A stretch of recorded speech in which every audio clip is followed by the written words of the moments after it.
79 attempts, 79 failures.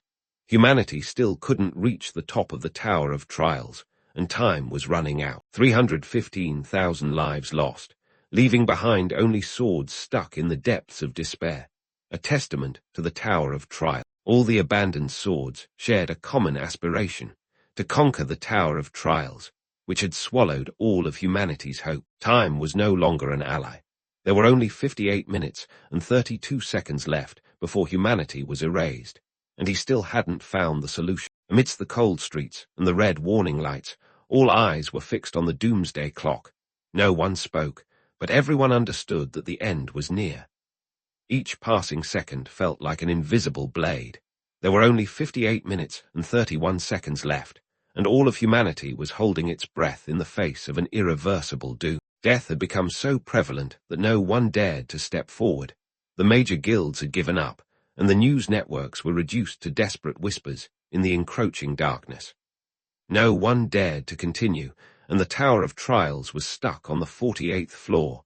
Just 1 hour left before the world collapsed completely. Amidst the broken stone pillars and remnants of the past, the Tower of Trials stood tall, silently watching humanity dwindle away minute by minute.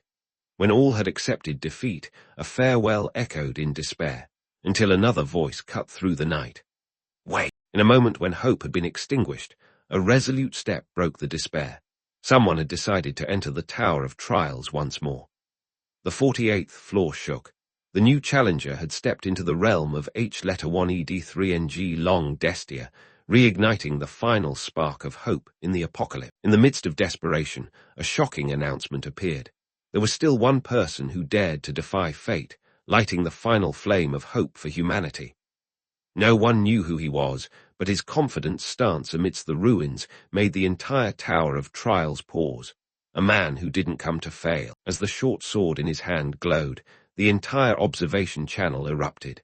At the moment of extinction, there was still someone who chose to face it rather than flee. Signals flashed rapidly, and the number of viewers surged. Everyone watched the final challenger, who might be humanity's last hope. The viewership continued to rise.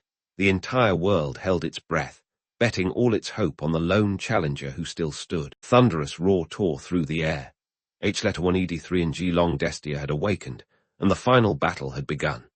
Every step of the Red Dragon felt like a declaration of doom crashing to the ground. Its presence made the entire space tremble. H1ED3NG Long Destia embodied the apocalypse, its fiery eyes, razor-sharp teeth, and wings that cast a shadow over even the faintest glimmer of hope for humanity. Before him was the fiery Red Dragon, and behind him the countdown to extinction. But he just stood there, silent, as if death had never been enough to shake his resolve. Their eyes met, the monster that had buried hundreds of thousands of lives, and the man who wasn't carrying fear. The final battle was about to unfold. Even as H1ED3NG Long Destia sneered at humanity's stubbornness, he stood firm, calm because he hadn't come to negotiate, but to end it. Without a hint of fear or seriousness, he responded to the dragon with a tone of cold mockery. I just need to prepare a few things before roasting the lizard for dinner. Just in time, he said lightly, as if death had never existed, while H1ED3NG Long Destia roared in threat, warning of a fate even more painful than all those who came before. H1ED3NG Long Destia blazed, its body engulfed in raging fury. Its threats turned into flames, ready to consume the one who dared to stand against fate. The flames gathered in the dragon's chest, bursting forth like an angry sun. The devastating attack had been unleashed, carrying the power to erase both hope and the challenger. Amidst the red smoke, he raised his head and uttered a cold phrase like a blade. Talking to insects is pointless. His eyes didn't contain fear, only contempt for the beast before him. The purple-hued sword was gripped tightly in his hand, and the fiery chains beneath his feet roared. The moment had come when he wasn't just facing a dragon, but declaring war on the fate that was about to end the world. The chains of fire wrapped tightly around his feet and hands like a sacred covenant. Once he drew his sword, he wouldn't back down until the dragon was defeated or he turned to ashes. The light bursting from beneath his feet seemed to summon an ancient ritual. The final challenger wasn't just entering the battle. He was awakening a power that no one had ever dared to touch. What a dull ending. In the darkness and ashes, a cold voice echoed, as if fate had been rewritten without even being worth his attention. Under H1ED3NG Long's fierce swing, he neither dodged nor retreated. The blazing chain wrapped around his body like the final declaration of one who dared to defy destruction. The fiery chain roared through the air, ensnaring every movement he made. And then, a thunderous counterattack shattered even H1ED3NG Long's pride. The battlefield trembled in that purifying moment when the strike tore through H1ED3NG Long's red and proud scales, declaring clearly, humanity's desperation had never been an end, but a beginning of resistance. Fragments of crimson burst into the air like inverted fireworks, signaling not just a victory, but the dawn of a new era, where humanity would no longer bow to any force. But the dragon did not collapse easily. Amidst the smoke and embers, a voice of contempt echoed, as if the pain it had just endured was merely a sneer at outdated tact. A heartbeat paused in the scorching space. H1ED3NG Long began to feel the pressure. He was no longer just a reckless fighter, but a presence that made even the laws of desperation step back. Without needing incantations or predictions, just one glance at the dragon's claw movements, he had read out the entire sequence of actions, as if he were the one writing the fate of this battle. In that brief moment, a glance, a step, a posture, he had exposed H1ED3NG Long's entire technique, causing even the supposedly invincible foe to tremble with a nameless fear. Fire erupted from H1ED3NG Long's eyes, but this time it was not just a threat. It was a mix of fury and caution, the first time the ruler of the 48th floor felt its survival instincts screaming in unease. The previous attack had made H1ED3NG Long sense a real threat, but with the flames blazing around its red scales, it roared in anger. Well done, human. But don't think that's enough to shake. H1ED3NG Long roared through the sea of flames, each word hissing with hatred. You have merely chosen a more painful death. But the one facing it remained still, his eyes unshaken. Before him was H1ED3NG Long ablaze, behind him was destruction counting down. But he just stood there, silent, as if death had never been enough to shake his will. When his enemy roared threats, he only tightened his grip on the blade, preparing for the final counterattack, the light gradually intensifying at his feet, as if signaling the impending reversal. A torrent of flames tore through space, engulfing the battlefield in a sea of fire. But in the heart of that storm, a dark figure remained unbroken, preparing for the final counterattack. Under the blazing light that tore everything apart, the audience saw only the deafening explosions. But in the center of that destruction, a true battle to the death was only just beginning. The walls shook violently. Flames surged as if to consume all space. But for him, this was just the prelude to a merciless counteroffensive. H1ED3NG Long raged amidst the inferno, but the thunderous explosion was like a death knell for one who had underestimated humanity's indomitable will. Against the sky tinted with the hues of a ruined sunset, he hovered like a flash of purple lightning, the blade in his hand reflecting an unshakable determination. The only answer to so-called destruction was counterattack. The blade sliced through the wind, tearing apart space, carrying with it a trajectory of death straight down onto the battlefield. The counterattack had transformed into punishment. Under the fading light of the flames, the dark figure spun in midair like a silent whirlwind, signaling an irreversible outcome. With a frenzied spin, he plunged down like a spear of fate, the hand gripping the purple blade tightly, the eyes unwavering, as if there was only one goal left in this world to be settled. In the explosion of flames, Ren streaked through the layers of heat like an arrow ignited by willpower. The final blow was not just a killing strike, but a verdict. Ren tore through the wind as he descended, each swirling vortex of dark purple energy coiling tightly around him like the scythe of death, poised to strike down the foolhardy who dared to belittle humanity. The cold, purple hue swirled around Ren's blade, forming a pillar of deadly energy that pierced straight down like a divine punishment, leaving no escape for any creature beneath it. Ren gripped the hilt tightly, his entire body swirling in sync with the blade's motion like a tornado of death, each movement decisive, as if fate had been etched onto this steel long ago. Ren plunged downward like a blazing meteor, his eyes unwavering, for he knew that this moment of impact was the final reckoning for the one who dared to call him an insect. Purple lightning bolt tore through the air, its flash of light like a pronouncement of judgment.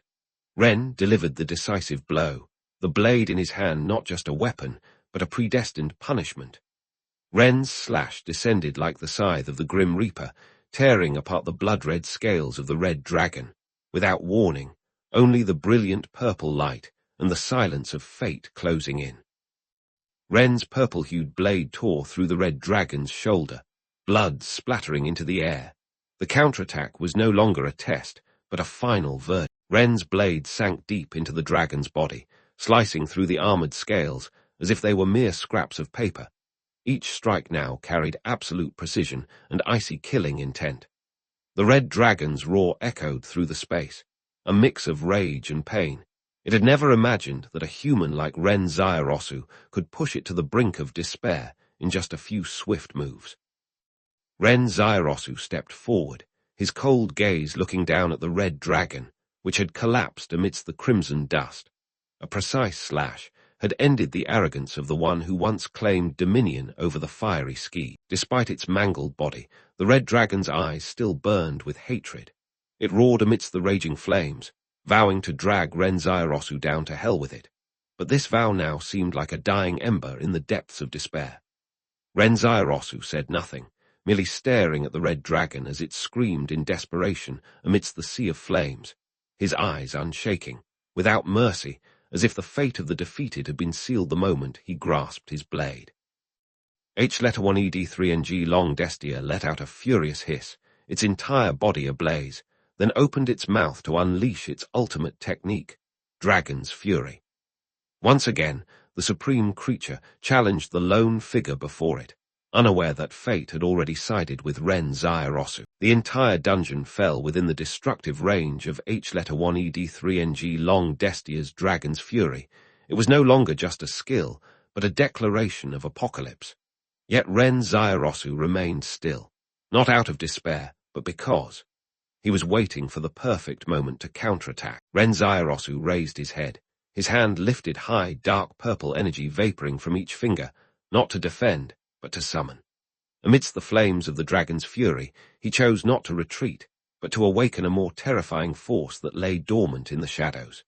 Under the scorching breath of Red Dragon Destia, Sung Jinwoo remained motionless. He didn't need to dodge, for death was no longer a threat, but a condition to summon the strongest weapon from the darkness. Beneath Sung Jinwoo's raised hand, fragments of blue data began to converge. A ritual of awakening was unfolding, as if the very system was preparing to welcome the arrival of a warrior from the realm of the dead. The system responded to Sung Jinwoo's summoning command with a cold notification, reading memories of the world, as if the most ancient secrets were about to be unearthed to serve the ruler of darkness. The entire space shook violently as Sung Jinwoo activated his ultimate skill. A beam of blue light from the memories of the world burst forth, enveloping the entire dungeon as if time itself had to bow to him. Sung Jinwoo reached out his hand amidst the cold light, his gaze unmoving, as if rewriting the fate of the dungeon.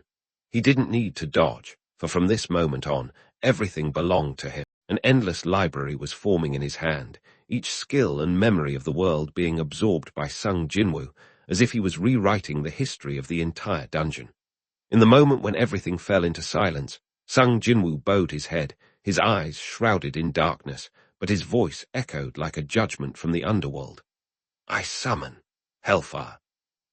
Flames burst forth in Sung Jinwoo's palm, Hellfire responding to the summoning, as if the full fury of the underworld was waiting to incinerate everything. And then Sung Jinwoo invoked the second skill, Black Tears. In that moment, space became heavy, as if the whole world was holding its breath, waiting for the impending destruction. Sung Jinwoo pulled out the dagger from his chest, where the hellfire and black tears had blended together. Without hesitation, he prepared to deliver the finishing blow, calmly, as if he had already known the opponent's fate was sealed. Red Dragon Destia roared in fury, flames erupting as if to incinerate everything. It looked down on the tiny human before it with contempt, a being daring to challenge it with skills it deemed trivial. But those eyes remained unshaken. In the face of the scorching heat from Red Dragon Destia, the figure of humanity stood firm amidst the sea of flames. The skill emanating from Sung Jinwoo's hand was like the first crack in the dragon's arrogance, a preemptive strike that needed no defense. Sung Jinwoo stepped through the sea of flames with a blazing sword in his hand, each step a declaration of defiance against Destia, that he didn't need many skills to kill a dragon. Jinwoo was not intimidated by the might of Red Dragon Destia. He calmly raised his hand to summon the Shadow Sword and responded coldly. Killing you with these skills is indeed impossible, but I will create a new skill to finish you off. Jinwoo clenched the hilt of the dagger, a purple glow swirling around the blade, as if consuming the space reddened by the dragon's breath.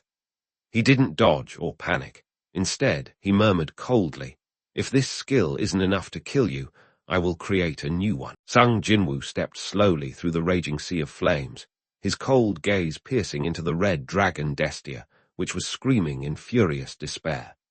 The blade stained with darkness and hellfire burning in his hand was the clearest testament to his answer. When the old skills were not enough to kill the enemy, he would create a new one. Jinwoo clenched the hilt of the dagger, his cold gaze piercing into Destia's fury, and without another word, he raised his hand, merging hellfire and black tears into a new destructive skill. A swirling black flame like the god of death about to consume everything. Jinwoo didn't hesitate for even a second.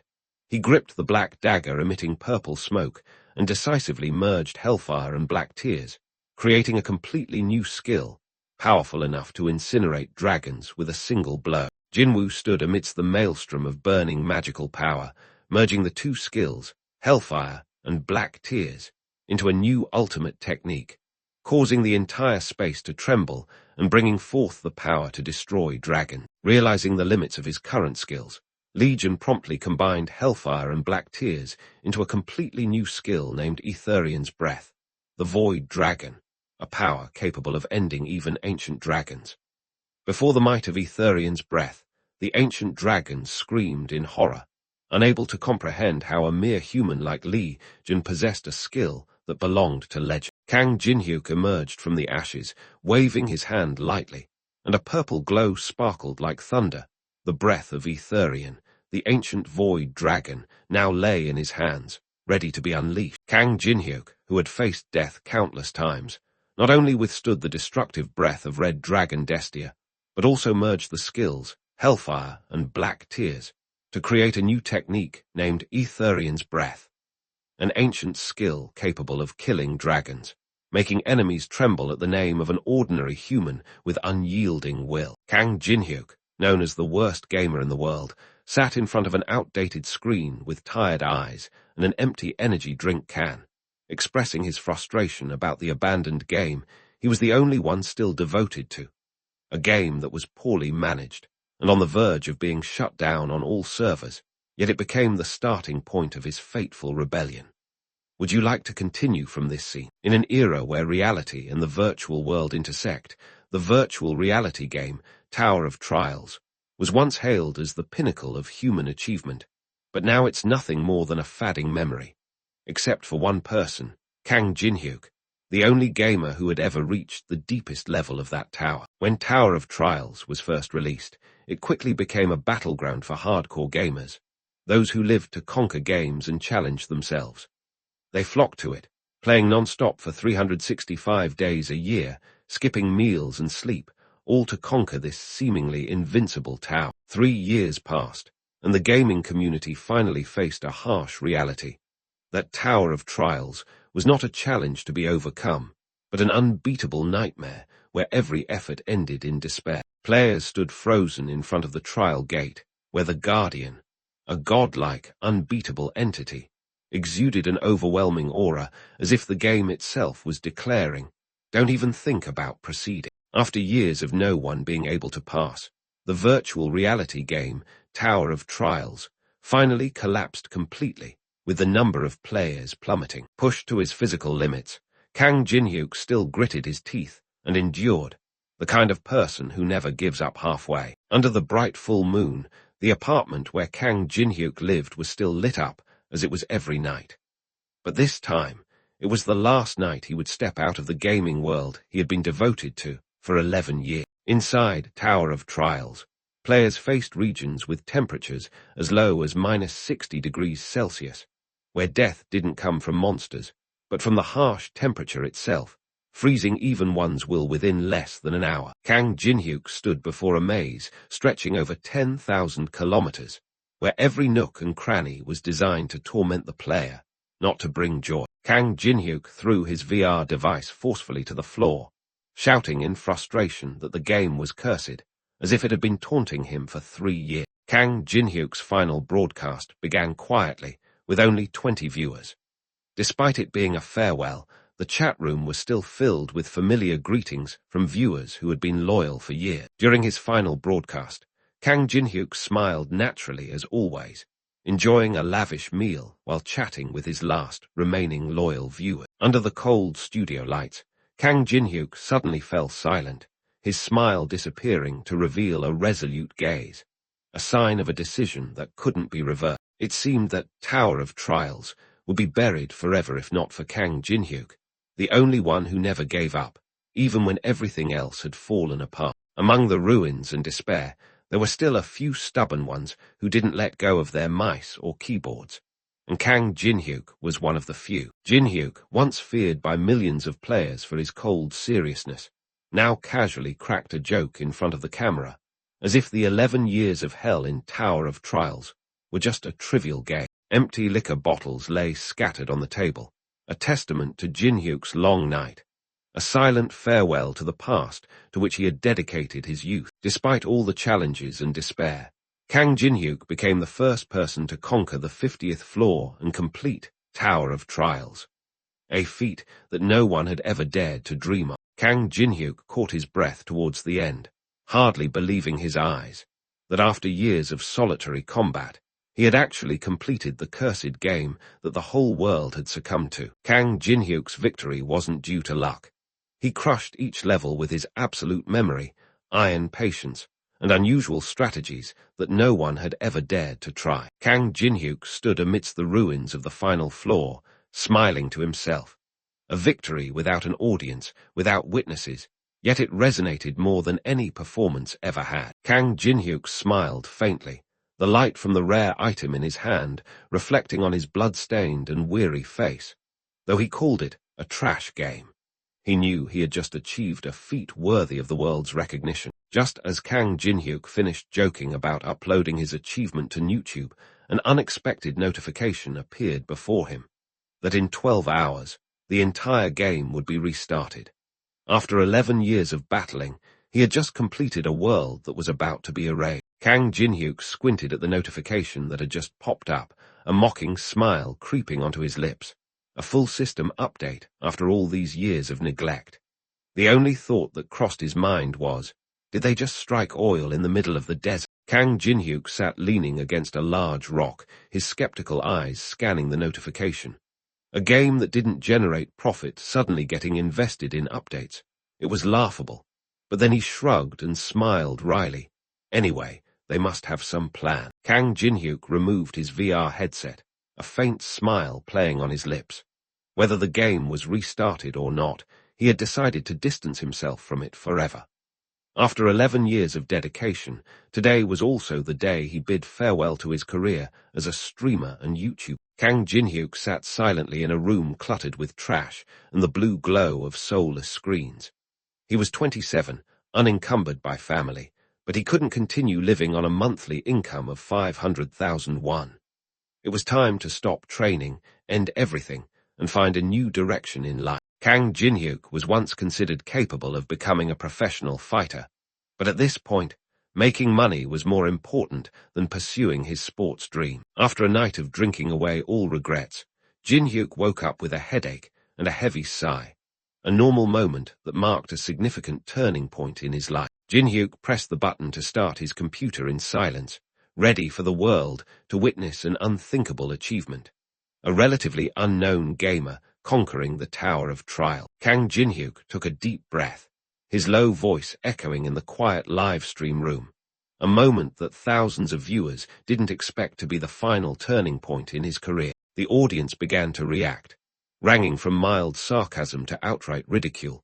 They hadn't realized that Jin-hyuk's upcoming announcement would silence the entire community. Jin-hyuk paused mid-sentence, his lips moving but no sound coming out. The moment of silence was like a harbinger of something about to change forever. As he took a sip of water, as if nothing was important, Jin-hyuk quietly made a decision to leave it all behind tomorrow, ending his 11-year journey with just one notification. Despite the headache from a night of heavy drinking, Jin-hyuk clearly remembered the most important thing: to upload the video proving his unbelievable victory in the Tower of Trial. Jin-hyuk's eyes suddenly widened as the screen lit up, reflecting something beyond his imagination, something he hadn't expected after he thought everything was over. Jin-hyuk was taken aback by the unexpected notification on the screen, his expression changing from confusion to alertness, because the game he thought was over, Tower of Trials, had just done something unpredictable. Jin-hyuk quickly logged back into his streaming channel, his mouse cursor decisively hovering over the Enter button. Although he had said goodbye, his streaming instincts pulled him back before anything could change. Just as Jin-hyuk was about to upload his final video, something unbelievable happened. The Tower of Trials suddenly appeared in real life, causing a global sensation and his live stream to explode within seconds. Netizens began to panic when streamer Melanie Watermelon confirmed that the mysterious tower that had appeared was indeed the Tower of Trials, a game that had been forgotten for 11 years. The news spread like wildfire, drawing the world into an unprecedented storm. Under the horrified gaze of thousands watching the livestream, the sky suddenly turned blood red. It was no longer a game. Tower of Trials had officially entered the real world. Jin-hyuk swallowed hard, cold sweat trickling down as he realized the scene before him was not an illusion. It was the familiar opening sequence of Tower of Trials, the game he had just declared he would abandon forever. Jin-hyuk's eyes widened in horror as the familiar notification appeared before him. Tower of Trials had been restarted. He had just decided to leave it forever, but it seemed the game had chosen him to return to the game. The Tower of Trials issued a global command. Within 90 days, all players were required to conquer all floors. The game was no longer a simulation. It had become a real survival rule. The world was glued to the cold notification from the Tower of Trials. All players were forced to complete all floors within 90 days. And if they failed, the consequences wouldn't be limited to just a game. Jin-hyuk and all of humanity now received the same absolute command to overcome all floors of the Tower of Trials within 90 days. It was no longer a game. It was a survival mandate. The chair fell over in the silent room, a reflexive reaction from Jin-hyuk, as he realized the nightmare from 11 years ago had now become a reality. In the dark room, Jin-hyuk stood frozen, staring at the glowing notification on the screen. The game he was about to leave behind had become reality, and he was the only one who knew the outcome in advance. Jin-hyuk squinted, staring intently at the glowing screen, sweat trickling down his cheek. He began to realize that the world had entered a point of no return. The office chair rolled quietly across the room bathed in blue light, reflecting the heavy silence as Jin-hyuk prepared to face the game that had become reality. Jin-hyuk gripped his mind tightly amidst the panic spreading across the world. His cold gaze was the first sign that this was no longer a game, but a real survival battle. The moment Jin-hyuk realized the Tower of Trials had appeared in the real world, he didn't hesitate. He acted immediately, because for a gamer who had reached the pinnacle, every second counted as much as a life. Without hesitation, Jin-hyuk sprinted like an arrow, because he knew that the item was the key to surviving the Tower of Trials in this real world. The sound of footsteps echoed through the emergency staircase as Jin-hyuk ran through the crimson twilight, carrying a chilling truth in his mind. The world could truly collapse. His hand gripped the cold railing tightly, and Jin-hyuk continued to rush forward, because despite the impending apocalypse, something within him began to ignite. Jin-hyuk leaped off the railing like an arrow cutting through the wind. At that life-or-death moment, his heart didn't tremble with fear, but pounded with excitement. While the city center was still bustling with hurried crowds, No one knew that the beginning of an apocalyptic era was quietly creeping among them. Amidst the sea of panicked people, a man tried to remain calm in desperation, frantically searching for the earliest train to Busan, as if leaving on time could save his life. In the chaos, a man shouted in panic. For him, it wasn't Busan or Seoul, but Korea itself that was the dead land he needed to escape at all costs. As the panicked crowd discussed fleeing the country, a woman extinguished the remaining hope, saying that the strange tower wasn't just in Korea, but had spread worldwide. Amidst the chaotic crowd fleeing Seoul, the protagonist continued to move forward, calm amidst the panic. He wasn't running away. He was heading toward the beginning of his destiny. While everyone rushed to the ground to escape, he stepped down into the underground passage, the starting point of all challenges, where the past and the game intertwined into reality. The sign appeared before Jinwoo, Central Underground Mall, a place he knew would become the starting point for the nightmare known as the Tower of Trial. And when it was too late, they could only type away in despair, burdened by debt, forced to smile in front of the camera. Amidst the sound of trickling water and blurred light, the fountain in the lobby seemed to exhale cold air. A gateway was about to open, and the real challenge was waiting. The water's surface began to churn. Something was rising from the depths of the fountain, signaling the start of an irreversible change. Beneath the trembling water, a dark, shadowy figure gradually emerged, a presence that would undoubtedly alter the entire landscape. A burst of light exploded from the center of the fountain, tearing through the silence. The event had officially begun. Without a word, the players began to move.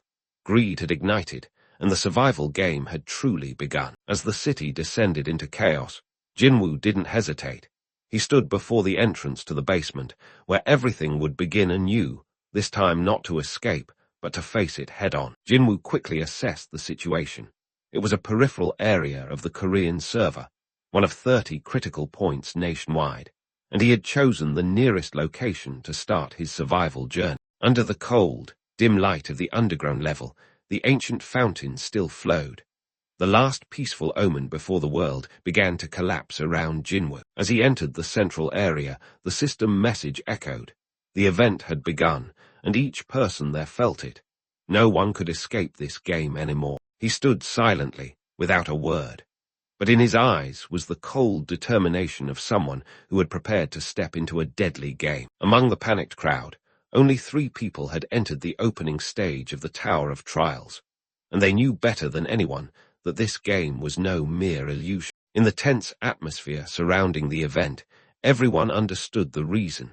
The item about to appear wasn't for everyone. While everyone was still cautious, waiting, a sudden voice called out, addressing him directly. Kang Jinhyuk. An old acquaintance smiled, half in mockery, half in curiosity, upon seeing Kang Jinhyuk, a man who had spent his youth locked away in a room with this game. Lee Jongsu, a streamer affiliated with Paprika TV and YouTuber, with over 500,000 followers, appeared with the smug smile of a successful star. At the same time, Lee Jongsu represented the company he was affiliated with, a relationship that was far from pleasant. Lee Jongsu smiled insincerely, waving his hand as if nothing serious was happening. A familiar face in front of the camera, now trying to hide his anxiety beneath a mask of confidence. Lee Jongsu spoke like an old friend, lightly patting Jinhyuk's shoulder to gain his trust, but his eyes betrayed his calculating intentions. He wanted to extract information to gain an advantage in this deadly game. Jinhyuk's lips curled slightly, his eyes darkening beneath his drooping hair. The term colleague was nothing but a forced joke from someone who only cared about personal gain. He lured young streamers into signing unfair contracts, turning their passion into debt chains. The more they streamed, the deeper they fell into the abyss, until they could bear it no longer, and tore down the camera that had swallowed their lives whole. In the end, all the colleagues who had once weathered hardships together gradually left the company, leaving behind only cold contracts and soulless webcams. The familiar hand on his shoulder, the sweet voice laced with calculation.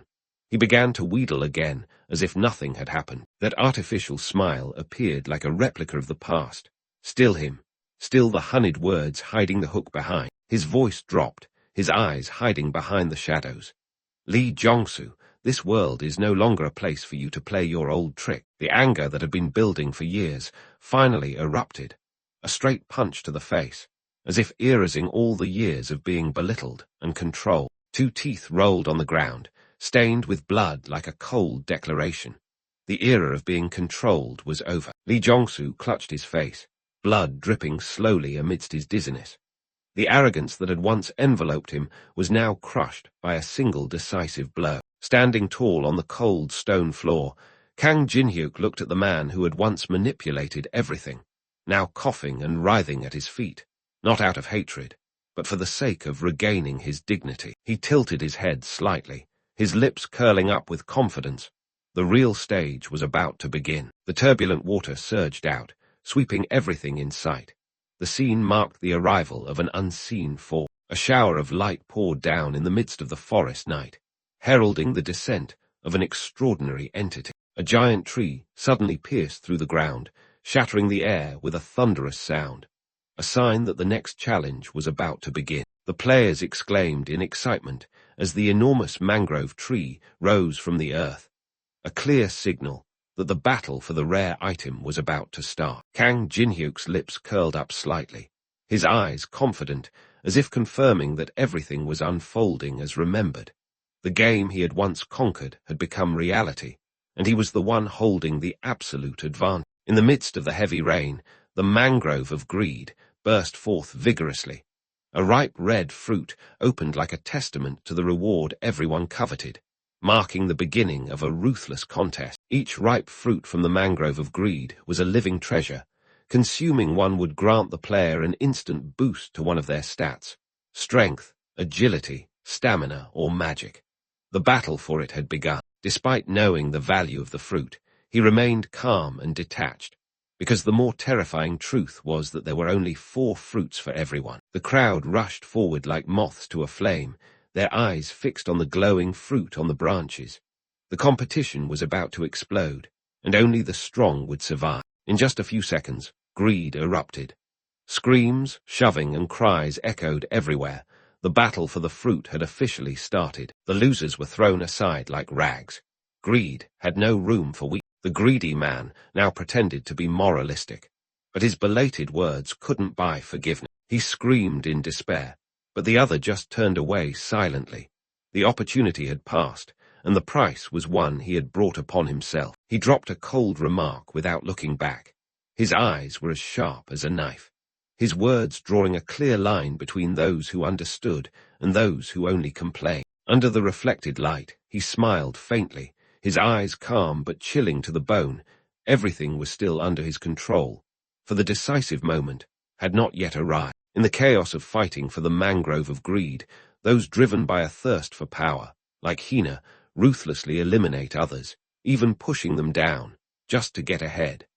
The competition has now turned into a desperate and calculating battle for survival. The hand tightly clenched the mangrove fruit, which was crimson and ripe, in a crucial moment. The first player finally managed to pluck it, triggering the inevitable chaos that followed. Without hesitation, he gritted his teeth and sank them into the ripe, red fruit in his hand. The sweetness mixed with desperation marked the moment he bet everything to gain power. The man let out a loud cry of triumph as his agility points suddenly jumped to 3, accompanied by a look of joy. However, behind him, the orange-haired woman was clenching her fists with determination, signaling the start of an even more intense struggle. Most players had never known of the existence of this fruit, while those who had experienced it a few times were haunted by the single goal of obtaining and consuming it. The crowd, frantically fighting over the greed tree, eventually paid the price, as the entire tree began to shake violently, sending all those who had climbed it tumbling down into the abyss without mercy. Jinwoo stood still amidst the chaos, his cold gaze as if he had predicted everything that was happening. It was just the prelude to a larger plan waiting to be set in motion. Jinwoo's lips curled into a faint smile amidst the falling ashes, a smile devoid of emotion, as if declaring that from this moment on, the rules of the game would be dictated by him. Seonghun stamped his foot down on the floor with determination, his eyes cold and resolute, a sign that the plan had begun, and there was no turning back. A splintered piece of wood lay isolated on the battlefield, a remnant of the mangrove's fury.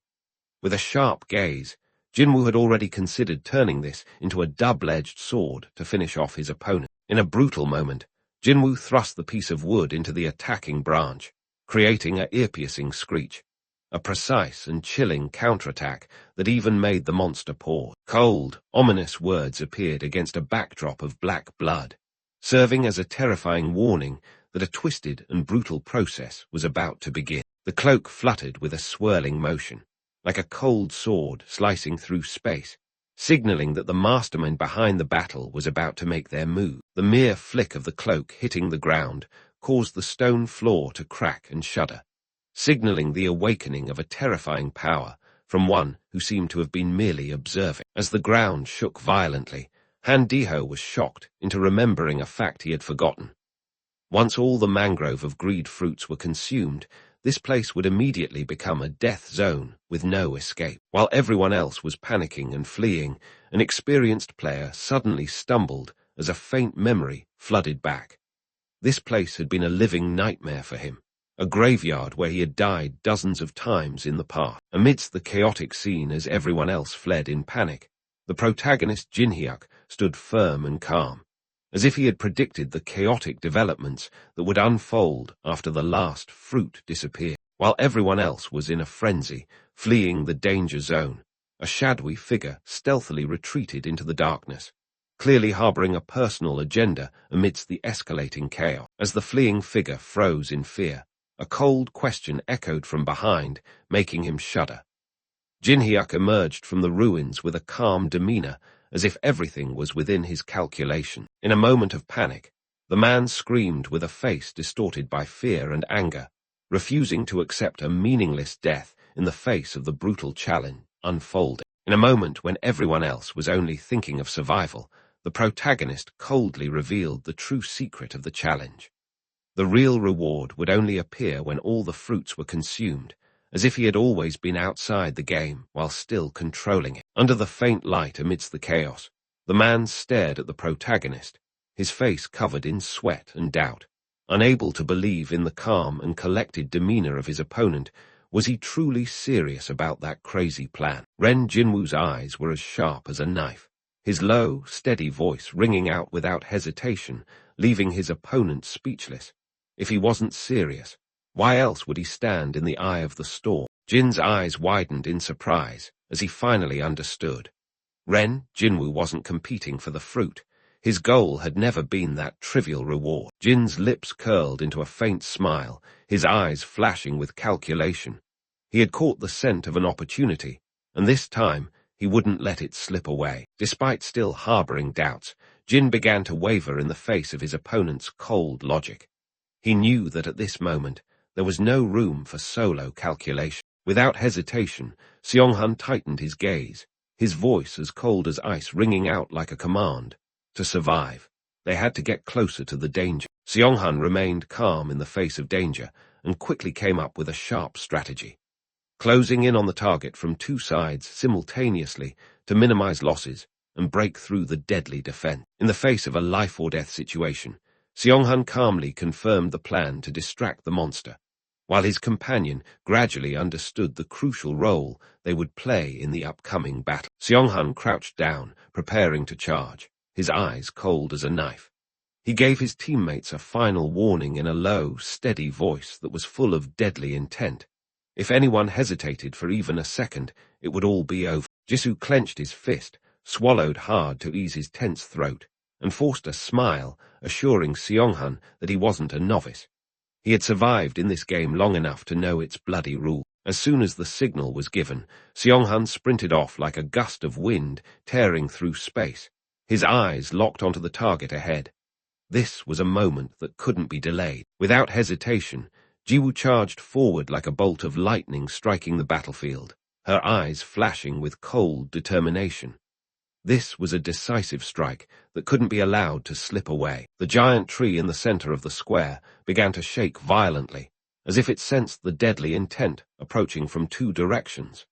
Jiwoo's risky plan had triggered the game's deadly mechanism. The sacred tree awoke, flailing its massive roots like a furious storm unleashing thunder, all because of Jiwoo's boldness and her companion's willingness to challenge the game's forbidden rule. Jiwoo dodged the attack like a ghost amidst the raging roots, her eyes unwavering.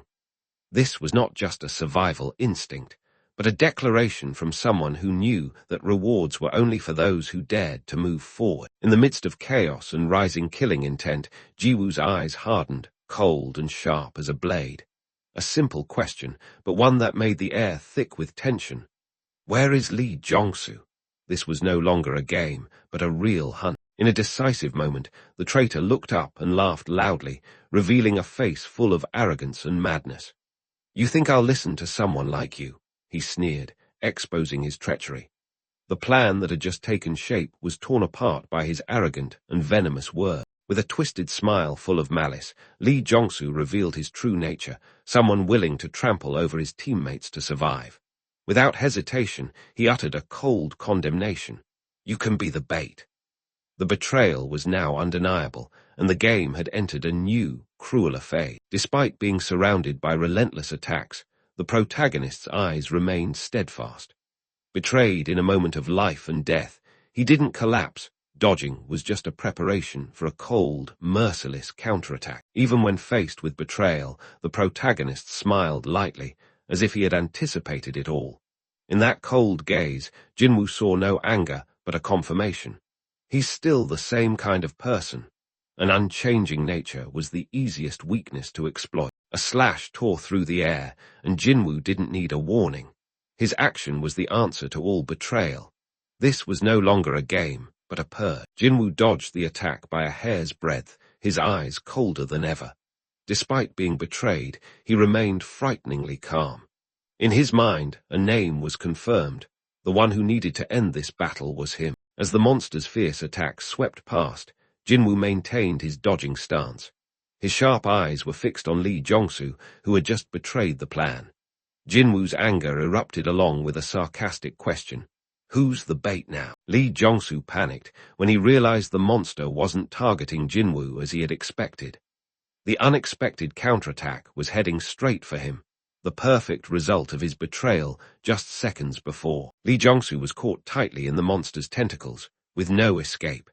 His recent betrayal now turned into a death sentence hanging right before his eyes, cold, cruel, and unavoidable. Lee Jong-soo struggled desperately as his body was twisted and contorted. The sound of breaking bones and his painful screams filled the air, and his betrayal had now become an unavoidable curse. Han Jinchul didn't look back. When Lee Jong-soo fell, he had only one thing left to do, charge through the raging roots and straight into the heart of the battle.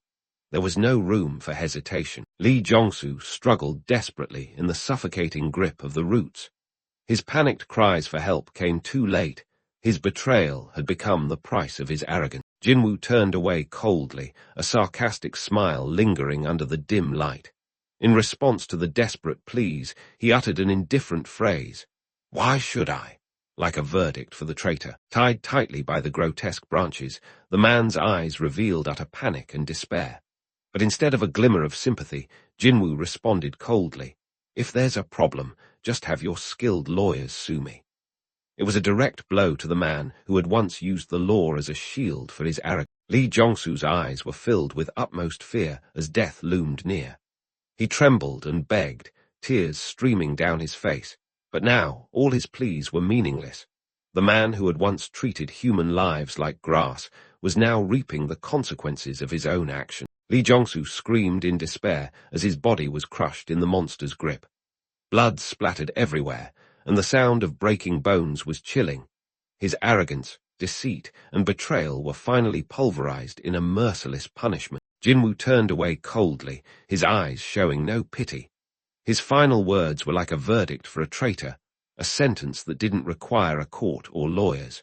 On this battlefield of life and death, he was the judge. Without a moment's rest, Jinwoo immediately charged towards the next enemy. The verdict had been passed, and now it was time for the tree monster to pay the price. Jinwoo gritted his teeth, clenched his fist, and charged through the howling wind created by the lashing branches. Without hesitation, The next strike would be the finishing blow. Jinwoo's eyes were icy cold as he calculated the precise angle of attack, 22 degrees to the left.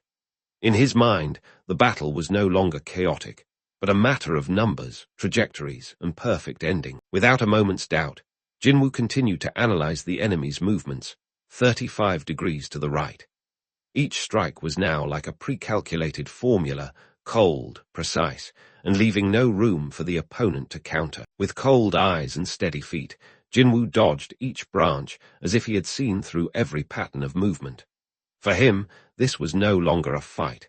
It was a game with a predetermined outcome. Jinwoo's strike was not just a display of strength, it was a verdict. When the giant branch snapped in two with a loud crash, his cold confidence turned into unstoppable destruction. Jinwoo's decisive blow resounded like thunder, the giant trunk cracking under his absolute power. In that moment, the true ruler of the battlefield was revealed. Under Jinwoo's precise and cold counterattack, the tree monster screamed in despair.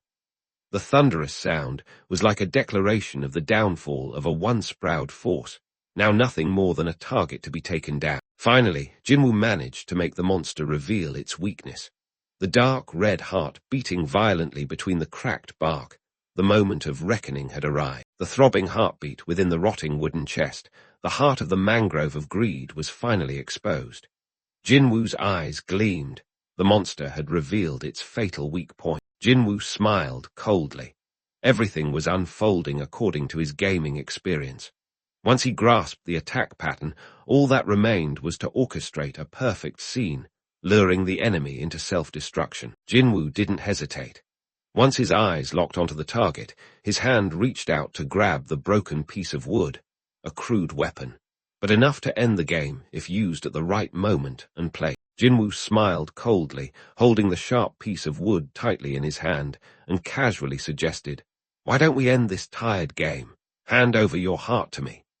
It was a ruthless invitation, as precise as a fatal blow waiting to be unleashed. Even though he didn't receive any experience points, Jinwoo remained calm as he faced the mangrove of greed, a monster that only appeared during events. For him, the real reward wasn't power, but having his name etched into the golden board that honored the undefeated. The mangrove of greed roared in anger, its giant branches lashing out as if to crush everything. But Jinwoo didn't back down. For him, this was just a perfect reenactment of the game he had once mastered. When the blood-sucking vine, skill of the mangrove of greed, was activated, the atmosphere was instantly tinted with death. Yet Jinwoo stood there, calm as if he had read through every script, waiting for the perfect moment to counterattack. Despite his vast experience, Jinwoo couldn't avoid all the frenzied branches from the blood-sucking vine's skill. But he didn't need to. He just needed to guide the attack to the right moment and play. However, Jinwoo's eyes were as sharp as a knife, and he had the entire situation in the palm of his hand. This was no longer a fight. It was a replay, where he was the director who knew every detail of the script. Jinwoo clenched the broken piece of wood in his hand, twisting his wrist slightly like a habitual killer. He didn't need a special weapon, just an opportunity, and he would turn anything into a fatal blow. Jinwoo narrowed his eyes. The gash across his cheek didn't faze him. The monster's branch was just a hair's breadth away from his skin, yet his gaze remained cold, as if everything was unfolding according to plan. The final counterattack exploded at the center of the battlefield. The entire area shook violently, debris scattered everywhere, and Jinwoo's strike accurately hit the fatal weak point. Jinwoo launched a bold counterattack. Amidst the deadly rain of roots, he skillfully altered the trajectory of the branches, turning the enemy's attack into a weapon that killed itself. The mangrove of greed screeched in agony as its own roots were bent back and stabbed into its body. The thrashing of a monster being cornered by Jinwoo. Directed by Jinwoo's counterattack, the entire massive trunk of the mangrove of greed crashed down with destructive force, preparing to end the game it never thought it would lose. Jinwoo remained steadfast amidst the chaos, fearless and unwavering. He was no longer just a player, but the one controlling this game. Jinwoo charged into the rain of branches with a cold, sharp gaze, his strikes decisive and precise, not dodging, but completely breaking the enemy's attack pattern. Jinwoo spun around in a flash, using his speed and momentum to swing the wooden piece like a sharp sword. Each swing was a cold and deadly counterattack. In the moment of violent collision, the massive roots of the mangrove of greed roared furiously as they slammed into the ground, creating a terrifying shockwave. But Jinwoo had timely altered their direction, turning the opponent's strength into a counterattack. Jinwoo stamped forcefully on the ground, his gaze as cold as steel. Each step was not just a step forward, but the beginning of the finishing blow to the mangrove of greed's fury. With the corner of his mouth curling up and his eyes sharp as a blade, Jinwoo didn't fight on instinct. He was replaying a game he had crushed countless times, turning reality into a stage of absolute dominance. Jinwoo swung his wooden staff like a seasoned warrior, each strike precise and chilling, not a random reaction, but a skill honed through countless retries in the virtual world, now perfectly replicated in reality. Amidst a flurry of branches striking relentlessly, Jinwoo gritted his teeth, dodging through the barrage with enduring speed and willpower. His target was within reach, and he wouldn't allow himself to stop, not even for a moment. The tree canopy shuddered, emitting a strange sound like a final warning, before the life of the mangrove of greed was about to be torn apart by the very person it once looked down upon. Jinwoo. Butterflies of light burst forth in the silent night, a wordless sign of the monster's demise, and a testament to Jinwoo's flawless victory. Jinwoo unleashed his final blow. The swarm of luminous butterflies enveloped the giant tree canopy as he incanted, "Sleep, butterflies," a spell that marked the end of a fateful battle. In the blinding light emitted by his final attack, Jinwoo immediately shielded his eyes. The light from the sleep butterflies was not only beautiful, but also possessed a hypnotic power, marking a crucial moment in the battle for survival. Jinwoo remained steadfast amidst the butterflies dispersing sleep-inducing dust, a deadly trap that only those with gaming experience could react to in time. With a decisive slash, he broke through the encirclement, leveraging his knowledge from the virtual world to survive in the harsh reality. Jinwoo was unfazed. Amidst the storm of sleep dust and hallucinatory butterflies, all he needed was a simple action: covering his mouth, remaining calm. With his gaming experience, Jinwoo turned the monster's tactics into stepping stones for victory. Among the butterflies releasing sleep dust, Jinwoo didn't hesitate. He gripped his weapon tightly, covered his mouth, and charged forward. Just hold your breath. With the experience of having done this hundreds of times, Jinwoo closed in on the mangrove's heart with unerring speed. The mangrove's heart pounded strongly within its cracked wooden shell, exposed as if inviting the final blow. Under the soft blue glow of the luminous butterflies, that throbbing was a signal. The decisive moment had arrived. As the butterfly light filled the space, the protagonist Jinwoo delivered the decisive strike. The sharp wooden staff in his hand spiraled down, aimed straight at the exposed heart of the mangrove, ending the battle with an unavoidable thrust. A loud thwock resounded. The wooden staff lodged straight into the mangrove's heart. The fatal blow executed by Jinwoo was not just a result of strength, but also of the calmness and cold experience gained from the game world he once conquered. With information monopoly, Kang Jinhyuk was no longer just a player.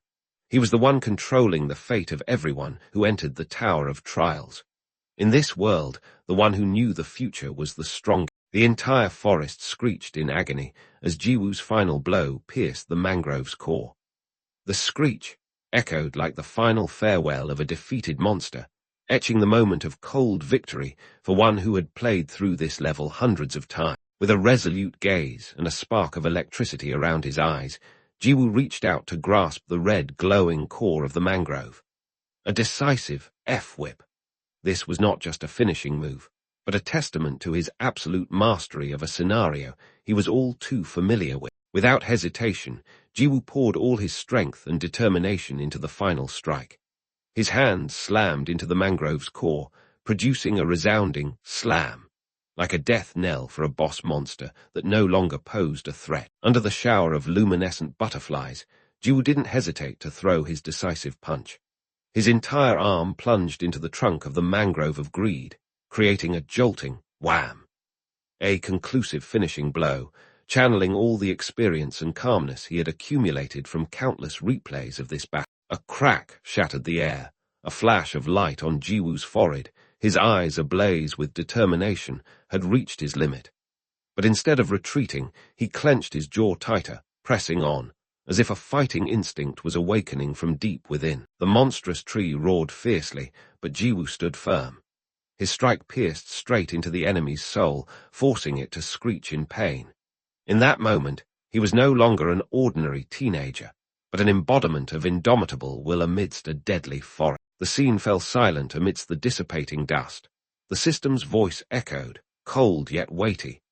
"You are the first to defeat the mangrove of greed, Jiwoo," etching his name into the history of this dungeon like a declaration that from now on he was the pioneer of a new era. Amidst the silent ruins of the battle, Jiwoo stood facing the cracked ancient tree trunk where the heart of the mangrove of greed once was.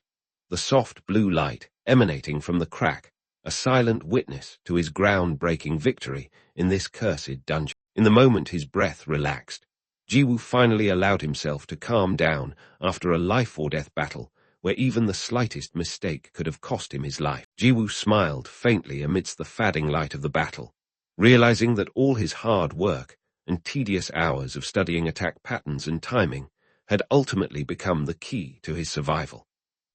The system screen chimed in with a familiar sound as Jiwoo exhaled in relief after the intense battle. The notification appeared clearly, stating that his achievement would be recorded in the Hall of Fame the next day, exactly 1 day later. And then, the system issued its final request, to state his name. Jiwoo raised an eyebrow at the glowing notification board, his expression cold and slightly disdainful. He had anticipated this. The annoying system always asked for personal information whenever he achieved something. And this time, his identity was about to be displayed on the Hall of Fame for everyone to see. Standing before the name input screen, Jiwoo coldly declared that he would remain anonymous. He didn't need the glory, and he certainly didn't want anyone to know who he was. In this chaotic world, keeping his identity hidden was the wisest way to survive. Jiwoo gazed coldly at the notification board, silently cursing the troublesome system. He knew that revealing his identity would only bring him endless trouble. In a world where information was a weapon, keeping his true name secret was the final layer of protection for a survivor. The system accepted his request for anonymity, recording his achievement under the name Unknown with a voice filter and blurred image. Jiwoo nodded slightly, making a temporary compromise to continue moving forward. In this world, survival was more important than fame. Jiwoo reached out to touch the energy core of the sacred tree after the battle, his eyes determined.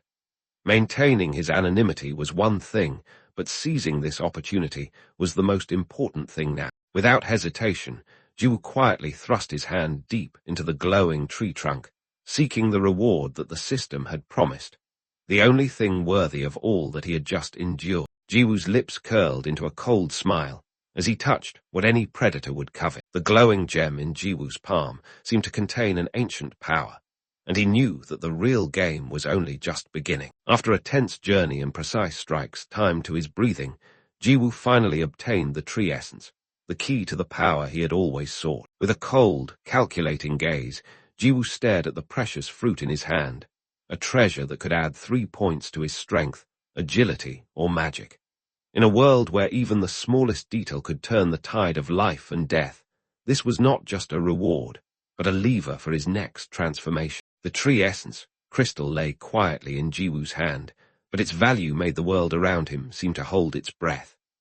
A single item granting 12 attribute points was equivalent to 4 level-ups, far surpassing any ordinary reward. For an experienced player like Jiwoo, this was not just an advantage, but the start of a real leap forward. After defeating Mangrove Greed and obtaining the tree essence, Jiwoo couldn't hide his excitement. With experience conquering 50 floors, he affirmed that this was a rare treasure, not just because of its value of 12 points, but also because of its exceptionally efficient investment. In his hands, it was not just a gem, but an opportunity to redefine his strength. Without hesitation, Jiwoo swallowed the tree essence. In that moment, he knew that all his recent efforts had finally paid off. This was the turning point that would reshape his future battle. Light burst from Jiwoo's chest, enveloping his entire body in the pure energy of the tree essence. A silent yet shocking moment, marking the complete transformation of the unknown player. Jiwoo's eyes gleamed with a cold, calculating light as he quietly assessed the benefits he had just received from the tree essence. Not just strength, but an absolute advantage in a world full of competition. Jiwoo lightly touched the virtual status board in front of him, and a flash of light revealed the word status. He told himself it was time to verify whether the power from the tree essence truly lived up to his expectations. The status board appeared, confirming. Name Kang Jinhyuk, level 1, no skills or profession, but already possessing 12 additional points. Exactly the reward from the tree essence, a testament to the extraordinary beginning of a peculiar player. With a cold gaze and a confident smile, Kang Jinhyuk asserted his status. I am the strongest level 1 player who can survive. A proud declaration marking the beginning of a legend that would dominate the Conquest Tower. 1 hour after his silent victory, the name Kang Jinhyuk was still unknown, but the video recording of his defeat of the Mangrove of Greed was about to be released online, promising to shake the entire community. As soon as the video of defeating Mangrove of Greed was released, the online community erupted. Countless comments flooded the forums, ranging from astonishment and skepticism to admiration. But no one knew that Kang Jinhyuk was the one behind this feat. Amidst the wave of doubt and ridicule, Kang Jinhyuk didn't need to justify himself. The evidence was in the video that had just been uploaded, ready to silence everyone. The moment the video was released, all doubts were silenced. Kang Jinhyuk's overwhelming performance left the entire community speechless. Under Kang Jinhyuk's technically precise counterattacks, the forum exploded, from skepticism to shock, and finally to undeniable acknowledgement. After the video was posted, all doubts instantly vanished. Everyone had to admit one thing: Kang Jinhyuk was truly the strongest level 1 monster. As the video went viral, not only were netizens shocked, but big players also started to make their move. Kang Jinhyuk suddenly became a sought-after name, with offers worth billions of won from top conglomerates, and this was just the beginning. Despite all eyes being on him, Kang Jinhyuk remained his usual calm self. For him, defeating Mangrove of Greed was just a small starting point, far from deserving the astonishment the world was showing. Kang Jinhyuk leaned back, relaxing after his recent achievement, but his mind remained serene. For someone who had cleared every level of the tower, achieving a perfect score at level 1 was simply a foregone conclusion. It was just that his standards had far surpassed the rest. Kang Jinhyuk gazed quietly at the screen displaying 1 billion won, a sum that was unimaginable for someone who had once struggled to make ends meet. His difficult past made him appreciate the value of every penny, and now, after a single moment of brilliance, the world looked at him with new eyes. Under the familiar glow of the webcam, Kang Jinhyuk reminisced about the days when he had to scrape together money for rent. A seasoned gamer with a difficult past was now on the threshold of changing his fate, but the scars of poverty were still etched in his mind. Kang Jinhyuk had once gone hungry for days just to save up for food for his mukbang sessions. On screen, he ate voraciously, while memories of meals made under financial strain still lingered, a past that no one saw behind the streamer's glory. In the past, Kang Jinhyuk would have readily agreed to anything for 1 billion won. But now, having crossed the threshold into a mysterious realm and possessing knowledge beyond the world's understanding, he knew there were things that couldn't be bought, not even for 10 billion. For Kang Jinhyuk, money was now trivial. The most important thing was to start the real game, because from the moment he possessed the tree essence, he was no longer an ordinary person. He was the only one who knew the future. Kang Jinhyuk now held not just knowledge about the Tower of Trials, but the power to determine every battle. Every step he took, every action he made, was calculated decades in advance, because when the strong knew everything, the outcome was decided from the very start. Kang Jinhyuk was no longer an unknown gamer. With supreme information in his hands and an iron will, he was ready to take the next step, not for money, but to control the game. The next target had already been set. The moment the Tower of Trials was updated, mana leaked out and spread across Seoul. Although it hadn't caused a major impact yet, it was the beginning of change. For Kang Jinhyuk, a significant difference was on the horizon. The mana from the Tower of Trials didn't just spread across Seoul. It also awakened forgotten relics. Artifacts outside the tower now became magical relics. For Kang Jinhyuk, the era of monopolizing information and power was beginning. As the mana from the Tower of Trials surged, simulated artifacts in museums began to awaken, glowing and vibrating as if they held real power. For Kang Jinhyuk, this was the start of a new world where illusions became weapons, and information was the ultimate power. In the heart of Seoul, Kang Jinhyuk stood before the museum's glass doors, his eyes fixed on his phone screen. As the mana from the Tower of Trials flooded the real world, harmless replicas of artifacts began to awaken. With knowledge beyond his time, Jinhyuk knew this was a golden opportunity to collect replicas with tremendous potential, the key to dominating the new world. The cold moonlight blanketed the sky over Seoul as Kang Jinhyuk stepped into the National Museum of Korea alone. To ordinary eyes, it was just a building displaying history, but to Jinhyuk, it was a vast treasure trove containing replicas of artifacts that were about to awaken into real relics, thanks to the mana flooding the world. Before Kang Jinhyuk, the relics that were once mere lifeless replicas now shone brilliantly like genuine artifacts. The sword, the scroll, the shield, and even the ceramic vase had all been awakened by mana, becoming treasures imbued with mystical power, transforming this museum into a living treasure trove in the heart of Seoul. The National Museum of Korea, which housed countless relics, had become a veritable treasure chest in Kang Jinhyuk's eyes, no longer just a repository of history, but a source of precious power in this chaotic era. The problem was that Kang Jinhyuk was not the only one targeting the replica sacred artifacts. Unlike the Mangrove of Greed, which had appeared in 7 locations around Seoul, the National Museum of Korea was a singular location that would undoubtedly attract numerous people from across the country, all vying for the same goal. It wasn't just the sheer number of players flocking to the National Museum. Among them, there were bound to be seasoned veterans with extensive experience, competing fiercely for the rare replica sacred artifact. As soon as he stepped into the exhibition area of the National Museum of Korea, the protagonist inadvertently triggered a special event zone, a place that could potentially turn the tide in his favor amidst the thousands of competitors. Jin Taekyung entered the National Museum in complete silence, surprised by the unusual emptiness.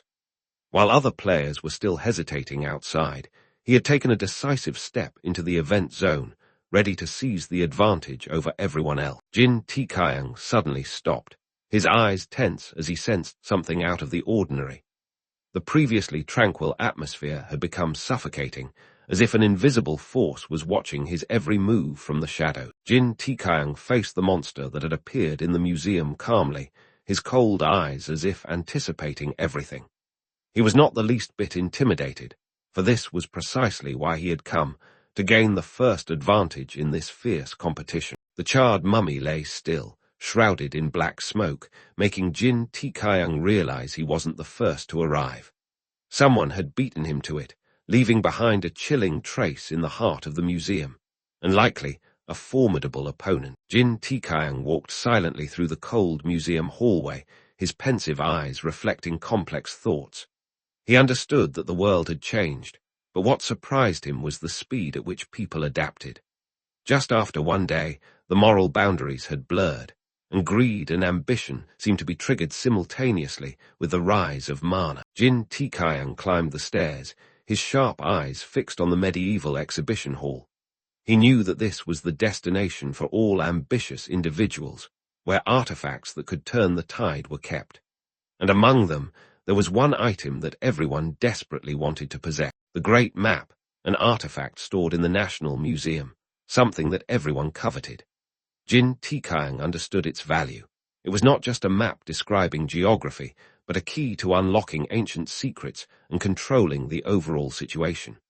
Whoever possessed it would have an absolute advantage in this life-or-death game. No one fought over the map of Korea just because of the shape of the Korean peninsula. What everyone craved, including Jin Taekyung, was the secret hidden within that ancient magical map. Information about the Tower of Trials, the Tower of Death that would determine the fate of the new world. The ancient map was not just a historical treasure, but a key to determining destiny. It showed the location of labyrinths, ruins, artifacts, and even the types of monsters lurking, an absolute advantage that any player would covet. The Great Map was not just a simple navigation tool. It was the spark that ignited ambition, causing thousands of people from all over to flock to it, fighting to the very last drop of blood. While others fought over dazzling treasures, Jinwoo understood a cruel truth. True treasures often lay deep beneath the mud, where no one bothered to look. Amidst the chaotic scene in the museum, where every artifact has become a trophy, human greed erupts into conflict. The shouts of scrambling voices ring out, signaling that the survival game has truly begun. Under the broken lights, and amidst the chaotic screams, the National Museum had transformed into a bloody battlefield. Reason and morality were gone, leaving only greed and violence. In the scramble for artifacts, the strong survived, and the weak were trampled. The old order had completely collapsed. A scream cut through the chaos, forcing the frenzied crowd to pause. A decisive command was issued by the newcomer, someone with the presence to freeze the atmosphere in an instant. The game of treasure acquisition had entered a new phase. As the crowd was losing control to greed, a man in black with a cold gaze intervened to stop the violence with a single word: pause. Under the pressure of his presence, the entire room froze. Without needing to strike, his presence was enough to halt everything. His name was Jinhye. In the moment when the magical spark reflected in his eyes, the last thug finally realized. The opponent in front of him was not a doddering old man, but a real monster, someone who wielded the power of fire that could incinerate ambition and arrogance in the blink of an eye. The sound of crunch echoed coldly as someone stepped on a shard, the air tensing like a drawn bowstring. Someone had just crossed the line drawn by Lee Yuri, and perhaps had signed their own death warrant. With just one stomp, the dark warrior summoned by Lee Yuri caused the entire floor to shake. The sound of stomp was like a final warning to anyone who dared to take another step. The shockwave from the stomp caused the floor to crack, debris scattering everywhere, demonstrating the overwhelming strength of the Dark Guardian summoned by Lee Yuri. The warning was clear, and no one dared to underestimate its presence. Just as the air had been controlled by Jinhyuk with a single sentence, another figure appeared, bringing with them a deadly and violent aura. The man with a strange scar on his neck declared bluntly, "From now on, I'll kill anyone who moves." There was no need to say his name, but just with a glance and a murderous tone, he caused the entire room to fall into absolute silence. In this chaotic world, only the strong had the right to set the rule. In the tense atmosphere following the deadly threat, a young man holding an iron pipe stepped forward, his eyes full of contempt. "How ridiculous!" he sneered, clearly challenging the person trying to impose their rule with blood. Amidst the trembling crowd, his arrogance stood out like a flame in the darkness. He did not believe in threats, only in the strength in his hand. In the suffocating atmosphere of the brawl, a bloodied figure, hammer in hand, face covered in bandages, still smiled defiantly. He looked straight at the person making threats and growled, "No one here is afraid of your threats." Despite being injured, the fighting spirit of this unknown but tough player had never wavered. Despite facing a cold-blooded thug like the white-shirted hoodlum, with a nonchalant expression and words that carried absolute menace, the young man with the blood-stained hammer still stood his ground. The tension escalated to the extreme, and even the slightest movement could ignite a massacre among those vying for the rare treasure. The cold face now blazed with murderous intent, and his eyes glowed red like a demon in the night. He, the thug with the mark on his neck, was fed up with the futile warnings. There were no more words, only fists would speak for him now. Just as the atmosphere had reached a boiling point, the thug tore open his shirt with his bare hands, revealing his muscular physique and brutal steel gauntlets. His strength and murderous aura exploded along with a thunderous roar, declaring that he would crush anyone who dared to step forward. Upon seeing his opponent unleash his special ability, the protagonist immediately felt immense pressure. The air thick with murderous intent caused the group to involuntarily step back. It was clear that this was no longer an ordinary contest, but a battle to the death among true survivors. The tattooed thug had completely unleashed his paranormal ability, his body transforming and emitting a powerful aura that caused the surrounding space to crack. He declared absolute ownership of the map, his red glowing eyes warning anyone who dared to obstruct him. This was no longer a threat, but the beginning of a massacre. With a cold gaze and a voice full of sarcasm, the villain repeated his arrogant declaration, as if preparing to crush both reason and his opponent with a single stroke. The air around him became suffocating, signaling an inevitable bloodbath. Just as the tension was reaching its peak, a seasoned voice rang out, breaking the violent standoff. The silver-haired man stepped out slowly from the shadows, his calm eyes filled with hidden intent, as if he were the only one who didn't view this battle as a gamble, but as a game calculated long ago. The thug with the red glowing eyes and monstrous strength couldn't hide his discomfort. Enraged by the old man's unexpected intervention, he gritted his teeth, his forehead veins bulging with anger, unable to believe someone dared to interrupt when he was on the upper hand. The battle was about to spiral beyond everyone's prediction. Amidst the tense atmosphere filled with the scent of blood and murderous intent, the old man, Min Jeongwoo, stepped forward with a calm demeanor. He didn't bother to respond with force. Instead, he casually introduced himself, a name that meant gentle and friendly, like a slap in the face to his brutish opponent. The seemingly harmless introduction left the ferocious thug speechless, filled with implicit challenge. The tattooed thug couldn't hide his anger at being interrupted. He roared like a wounded beast, his words venomous as if trying to crush his opponent's morale. But amidst his fury, did anyone notice that the man standing before him wasn't trembling with fear? Min Jeongwoo, the silver-haired man with a relaxed smile, didn't retaliate with his fists, nor was he intimidated by the thug's furious rage. With just a few light words, he pricked the thug's arrogance, making his aggression seem ridiculous in the suffocating atmosphere. With a simple motion of twirling the metal wire around his fingertips, Min Jeongwoo caused the atmosphere to freeze. Hidden beneath his calm exterior was a storm waiting to unleash. However, the warning was delivered lightly, but chilled to the bone. In response to the thug's threat, Min Jeongwoo didn't flinch. With a cold gaze and a calm tone, he casually posed a question that carried high lethality. What do you think is faster, you breaking my neck, or me burning you to ashes? Behind his aged appearance lay the strength and courage enough to make even the most arrogant opponent hesitate. The flame that erupted from Min Jeongwoo's fingertips was not just a display of power. It was a cold warning that he didn't need to shout or threaten to overwhelm. In a world chaotic with struggle, his calm demeanor was precisely what made others tremble. As the flames erupted, the arrogance on the thug's face instantly vanished.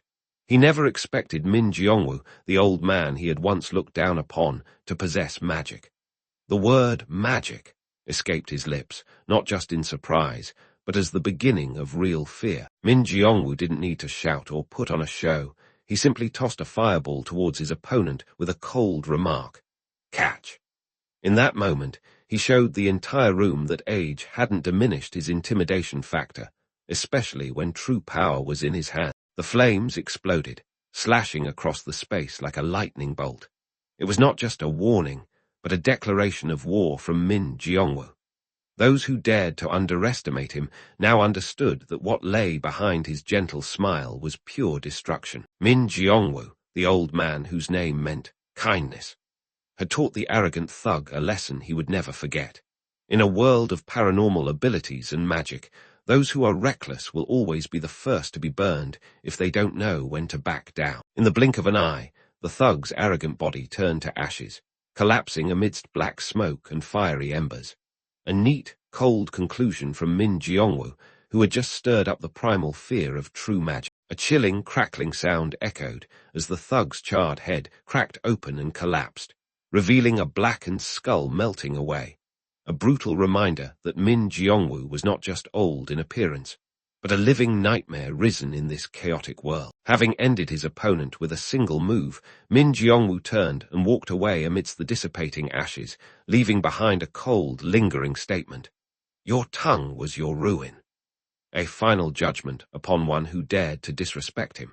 A slow step, a flame that incinerated all arrogance. Min Jiongwoo gently turned to his associate, Li Yuri, with a benevolent smile, as if he had not just incinerated an arrogant foe mere moments before. Beneath that calm exterior lay formidable strength and absolute control, a presence that made even allies feel fortunate not to be on the opposing side. Li Yuri emerged from the smoke, still tinged with embers, calmly accepting her task with a gentle smile. Though she appeared to be just a youthful student, her resolute gaze exuded a cold professionalism, a testament to her true, standing among the strongest survivors in this chaos. With a tranquil demeanor, Li Yuri picked up the small statue, as if the chaos that had just unfolded was nothing more than a passing breeze. What she sought was not gold or human lives, but that small, mysterious artifact holding great secrets. Li Yuri summoned the artifact with a confident smile and an otherworldly glow in her eyes.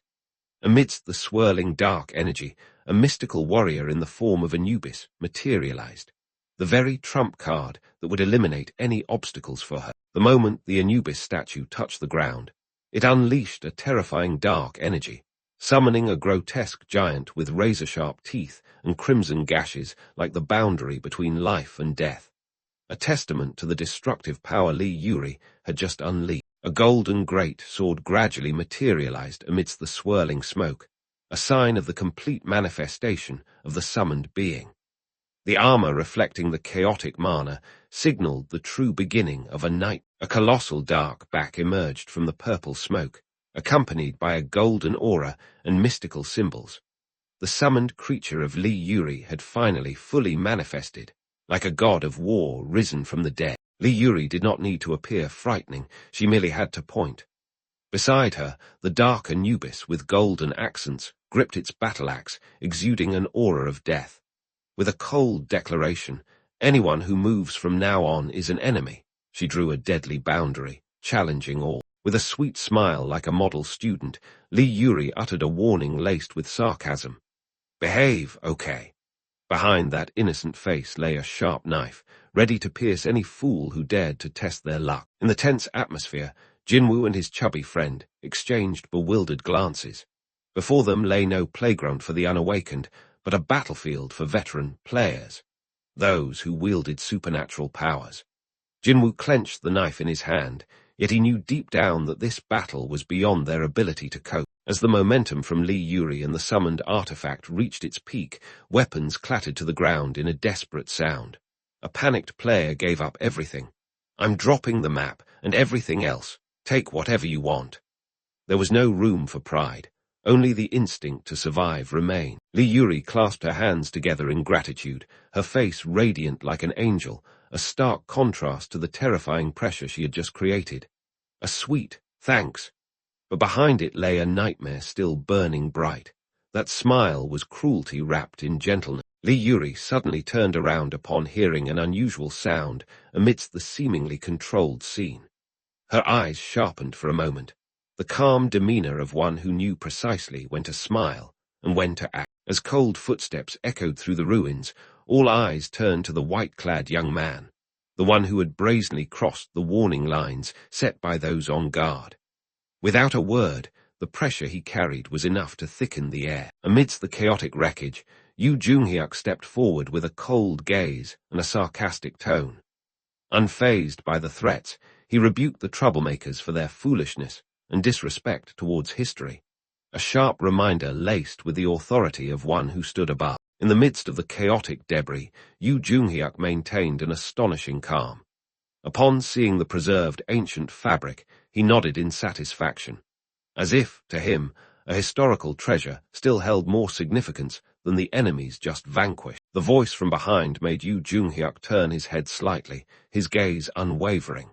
With a cold demeanor, he accepted the nickname, the Fearless One, as an inevitable reality, because indeed, he had never hesitated even once. Li Yuri was no longer the girl with a bright smile from moments before. Her eyes glowed a deep purple, her cold gaze piercing through the air, her voice unwavering. Do I look like I'm joking? a question to which anyone daring to object would only receive consequences from the darkness behind her. Li Yuri didn't hesitate to order the defensive spirit to attack. With eyes ablaze and a cold smile, she commanded, "Get him!" a signal for the onset of a merciless battle. The giant defensive spirit, under Li Yuri's control, swung its scythe with ferocity, a red glow emanating from its eyes and mouth, foreshadowing a devastating assault. Upon receiving the order, the defensive spirit charged with its heavy weapon towards its target. But the young man in white remained unmoved, his gaze coldly absorbing the lethal intent directed at him. Clearly, he was not an easy target. As Ju turned to face his opponent, the wind whipped through his white coat, his cold eyes locking onto the adversary. There was no panic, only an unnerving calmness, as if he were the impending storm that would consume everything.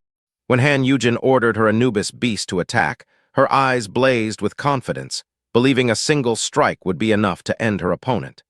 The killing intent radiating from Anubis seemed to freeze the entire room. But Jiwoo remained standing, unmoved.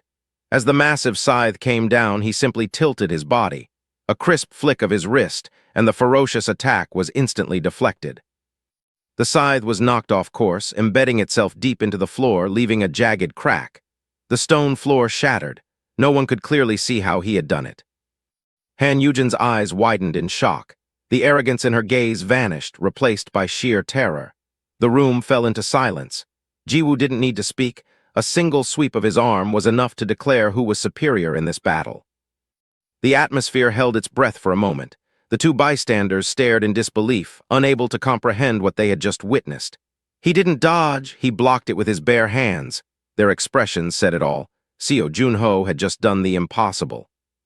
Seo Junho smiled faintly, his gaze calm. To him, their astonishment was understandable. They didn't know that his abilities had far surpassed human limits. Facing his opponent, Junho didn't raise his voice, simply glancing calmly at the girl across from him. "Where's your pet's weapon?" His words were sharp as a blade, aimed directly at Kim Seok-young, who had just unleashed her full power only to fail miserably. Seok-young froze. Her flustered expression was evident as she began rummaging through her bag. Who said I only have one statue?" she protested in panic, pulling out a series of obsidian soldier statues ready to summon a new force. Not one to be cornered, Kim Seok-young quickly retrieved more soldier statues from her bag, each warrior exuding a menacing aura, showing she had prepared not just with threats, but with an entire miniature army ready for battle. With her eyes flaring with violet-black mana, Kim Seok-young summoned multiple soldier statues from the palm of her hand, each warrior materializing in a swirling vortex of energy, proving her ability to manipulate, and the sheer number of her forces far exceeded her opponent's expectations. The moment Kim Seok-young completed the summoning ritual, the system immediately announced the relic embodiment of Anubis had awakened, causing Jiwoo to look up in awe at the strange energy that had just erupted. Kim Seok-young stood amidst the swirling black smoke, breathing heavily but with a fiery determination in her eyes, her head held high in defiance as she successfully summoned her army of combat statues. "Well, what do you think now?" Her words rang out as a direct counter to her opponent's earlier arrogance. Kim Seok-young gritted her teeth, issuing commands in the midst of the magical black mist, causing the towering gold and black-armored Anubis warriors to step out from the summoning circle. "These will be enough to wipe that smug smile off your face." Jin Sehyun's lips curled in approval, his sharp gaze following Kim Seok-young as she summoned 5 Anubis warriors simultaneously, a feat not easily achieved, proving she was no ordinary player. It wasn't just Kim Seok-young who surprised Jin Sehyun. Even the old man who had used magic earlier proved one thing. This world had far more experienced players than he had imagined. Kim Seok-young's eyes darkened as she heard Jin Sehyun's indifferent, "not bad." Her effort to summon 5 avatars at once clearly hadn't received the recognition she had hoped for. Jin Sehyun casually flipped a card while delivering a cold, mocking remark, evaluating Kim Seok-young's performance as somewhere between impressive and mediocre, as if it were just a trivial game. Mocked directly by Jin Sehyun, Kim Seok-young clenched her teeth in anger, her furious gaze unable to hide the humiliation boiling within her. In response to Kim Seok-young's sarcasm, Jin Sehyun merely raised an eyebrow, his voice calm but icy, as if about to reveal an insurmountable gap. Jin Sehyun bent down to pick up the bag, his gaze still serene as if explaining an obvious truth. When the gap in strength exceeds comprehension, that difference sometimes becomes invisible to the weaker party. Jin Sehyun gently tossed the sandbag into the air, his gaze calm yet filled with killing intent. For those who don't know their limits, the best way to wake them up is to let them feel the overwhelming gap between their ranks. The unnamed sorcerer suddenly acted, the pine tiger diagram replica, glowing brilliantly as it was filled with mana, an ancient artifact not just for display but also a powerful summoning weapon. Jinwoo merely glanced at the burning stream of mana emanating from the painting, his lips curling into a cold smirk. To him, such a summoning was hardly worth his attention. Jinwoo stood tall amidst the electric aura, executing a feather-light swing of his hand. Yet it summoned a colossal thunder tiger spirit that charged forth like a lightning strike, shaking the very space with its overwhelming pressure. At the earth-shaking roar of the thunder tiger spirit, the girl, named Jisoo, could only stand frozen in shock.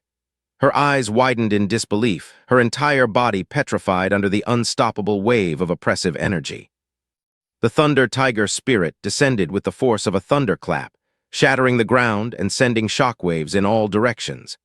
That single impact alone was enough to declare the absolute difference in power between Seok-woo and the rest.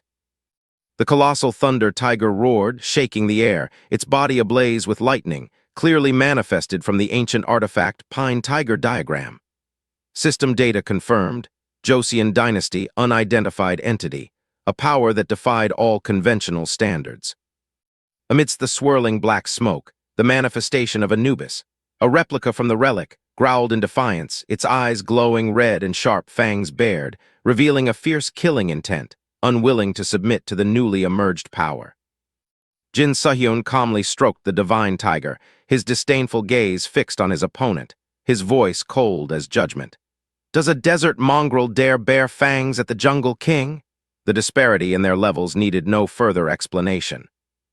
Jin Sehyun slid his hand through the air, a seemingly meaningless gesture that signaled the impending storm. The real battle was only just beginning. Jin Sehyun didn't need to shout, merely uttering softly, "Devour them!" Yet with those words alone, the battlefield trembled. He had unleashed his beast. The jungle king roared, tearing through the air with thunder and killing intent. Jin Sehyun's divine tiger began its merciless hunt. Anubis roared in fury, stomping the ground beneath its feet. Even as a divine avatar, it now faced the absolute authority of Jin Sehyun's divine tiger.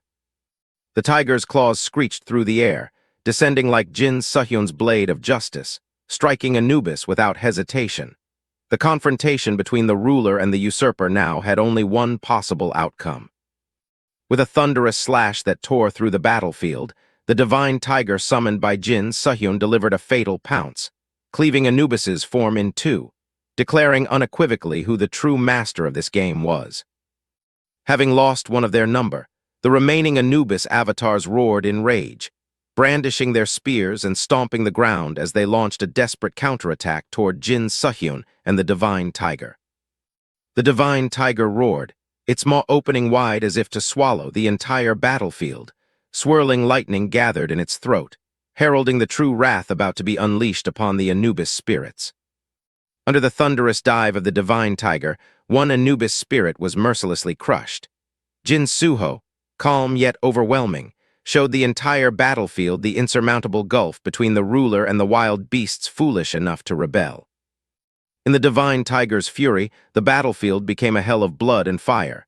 Each pounce was a asterisk crack asterisk, each bite was annihilation.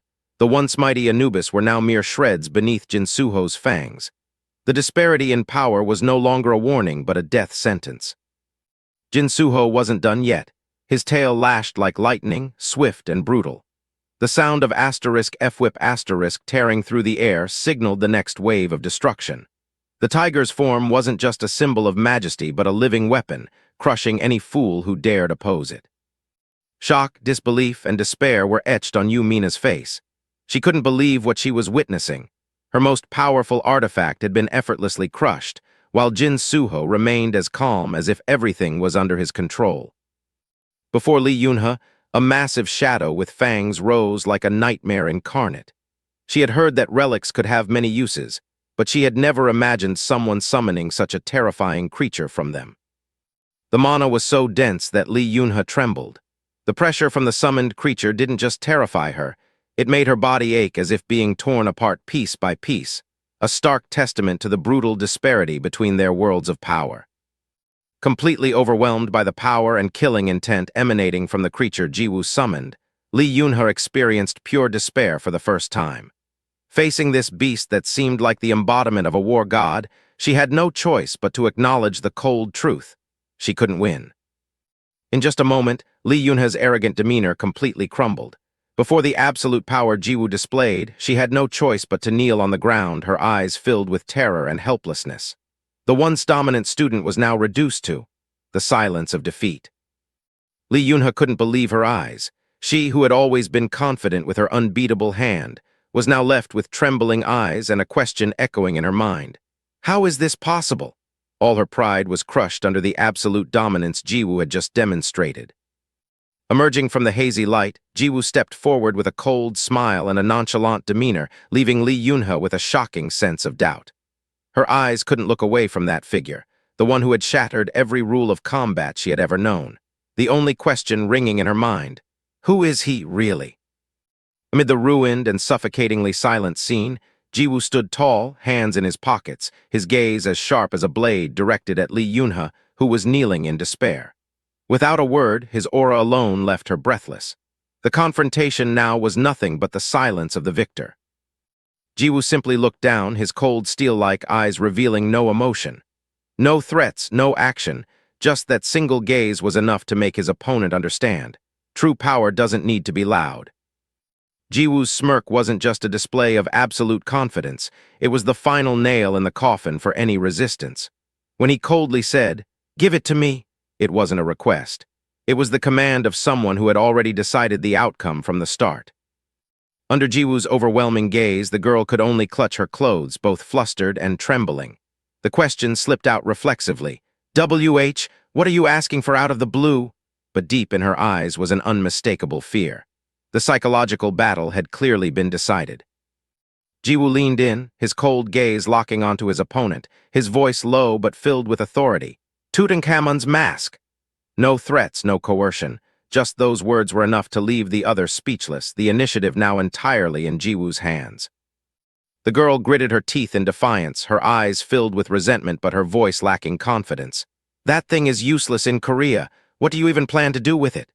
But Jiwoo didn't need to answer. For him, knowing who the victor was enough. Without another word, Jiwoo simply gestured with a flick of his finger. A simple motion, yet it carried immense pressure, as if he were controlling the entire chessboard, and everyone else was just a pawn forced to obey. When the giant tiger roared, its killing intent froze the air, its fiery gaze making the opponent tremble. Under such terrifying pressure, the girl could no longer hold out, trembling as she cried out in despair. "Fine, I'll give it to you." The backpack fell onto the shattered stone floor, opening amidst the dust and broken glass, like an inevitable surrender. Under absolute pressure, the only choice left was to let go. A cold ding echoed through the tense air.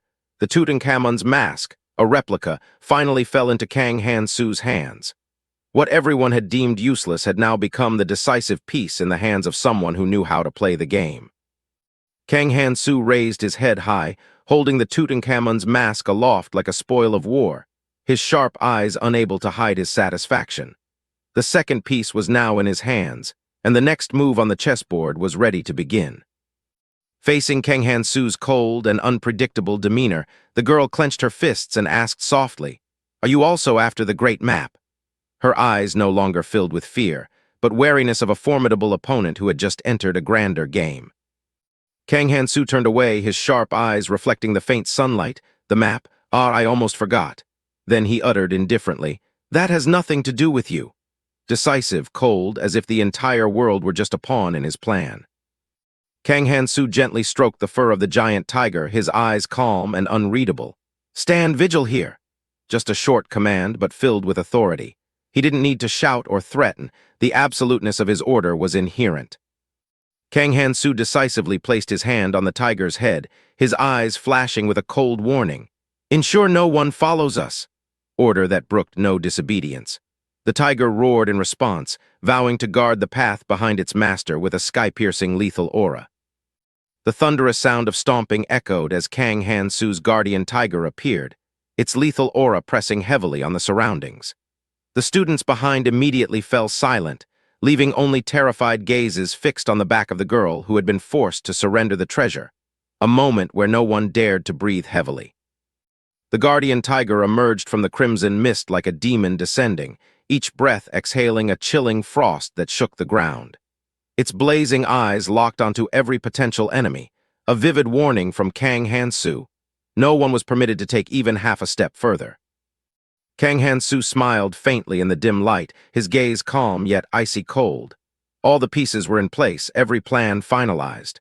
Now he only awaited the moment to strike, like a chess game where he alone knew the checkmate move.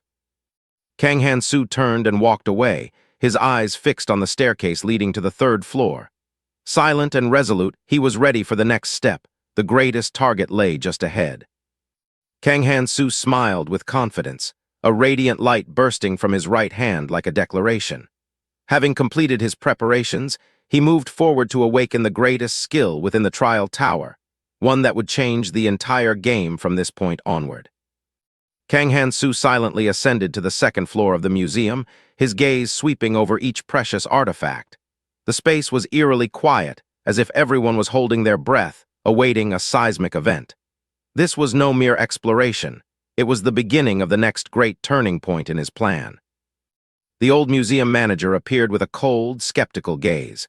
Faced with unprecedented chaos, he looked directly at Yuri, the girl caught up in Kang Han-soo's scheme, and questioned her in a firm, deep voice. This was no longer a matter of petty theft, but a sign of the real storm approaching. As the chaos subsided, Kang Han-soo and the old museum manager stood side by side in silence.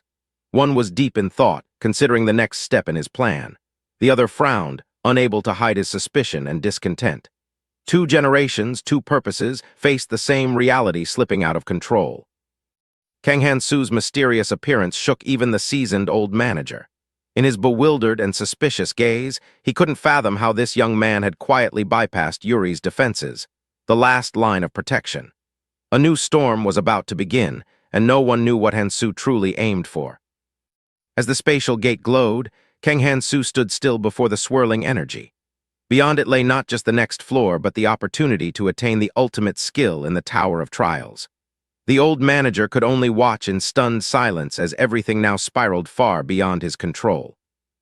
Han-soo stood calmly before the glowing barrier, unfazed. When the old man remarked on the one-star barrier, Han-soo merely smiled faintly, his understanding far beyond imagination, leaving the manager uneasy. From here, the initiative fully belonged to the enigmatic young man. Han-soo reached out to touch the barrier, emitting powerful electric energy. Blue sparks flashed, making even the onlookers wary. The old manager admitted in astonishment that he had never seen such a barrier, but Han-soo was different. He had come to surpass the unprecedented. The old manager frowned, attempting to touch the glowing barrier, but was quickly repelled by a numbing electric shock. He shook his head and said, "Both physical and magical attacks are useless." Before them was an unprecedented seal, one only Han-soo could break. Han-soo raised his hand and touched the barrier under the old manager's astonished gaze. The electric current brushed his skin but didn't make him retreat. Without explanation, he simply took a deep breath and began to dismantle the seal in a way no one expected. Han-soo closed his eyes, letting the flow of magic energy guide him. He didn't seek to destroy the barrier with brute force, but quietly sensed the exact point where the magic was distorted. A deep breath, a surge of energy, and as the black vortex enveloped his body, the barrier began to tremble. Amid the dense magical energy, Jinwoo finally pinpointed the magical intersection, the only place to neutralize the barrier. With a cold, sharp gaze and absolute calm, he whispered a familiar keyword, "Carpo," the prelude to a legendary skill even the Tower of Trials would fear. In the tense moment before the star-level barrier, Jinwoo calmly reached out to touch the seal, his gaze cold and confident. "I think I know how to break it," he said, but immediately added, "but on one condition." That seemingly casual remark made everyone around him hold their breath, for Jinwoo's conditions were never simple. The old man furrowed his brow, his voice dropping to a gravelly tone. "A condition?" Though he tried to remain calm, his eyes betrayed his suspicion. He knew well, with someone like Jinwoo, any condition could shift the entire situation. Jinwoo didn't give the old man much time to think. With a cold gaze, he slowly said, "To break the barrier, you must continuously maintain your fire magic." A seemingly simple condition, but it was a cruel test of both stamina and trust. As the old man hesitated and asked, "How long?" Jinwoo replied calmly, as if it were obvious. "Until I go inside, retrieve the sacred artifacts, and return." No plan B, no retreat, only absolute faith in the endurance of a single flame. Despite decades of battles, the old mage couldn't hide his astonishment at the bold proposal. Jinwoo didn't just want to surpass the barrier. He wanted the old man to stay behind, maintaining the magic non-stop, while he ventured alone into the perilous depths. And strangely, the old man only laughed, as if he had been waiting for this moment for a long time. Though he knew his request was somewhat unreasonable, Jinwoo didn't hesitate. He openly admitted he couldn't sustain a continuous attack to weaken the barrier. But in return, he was willing to leave behind the map, the object everyone coveted, as a guarantee. Under the half-trusting, half-suspicious gaze, Jinwoo simply said, "By tomorrow morning, we can't leave empty-handed, right?" The old man stood silently, his eyes darkening under the flickering light of the barrier. All the effort, all the hardship. If it all ended in nothing, what could be more bitter? His thoughts tightened around him like an invisible seal, and he understood this wasn't just magic, it was a gamble. Under the flickering light of the barrier, the old man raised his head, his voice heavy with doubt and determination. "Will you promise to give me the map?" A question not just to confirm the promise, but the final condition for him to pour all his magical power. In his experienced eyes, this wasn't a negotiation, but a guarantee for all he had sacrificed. With a faint smile but calculating eyes, the protagonist affirmed, "Of course, I don't want to make an enemy of such a proficient magic user." The reply was both a commitment and a clever reassurance. In this moment, he not only sealed a deal, but also skillfully planted false trust in his opponent, preparing for his next move in the magical labyrinth. Cornered, the old mage had no choice but to trust the young man before him, Jin. Though fully aware of the risks, his eyes still shone with resignation. In this murky game where every exit was sealed, even a sliver of hope was worth betting on. Though still hesitant, the old mage finally nodded in agreement. The words, "Okay, I'll trust you," were not just a promise but a surrender of fate to Jin, the young man holding the key to breaking the barrier. In that moment, trust became the greatest gamble. The blue gate flared brightly as Jin placed his hand on the barrier. His gaze was cold but resolute as he turned to the older man and said, "I'm counting on you." A simple message, but enough to transfer responsibility and trust. The race against time and the line between truth and lies began here. Under the blazing fire in his right hand, the silver-haired man growled, "I'll do my best." No badges or glory, just a promise. He chose to stand outside the battle line to hold the gate for Jin. The flickering flame wasn't just magic, but the trust of a veteran mage willing to bet on the younger generation. The flame erupted violently, beyond control, engulfing the old mage's body in its fury. Though he had given his all, he hadn't expected the magical backlash to repel him so fiercely. Amid the scream of "UWAH," his promise to Jin seemed to dissolve into the surrounding flames. This wasn't just magic, it was a gamble with his life to keep his word. The flame erupted as if the entire gate had been blown apart by a magical explosion. Jin and the old mage were nearly knocked down by the force of the unexpected blast. But amid the chaos, the gate had opened. That was the price of trust and the beginning of a point of no return. The sturdy barrier finally cracked. The magical flame surged violently, reaching its limit. At the sound of crack, Jin knew the door had truly opened, not by strength but by the determination and trust between two people who had never been close. Under the blinding light and the pressure of the cracking barrier, Jin tightened his gaze and shouted the name etched in his mind. "Carpo." In that decisive moment, he didn't just step inside. He crossed the boundary between trust and true power. In an explosive moment, as the barrier was completely shattered, Jin didn't hesitate but charged into the swirling flames as if all boundaries had been burned away.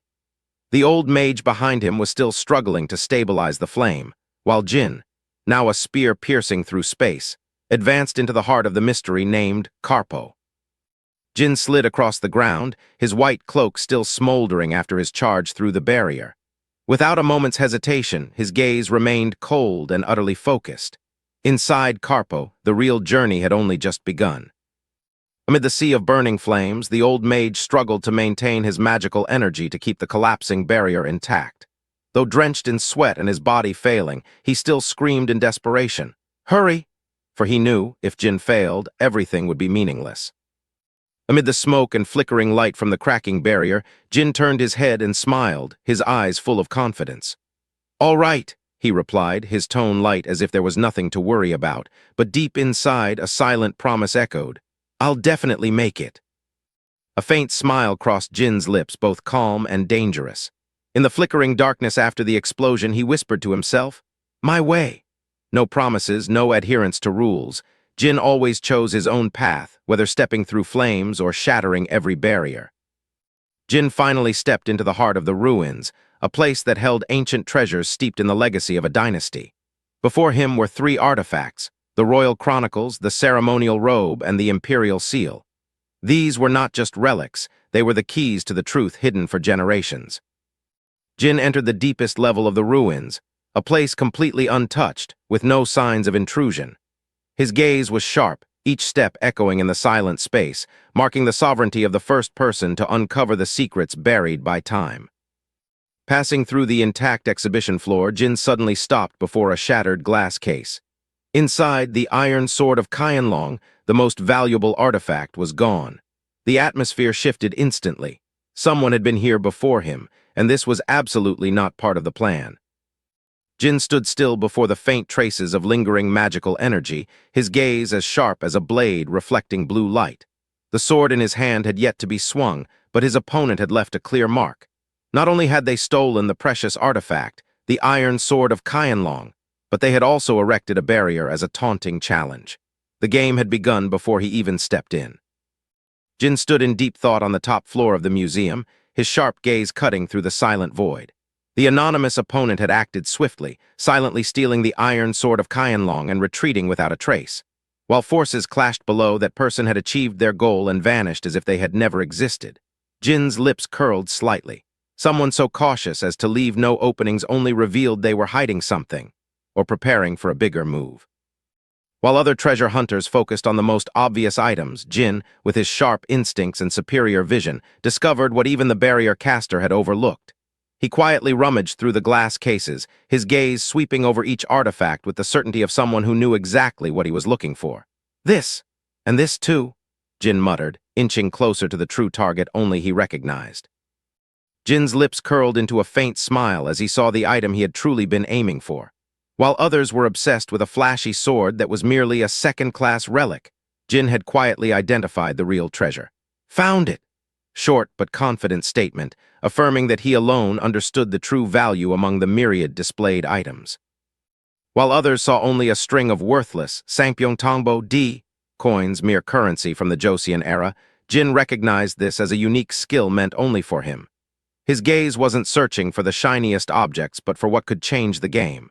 For Jin, true value always lay beneath the dust of history, where only the perceptive could find it.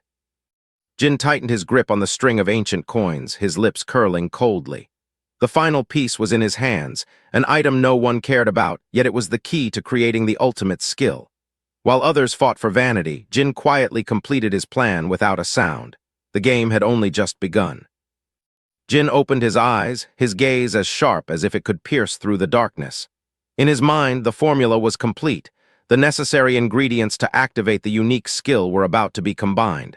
Every step he took was calculated, nothing wasted. This was the moment of transformation. Jin coldly and precisely took out each artifact. Persian ritual mold E and Tutankhamun's mask B. Each was an ancient fragment, carrying a portion of power from lost civilizations. Now in his hands, they were no longer relics. They were the materials for the ultimate skill about to be born. Jin's lips curled into a confident smile. When he combined the 2 artifacts, Persian ritual mold E, and Tutankhamun's mask B. A golden light erupted as if opening a gateway to an unprecedented power. This wasn't just a simple addition, it was the pinnacle of creativity, the final step to perfecting the great skill only Jin possessed. The two artifacts began to resonate intensely, glowing brightly in Jin's hands. As the system notification confirmed their complete compatibility, a mysterious eye formed from the dazzling golden energy, heralding the birth of a unique skill. Jin had succeeded. Jin tightened his grip on the string of ancient coins, golden energy swirling around his body like a burning aura. He had not only successfully combined the two artifacts, but also initiated the first step to go further. The confident smile on his face said it all. Jin knew exactly the path he was opening. The string of ancient coins snapped in Jin's hand, like a sacrificial ritual for awakening. In that moment, he didn't just break the limits of the item. He unlocked the final step of the exclusive skill he had long awaited. The ancient coins clattered as they fell from Jin's hand, the light flaring up in response to the summoning of a long-prepared ritual. The golden glow spread throughout the space, an unmistakable sign. The ultimate skill was about to be born. The three sacred relics reacted simultaneously. The light exploded as if trying to tear through space. Jin stood at the center of the energy vortex, his gaze cold, his hands forming a seal. In this moment, he wasn't just summoning the ultimate skill, he was declaring absolute control over it. Jinwoo smiled arrogantly as the system notification rang out amidst the fiery scene. Despite the near-zero chance of success, he had successfully combined the rare relics. It wasn't luck, it was the absolute calculation of someone born to surpass all limits. As the final light faded, Jin had completed the fusion of the three sacred relics and obtained the Eye of Truth, SS, a legendary artifact that only awakened when its possessor had sufficient intellect, courage, and strategy. Jin's gaze now didn't just pierce through matter, it also exposed the truth. Jinwoo hadn't come to the museum just to fuse the sacred relics. The Eye of Truth, the strongest of the 5 eyes in existence, was only a step in a larger plan. His cold gaze hinted, another goal awaited beyond the light. After fusing the 3 sacred relics, Jin had fulfilled a hidden condition no one expected. A ding sounded, and the floor beneath him lit up brightly, signaling that a secret door was about to open. This was the true beginning of the ultimate skill he was pursuing. The flickering light from the data gate reflected on Jinwoo's cold face. He didn't need to say a word, his expression said it all. The plan was progressing as intended, and what awaited beyond the curtain of light was his true goal. Under the swirling light of data, Jin didn't just declare his goal, he also laid out the path. With the ability to copy and fuse skills from across the world, he had created the ultimate weapon for himself. This was no longer about survival. This was the process of becoming the strongest, untouchable by anyone. At the peak of the Tower of Trials, Jin had completed the final piece of his unique skill, Fusion over rank. Not just copying or enhancing, now he could fuse any skill, surpassing all limits the world had ever known. This was the moment a true monster was born. Jin stepped into the core of the Tower of Trials' highest level, where the light of the world's memories swirled around him like a spatial vortex. The skill Fusion over rank had now unleashed its full potential, and Jin officially joined the ranks of those who held the absolute truth of the world. Jin's eyes blazed in the swirling blue mystical energy. That gaze didn't just pierce through the truth, it marked the beginning of a new era where every skill would be redefined under his hand. Amid the raging flames in the exhibition hall, Jin turned his head calmly. The man behind the glass cried out in desperation, but to Jin, it wasn't worth worrying about. He already held the truth and power beyond ordinary limits. In the sea of raging flames, the old man with silver hair struggled to maintain the barrier with his last strength. Drenched in sweat and his body trembling from exhaustion, he still persisted, waiting for Jin to return at all costs, because he knew that what lay inside would change the world. Jin remained calm amidst the chaos, as if it had nothing to do with him.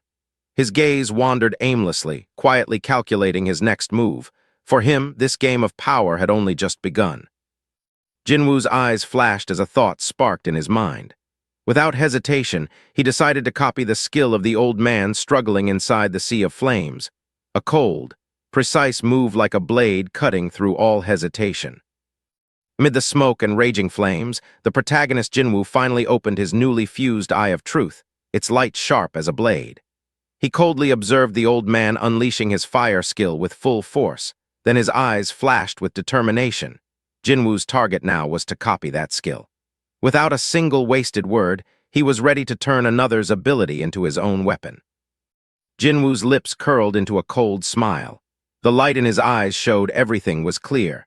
He didn't just understand how to copy the skill, he had also found the most effective way to use it. For him, this wasn't just a step forward, it was the beginning of an unstoppable breakthrough. Jinwoo narrowed his eyes, his gaze as sharp as a blade carving into the skill-copying conditions. A half-smile appeared, cold and calculating. He had understood, to copy the old man's technique, he only needed to provoke him enough to reveal his true nature. Simple and completely within his grasp. Amid the raging sea of fire, the old man Go-gun strained to maintain the barrier, shouting urgently for Jinwoo to act. His endurance had reached its limit, yet he stood firm, holding on just long enough for the heir of this era to complete the final breakthrough. A life-and-death moment where faith surpassed even the instinct for survival. Jinwoo turned his back in the silent space, his cold gaze piercing through all tricks. With a single decisive statement, he declared the end of the game. No more need for disguises, no more need for schemes. The true ruler had emerged. A look of astonishment spread across the old man's face as Jinwoo calmly requested him to stop the skill. In that moment, he realized he was no longer in control. The tables had turned, and Jinwoo was now the one maneuvering the chessboard. Jinwoo raised his head, his crimson eyes gleaming with cold mockery. Amid the smoke and embers, he spoke casually, delivering the final blow. Truthfully, you never needed that skill to begin with. From his posture to his words, Jinwoo had completely dominated the situation, turning the one who once held fire in his hands into a manipulated fool. The old man trembled, his breath ragged, his eyes filled with confusion and doubt. The flames around his hand dimmed, reflecting his utter bewilderment. He couldn't understand how he had been so easily led astray. Every word Jinwoo spoke now felt like a slap to the pride of someone who had once believed he held the upper hand. Jinwoo didn't look back. He stepped through the spatial gate with determination, leaving behind Karpo, who clenched his fists in silence. The flickering blue light seemed to cut across two worlds, marking the boundary between the one who controlled the game and the one who had been completely outmatched. Jinwoo coldly chanted a Latin incantation, passing through the barrier as if it were mere thin mist. As the flames erupted behind him, he left only one word, Karpo, not a greeting but a verdict. Jinwoo calmly stepped through the barrier, leaving behind the old man who was exhausted from trying to break what should have been unbreakable. With a simple Latin incantation, he had flipped the game.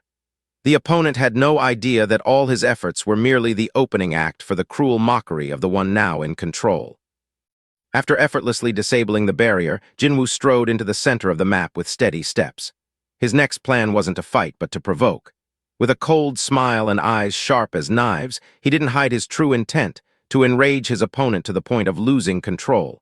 In this psychological game, Jinwoo was always the one leading. Jinwoo stood before the tower map with a cold gaze, completely indifferent to the information recorded on it. To him, the early floors of the tower were just the past, steps he had long since surpassed. With his sharp memory and superior experience, the map was now nothing more than a useless piece of paper. In this game, Jinwoo was always one step ahead. Jinwoo smirked with calculation, his cold eyes seeing through the entire situation. He had the advantage, the knowledge, and the map in his head. But that didn't mean anyone could easily take it from him. With a lighter in hand, Jinwoo prepared to burn what others coveted most, just to prove one thing: he was the one who set the rules. The old man's face paled, his eyes wide, his voice trembling with panic. He couldn't believe what Jinwoo was about to do, an act that defied all logic and strategy. The precious map which he had exhausted himself to obtain now stood on the brink of being burned to ashes, all because of a mocking smile. Jinwoo wasn't just attacking his strength, he was crushing his opponent's will with his own ruthless calm. Jinwoo smirked, his sharp gaze cutting into his opponent's pride. Without shouting or flaunting his power, a single soft statement was enough to make the other realize. From the very beginning, everything had been in the palm of his hand. Jinwoo coldly lit the detailed map of the tower on fire, his mouth twisted in a mocking smile. To him, all instructions were meaningless, Because he didn't need a path, he was the one who rewrote the rules of the game. In a cold, decisive act, Jinwoo set the tower floor map ablaze. To him, no one else deserved to share the advantage. All information was a weapon, and he wouldn't let anyone else hold it but himself.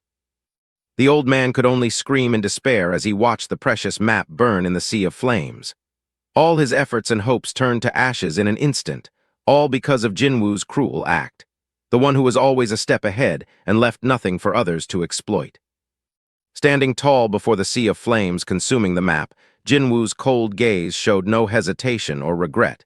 He knew that to protect his absolute advantage, sometimes he had to burn away any chance of others catching up. A simple act that clearly declared, "This is my game, and only I set the rules." In his extreme fury, the old man screamed in despair as he watched the precious map burn before his eyes. His anger turned into wild threats, but it only proved one thing. Jinwoo had succeeded, not only in burning the map, but also in incinerating his opponent's last shred of control. After burning the map before his enemy's furious gaze, Jinwoo's eyes blazed with a crimson light like the flames behind him. The system rang out with a ding. The condition had been fulfilled. His cruel act wasn't just to provoke, but a calculated move to unlock the next level of power. Standing tall before the remnants of the flames that had consumed the tower floor map, Jinwoo watched as a mystical skill book appeared in midair, bathed in blue light. The system announced, "You have successfully copied the skill element of fire."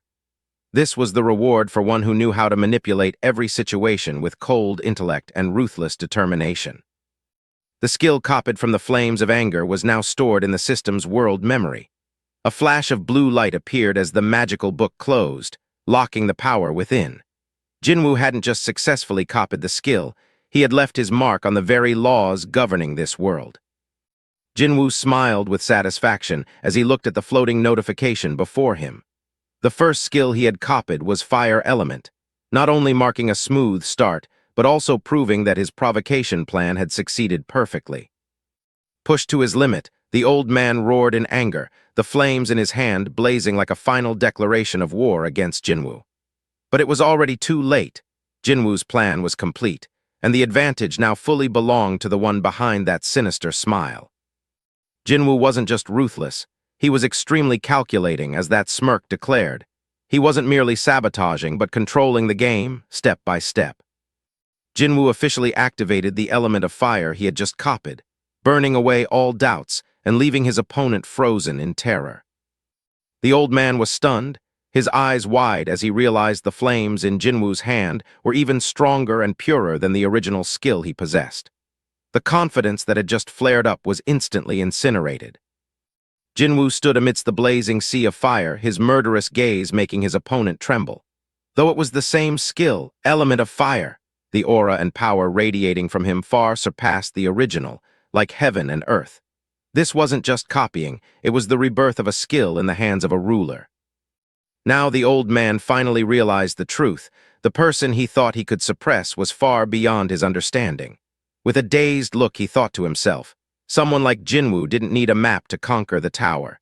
He was the one rewriting the rules. Jinwoo stepped out of the sea of fire, his cold gaze piercing through all defenses. Faced with such overwhelming power, the old man could only tremble and ask his final question, "Who are you?"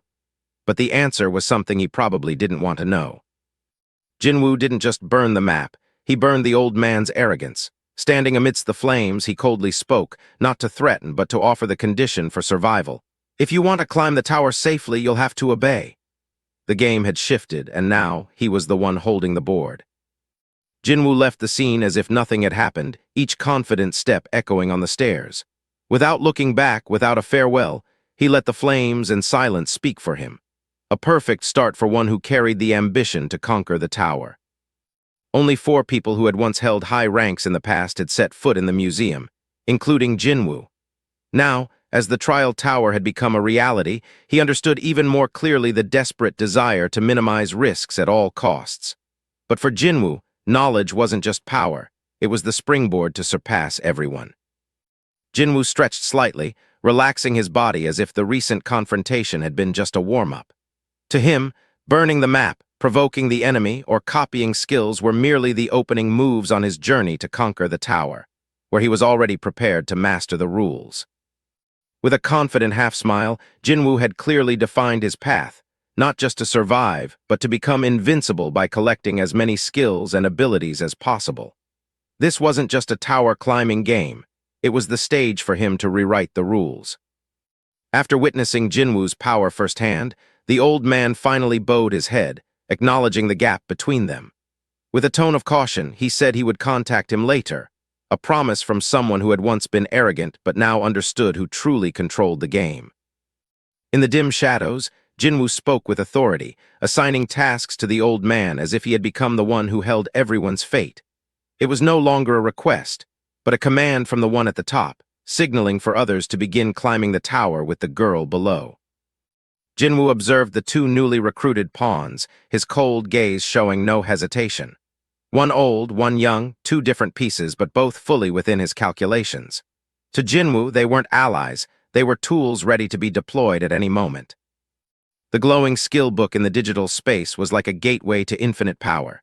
Jinwoo knew well.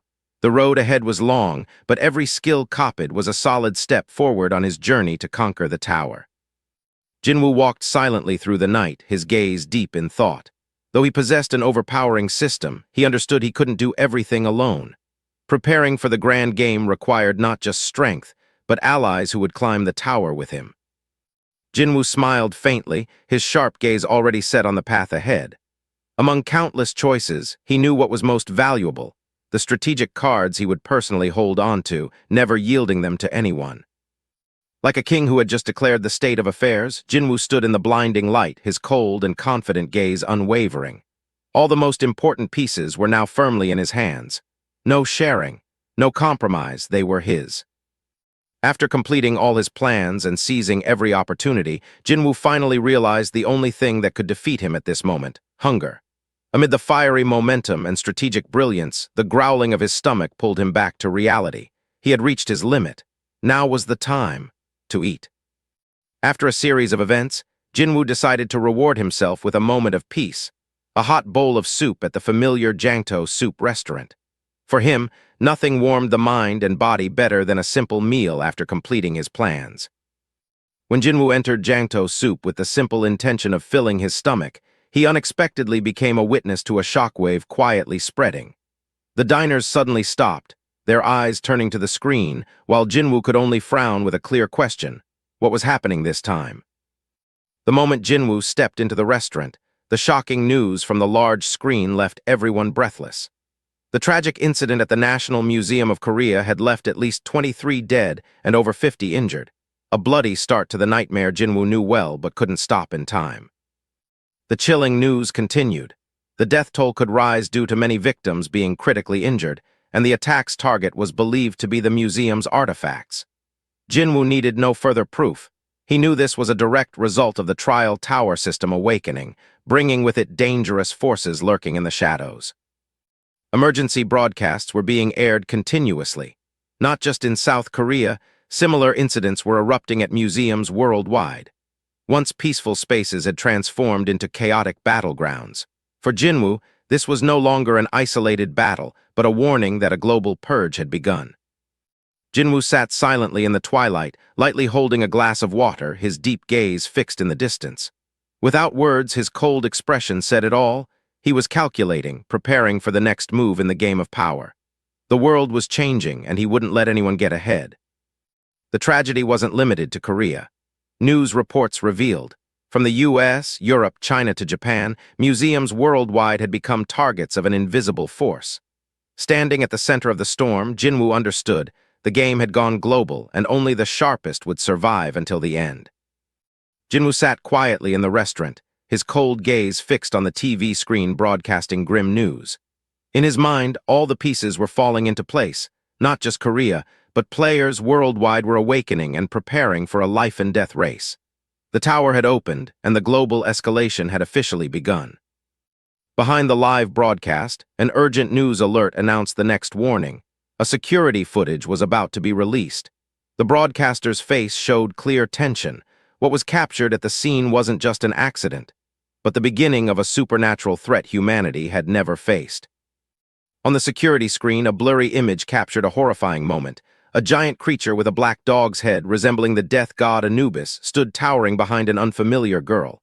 In an instant, its attack was unleashed, accompanied by a chilling sound, chomp. One player was struck, unable to dodge. This was no longer a game. This was an invasion. The security camera recorded a spine-chilling moment. A mutated tiger-like creature, its body radiating lightning and murderous aura, crushed its prey with a brutal bite. Blood splattered everywhere. Though it was just footage, viewers could almost feel the crunch piercing through flesh. The scene left the media and public in shock. This was undeniable proof the world was descending into supernatural chaos. After the shocking footage spread, the crowd buzzed with discussion. All eyes turned to the young man in white who had just entered, Lee Hyun. Some recognized him as the one who had stirred the Tower of Trials community with detailed analyses that shook the forum. Now, his calm presence only deepened their suspicion. Was he the real monster in the footage? Though he hadn't officially entered the trial tower, Lee Hyun had inadvertently become the center of attention when the video of him defeating Mangrove spread across the community. Amid the chatter and scrutinizing gazes, he quickly realized a serious problem. His true identity was being exposed too soon. If he wanted to go further in this competitive world, Lee Hyun needed a new disguise. As the world descended into chaos with the emergence of the trial tower, the government swiftly established a special unit called the Awakening Association. This organization gathered public servants who had gained supernatural abilities, tasked with investigating and managing the anomalies spreading globally. A new era of power and order was beginning to take shape. Jinwoo sat in deep thought, his cold gaze calculating every move. With the news of the newly formed Awakening Association, he realized the government was reacting faster than expected. At this rate, the power game would no longer be his private stage, and he needed to act before being overtaken.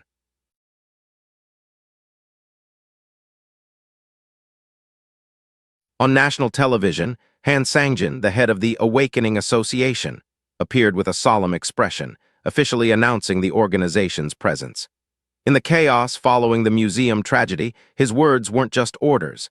They were a signal that a new era of superpowers had begun.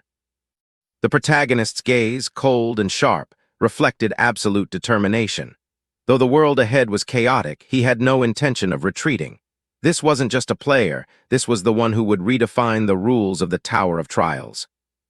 Han Sang-jin, the head of the Awakening Association, officially issued a recruitment call. With a minimum salary of 60 million won and level 7 civil servant benefits, the government didn't hesitate to play all its cards to control the awakened. But would this enticing offer be enough to keep those who had entered the tower? Jin Tae-kyung, once looked down upon, had now become the sole exception the government couldn't ignore. A vague statement from Han Sang-jin suddenly made the atmosphere tense as a bowstring. With strength far beyond the norm, Jin was no longer an ordinary person, but an uncontrollable element. Han Sang-jin, the leader of the Awakening Association, bowed before the media cameras and swore on his honor. In a new world full of chaos, that oath wasn't just a commitment, but a sign that the power game had truly begun. Before the national television cameras, Han Sang-jin, the head of the Awakening Association, made an enticing offer. Just join and the government will provide full support. But in the protagonist's cold gaze, that promise wasn't just a commitment, but bait for a new game. Under the admiring gaze of the crowd, the protagonist, still anonymous in the humble eatery, quietly listened to the murmurs about life-changing opportunities. But only he knew. True power didn't come from government promises, but from the determination to climb to the summit of the Tower of Trials. The protagonist's sly, meaningful smirk showed he had already anticipated the government's move. With a cold thought, "So they're targeting me." He knew the power game had begun, and he was the piece no one dared to touch. Kang Hyun-woo, a man with abilities far beyond the norm, gave a faint smile at the government's offer. Despite their promises of privileges and fame, he coldly declared, "I have no intention of joining any organization." His absolute confidence didn't just stem from his strength, but from a vision that surpassed all. Han Sang-jin, leader of the Awakened Ones Association, understood a harsh truth. Someone with overwhelming power like Kang Hyun-woo was worth more than 100 ordinary people combined. That's why he didn't hesitate to offer a blank check, just to secure an irreplaceable strategic asset. Kang Hyun-woo intently watched Han Sang-jin's image appear on the screen, his eyes flashing with caution. As the head of the Awakened Ones Association, Han undoubtedly possessed a special skill, not just powerful, but one to be wary of. Hyunwoo silently assessed his potential opponent, knowing this wasn't just a simple invitation, but the start of a hidden power game. Kang Hyunwoo's lips curled slightly, his eyes filled with hidden meaning. He wondered if Han Sangjin truly had real strength, or if he had merely climbed up through long-term experience in the Tower of Trials. Regardless, Hyunwoo hoped the association's leader wasn't just a figurehead, because if he was, this battle would be disappointingly dull. Kang Hyunwoo smiled faintly, his eyes flashing with interest. For him, Han Sangjin's formidable abilities weren't just a challenge, they were an opportunity. The stronger he was, the more Hyunwoo was intrigued, because copying the skills of a worthy opponent was what truly made the game exciting. Kang Hyunwoo glanced at the clock on the wall, his eyes flickering with icy preparedness. The hour had come, the moment he would step into the grand chessboard laid out by the government and other forces. But this time, the one to lead the game would be him. 7 p.m., the fateful moment was set. Kang Hyunwoo had calculated everything, and from this moment the gears of change began to turn. The gate leading to the Tower of Trials awaited his step, with the entire world watching in silence. The clock struck, and the world was no longer the same. In the moment where reality intersected with a new dimension, Kang Hyunwoo realized time wasn't just a flow, but a door. And now that door was opening before him. The Tower of Trials, a towering black structure, rose amidst a swirling sky, defying all laws of reality. Kang Hyunwoo stood before the fateful gate, where each floor was a test, each step a life-or-death choice. There was no turning back. The real game had begun. The scene before him distorted and shattered like a broken mirror. The moment Kang Hyunwoo was transported to the first floor of the Tower of Trials. It was no longer the familiar world. A sea of light, floating islands, an ancient castle, all were just the prelude to an unprecedented life-and-death journey. As the clock struck 7 p.m., the world trembled and twisted in an eerie light. Kang Hyunwoo and dozens of others were summoned into the Tower of Trials, a surreal land where floating islands hung in the sky and blue teleportation gates marked the beginning of the most brutal challenge of their lives. While the crowd was still bewildered and buzzing at the fantastical scene within the Tower of Trials, Kang Hyunwoo remained unusually calm. He wasn't a first-timer here. With memories from a past life, everything to Hyunwoo was just a repeat of a game he had mastered long ago. Kang Hyunwoo's lips curled slightly as his gaze swept over the bewildered faces around him. To him, they were all rookies who had never tasted real combat. While everyone was still marveling, he was already ready to move forward, because this wasn't a beginning but the return of someone who had once conquered it all. To welcome the players into the Tower of Trials, a bag of gold unexpectedly fell as a starting gift. The glittering light and the clinking of coins echoed through the space, marking the first sign of a life-changing journey, a game where both rewards and dangers were beyond imagination. The live broadcast function of the Tower of Trials was officially activated, turning every step, every battle of the players into a globally watched performance. Viewing fees were priced based on the players' rankings, and each view could be converted into rewards. Now, not just skill, but fame could determine who would climb to the top of the tower. The live broadcast feature was only activated when players faced the boss, the life-and-death battle at the end of each floor. Light erupted in the darkness, and thousands of viewers from outside watched every breath, every strike. This was no longer just a tower climb, it was a stage where a single mistake would be exposed to the entire world. Upon entering the tower, the players didn't just face challenges, they faced nightmares made real. The first-floor boss appeared, from cold-blooded revenants to furious demons and humanoid beasts. Behind the flames and glowing eyes were merciless creatures, and only the strong like Jinhyuk had the right to move forward. A warning was issued, and the entire system seemed to freeze for a breath. As the cold announcement, "Appropriate measures will be taken," echoed, those who violated the tower's rules were locked into their fate. In this world, rules didn't exist to warn, they existed to punish. With a smug smile and cold, sharp eyes, the protagonist silently nodded. This was what he had been waiting for, a dangerous game, worthy rewards, and ruthless rules. No fear, only excitement. He was born to break the limits of the tower. Between the world of ordinary people and those climbing the tower was an invisible bridge, the live broadcast system. Through it, every feat, failure, or miracle within the tower was transmitted to the outside, turning every battle into a global spectacle. In this new era, glory wasn't just for the strong, it belonged to those who were witnessed. Tower climbers didn't just fight to survive, they competed for attention. Those with the potential to reach the top, like IRO and FISD, attracted thousands of views, while weaker ones like DAG-12 were mere whispers in the sea of people. In this world, fame was also a form of power. In the Tower of Trials, the broadcast system wasn't just for entertainment, it was the core resource distribution mechanism. The more famous a player became, the more views they garnered, and the in-game currency, coins, flowed like a waterfall. This was a battle of fame, where glory brought both power and benefits. Eager rookies rushed into the Goblin Den, dreaming of gold and endless joy, unaware that behind that door lay the true trap of the Death Tower. Jinhyuk quietly moved forward amidst the chaotic crowd, a seemingly accidental collision that was actually the start of a premeditated move, as always. Jinhyuk maintained his calm pace amidst the impatient crowd, his eyes unwavering even when shoved from behind, as if he was accustomed to the chaos and always one step ahead of the world.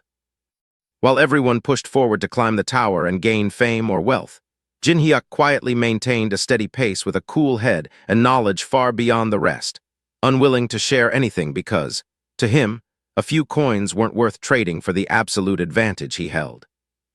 Jinhyuk knew every floor of the tower like the back of his hand, so sharing information early would only uselessly strip him of his inherent advantage. His cold calculation was what placed him on a completely different level. While everyone else rushed into the tower aimlessly, Jinhyuk calmly smiled because he already had a clear plan from the very first step. His proactiveness was the start of a game beyond expectations. While the crowd scrambled onto the most obvious path, Jinhyuk chose the road less traveled, knowing full well that it was the true path to the summit. Before becoming the one who knew every corner of the tower, Jinhyuk had once been lost on the 30th floor, groping for hidden pieces in the lower levels just to find a chance to move forward. Jinhyuk had once dug through ruins, sifting through rotten wooden crates just to find a clue buried under the dust of time, all for one goal: to surpass limits. Jinhyuk had returned to places he'd been before, not out of hesitation, but because he knew true value often hid where others overlooked. Jinhyuk finally found the answer in an ancient ruin, where forgotten clues became the key to his breakthrough. Jinhyuk suddenly awoke, his eyes sharp as he realized the buried truth. The real clue to solving the Tower of Trials had never been on the path the crowd followed. Jinhyuk bowed his head, sweat dripping in the flickering firelight as the bitter truth hit him. His entire start in the Tower of Trials had been a systematic mistake. Jinhyuk clenched his fists amidst the dying flames, choking back frustration as he looked back on the time he'd spent tirelessly grinding, only to realize the character he'd painstakingly built over the years had started with an irreparable mistake. Without hesitation, Jinhyuk faced the harsh truth. The character he'd devoted his youth to building turned out to be a wrong choice from the very beginning. And now, before the data deletion screen, he stood on the boundary between an end and a beginning. Jinhyuk slumped in despair, drenched in sweat and bitterness, unable to believe that years of effort had ended with a single delete button. But this very moment would be the start of something greater, beyond everything he had ever known. Without hesitation, Jinhyuk pressed the yes button, erasing his old character. It wasn't an end, but the beginning of a completely new tower climb. This time, he would be the one to set the rules. Amid the bright stream of data that erased everything, Jinhyuk didn't flinch. The old journey had ended, but that moment of destruction was the start of a new era of tower climbing, where the one who understood the game would rewrite its destiny. Jinhyuk closed the past with determination, his eyes gleaming with iron will. This time, there was no room for mistakes. He would walk the only path leading to the summit of the tower, where no one had ever set foot. Jinhyuk silently gazed into the distance, recalling the time 6 years ago that marked the beginning of all his failures and his resolve to rise from his own ashes. Before the gloomy gate of Labyrinthos, Jinhyuk stood tall, his cold eyes facing the first challenge in his journey of rebirth. A level B maze, but nothing that could stop someone who had once touched the depths of despair. Jin Hyuk understood better than anyone that to surpass the 30th floor, the prerequisite wasn't explosive strength, but a solid foundation, and the key to building that foundation lay within labyrinthos. Despite his experience in climbing the tower, Jin Hyuk couldn't help but feel weary at the thought of starting over, like being forced to enlist again, leaving him with no choice but to grit his teeth and endure. Though visibly displeased, Jin Hyuk admitted that placing his hand on the tower's gate once more brought him a familiar sense of nostalgia from his past conquests. Jin Hyuk confidently pushed open the massive gate, light flooding in as if welcoming a new beginning. He officially stepped into the journey of conquering labyrinthos once more. The faint light and fluttering white butterflies guided the way, the gate of labyrinthos closing behind him as Jin Hyuk officially entered the maze of his past, where all his failures had once begun.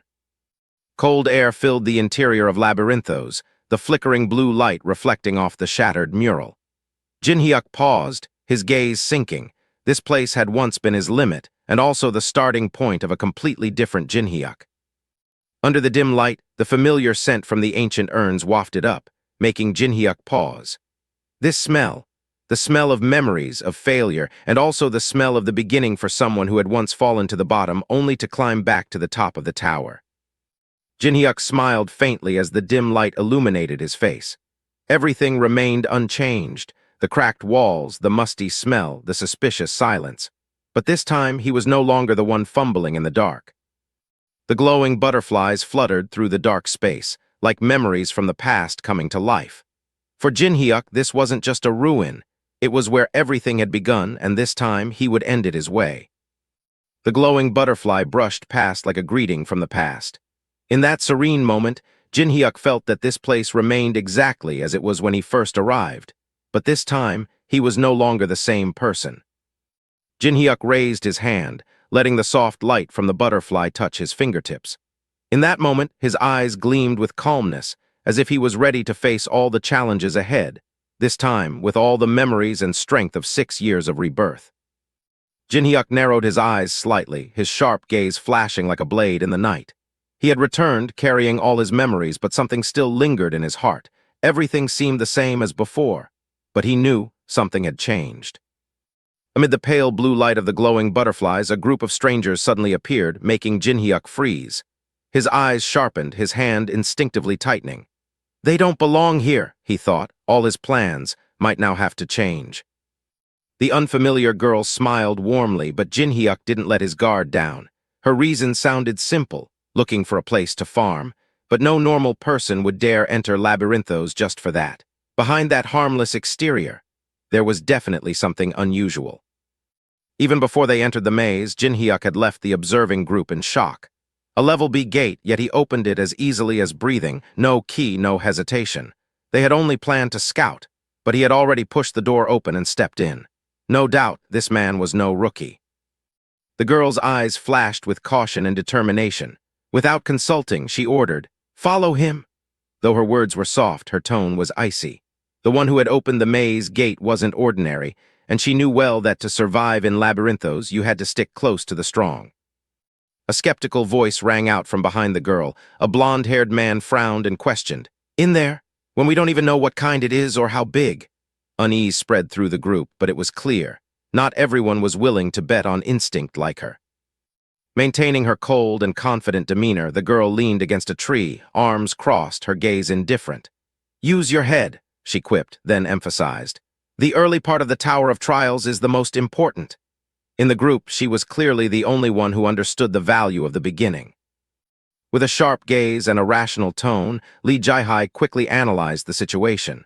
A maze that opened without a key, allowing level 1 players to enter. Clearly, it couldn't be too difficult. Her calmness was the strategic anchor for the group in the obscure maze. Jin Hyuk stepped through the first gate of the maze with steady steps and a calm gaze. He muttered, "It's just the first floor," his words light, but carrying a terrifying confidence. To those who knew him well, it was a harbinger of the storm to come. The gum-chewing girl squinted at the maze entrance, her voice skeptical. "You think he'll share the loot without a fight?" A statement that laid bare the opportunistic nature of the group following Jin Hyuk. For them, opportunities were never fair, and strength was the quickest way to gain the upper hand. The brown-haired girl, her face still wearing a calculating half-smile, replied softly, "Of course not." A short answer, but one that clearly revealed her ambition. For her, following Jinhyuk wasn't out of curiosity, but to seize the opportunity he held. Her eyes flashed, her lips curling with killing intent. Yu Yonha had revealed her true ambition. She didn't just want to surpass Jinhyuk, but to turn the maze into a graveyard that would bury him forever. In the world of the Tower of Trials, kindness was a luxury, and she had never known the concept. Behind the sweet facade was a calculating gaze. Yu Yonha appeared with a bright smile, claiming to have casually dropped by to farm, but nothing is casual in the Tower of Trials. With her sharp mind and ability to manipulate situations, she is the most dangerous one, while appearing harmless. A seemingly well-meaning invitation, but beneath Yu Yonha's gentle smile was a psychological chess match with moves already planned. Safety in numbers? No. It was a way to control, to divide benefits, and if necessary, to eliminate targets through collective strength. She doesn't join groups, she creates them to manipulate them. The moment Yu Yonha proposed cooperation, Kim Hajin's eyes flashed. His eye of truth activated, his instincts warning him that her kindness was merely a cover for a carefully orchestrated scheme. Facing a group of strangers alone, Hajin felt no fear because in the shadows, the one who sees the clearest is the most dangerous. Park Hana, 22 years old, with a friendly appearance and a sweet smile, but the information displayed by the asterisk eye of truth system put Kim Hajin on high alert. Despite being only level 1 and without a profession, she possessed a mana capacity of 10, far exceeding the average for newcomers. Skills like asterisk communion and weak recovery proved she was anything but simple. Polite greetings could hide malicious intent, but numbers don't lie. Realizing that Park Hana's asterisk communion asterisk skill not only helped her make friends, but also eliminated caution, Kim Hajin quickly reassessed the situation. In his mind, the shadow of a dangerous enemy emerged under the moonlight, and he understood that this skill would be her trump card when the time for confrontation came. Jang Chialsik, a newly appeared member, claimed to have stepped into the first floor of the Tower of Trials, but quickly gave up. Though unimpressive in terms of strength, his presence alongside Park Hana only deepened Kim Hajin's suspicion that this group was not as simple as they seemed. Lee Hyamin and Jang Mina revealed their personal experiences. Hyamin had only played on the first floor, while Mina was the group's most accomplished member, having reached the third floor. Despite their friendly exteriors, their presence made Kim Hajin even more cautious. This group was clearly not just here to farm monsters. Chen Mingguk and Du Kwangwu were the last to introduce themselves, neither having entered the Tower of Trials before. Though inexperienced, Mingguk's calm demeanor and Kwangwu's wariness caught Kim Hajin's attention because in this world, the quieter ones could be the most dangerous. Kang Jinhyuk flashed a confident smile, introducing himself as an ordinary person among the crowd of newcomers. But behind that gaze was someone who understood the Tower of Trials better than anyone. With thousands of hours of gaming experience, Jinhyuk wasn't here just to survive. He was here to dominate. Kang Jinhyuk observed the group with a cold gaze and a smirk. In his mind, every name he had just heard was already crossed out. As a seasoned solo player, he knew the first rule of the Tower of Trials. Trust is a luxury, especially with those who would stab him in the back soon enough. Park Hana approached proactively, calling Jinhyuk's name in a familiar tone as if they had known each other for a long time. But behind that smile was a hidden game of chess between the manipulator and the most unpredictable person in the group. Every step she took was calculated, and Kang Jinhyuk knew that better than anyone. Park Hana closed in on Kang Jinhyuk, her sharp eyes feigning friendliness. A seemingly harmless question was actually a subtle test, probing the true strength of someone no one could read. But Jinhyuk, as usual, maintained his icy expression and silence like an impenetrable wall. The moment she lightly touched Kang Jinhyuk's arm, Park Hana secretly activated her level 1 asterisk communion asterisk skill. A small action, but one full of calculation, aimed at eliminating caution and pulling Jinhyuk closer with a false sense of intimacy. But she didn't realize that this target wasn't as easily manipulated as the others. When the asterisk communion asterisk skill was activated, Park Hana closed in and lightly touched Kang Jinhyuk's arm, creating a scene like a sweet confession. But behind those sparkling eyes was a cold calculation. Meanwhile, Jinhyuk, though his expression showed slight confusion and a blush remained vigilant, knowing this was just an emotional manipulation tactic from the girl in front of him. Park Hana planned to use the communion skill to win Kang Jinhyuk's trust, but she didn't expect her opponent to have already seen through her ploy. Instead of being manipulated by fake emotions, Jinhyuk calmly pushed her away, making it clear. He wasn't one to be led around by the nose. A gentle but sharp retort, showing he wasn't an easy prey. Park Hana was flustered to realize that her communion skill, which usually made befriending others easy, was completely ineffective against Kang Jinhyuk. Though she tried to hide her surprise with a forced smile, she began to feel uneasy inside. For someone who relied on emotional influence to take the lead, encountering someone immune like Jinhyuk was unexpected and the first sign of a game she couldn't control. When Park Hana tried to regain the initiative by suggesting that Kang Jinhyuk share information about the labyrinth, she appeared gentle and cooperative. But Jinhyuk remained expressionless, responding without hesitation. Though unaffected by the communion skill, he still played her game, but in his own way. Behind his seemingly harmless answer was a cold calculation, making it hard for Hana to predict where he would lead the group in this trap-filled labyrinth. In the quiet atmosphere, amidst the labyrinth filled with glowing butterflies, Kang Jinhyuk raised his head and whispered, "This labyrinth!" Behind his cold gaze was an understanding beyond the imagination of the group accompanying him. He didn't just know this labyrinth, he knew every corner of it like the back of his hand. For Jinhyuk, this wasn't a place of exploration, but a stage where he was about to unveil his true schemes. Under the faint light of the glowing butterflies, Kang Jinhyuk stood in the labyrinth's grand hall and coldly revealed, "It changes shape periodically." That seemingly simple statement was like a warning. While others were still struggling to adapt to the challenge, Jinhyuk already understood the rules governing this entire space, as if he were the one who designed it. Park Hana froze upon hearing Jinhyuk's warning, her eyes wide with confusion. "Sorry," she blurted out instinctively. Behind her, Chen Mingguk and Du Kwangwu were equally baffled. The labyrinth changes shape over time. For newcomers, this wasn't just a surprise. It was a sign that they had stepped into a game where Kang Jinhyuk was the only one who knew all the rules. A rumble echoed beneath the feet of one group member, and the ground began to shake violently. Someone gasped in alarm, and a sense of unease spread instantly. Kang Jinhyuk's warning about the labyrinth changing shape was no longer just a theory. It was happening in real time, and they had likely just stepped into the prologue of a nightmare. The tremors grew increasingly violent, causing Chen Mingguk and Du Kwangwu to panic. The labyrinth's sky lit up with glowing butterflies while the surrounding architecture began to morph.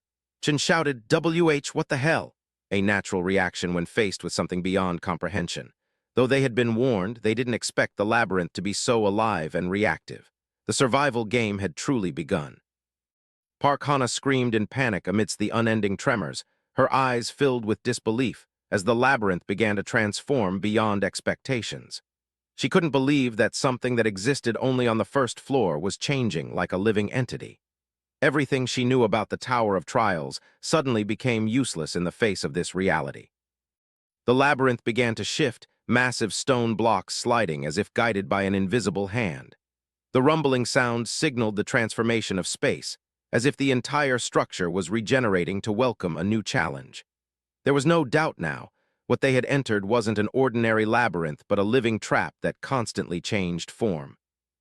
Park Hana nearly got crushed by a wall that suddenly moved in the transforming labyrinth. A warning shout rang out in an instant, causing her to stop immediately. In that life-or-death moment, the labyrinth proved it wasn't just a test of intellect but a deadly trap waiting for the careless. Park Hana screamed in panic as a massive wall rushed toward her, putting her in a life-or-death situation. At the last moment, she instinctively leaped to safety.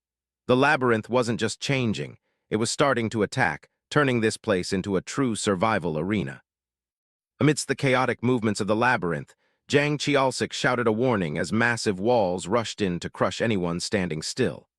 Life and death now depended on a single reflex: run or be buried. A giant boulder slammed down with crushing force, shaking the entire labyrinth violently. In that horrifying moment, even a single slow step could cost a life. A deafening explosion tore through the quiet space of the labyrinth, signaling the beginning of a true nightmare.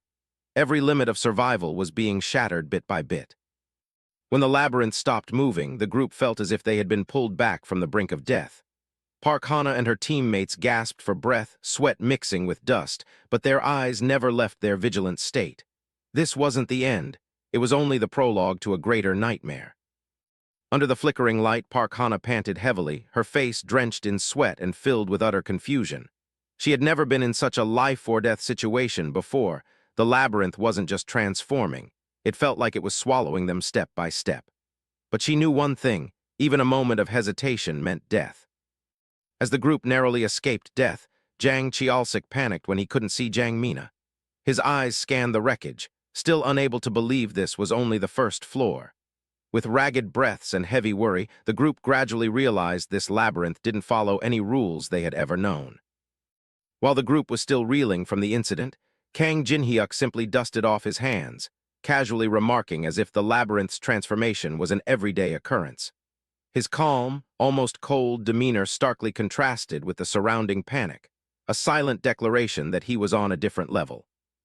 Faced with the labyrinth's unpredictable changes, Park Hana finally had to admit, this place was far beyond the capabilities of a level 1 player. Her tense and decisive gaze showed she had abandoned all initial illusions. Now was the time to retreat if they wanted to survive. Park Hana panicked when she realized the situation was beyond the control of a low-level player. While the group was still recovering from the recent upheaval, she turned to Hyamin, hoping she could use her special skill to find a way out. However, Hyamin's hesitant attitude only made things more uncertain. Amidst the ever-changing labyrinth, helplessness began to envelop this fragile group of newcomers. Hyamin bowed her head in despair, admitting her navigation skill had been nullified by the labyrinth's transformation.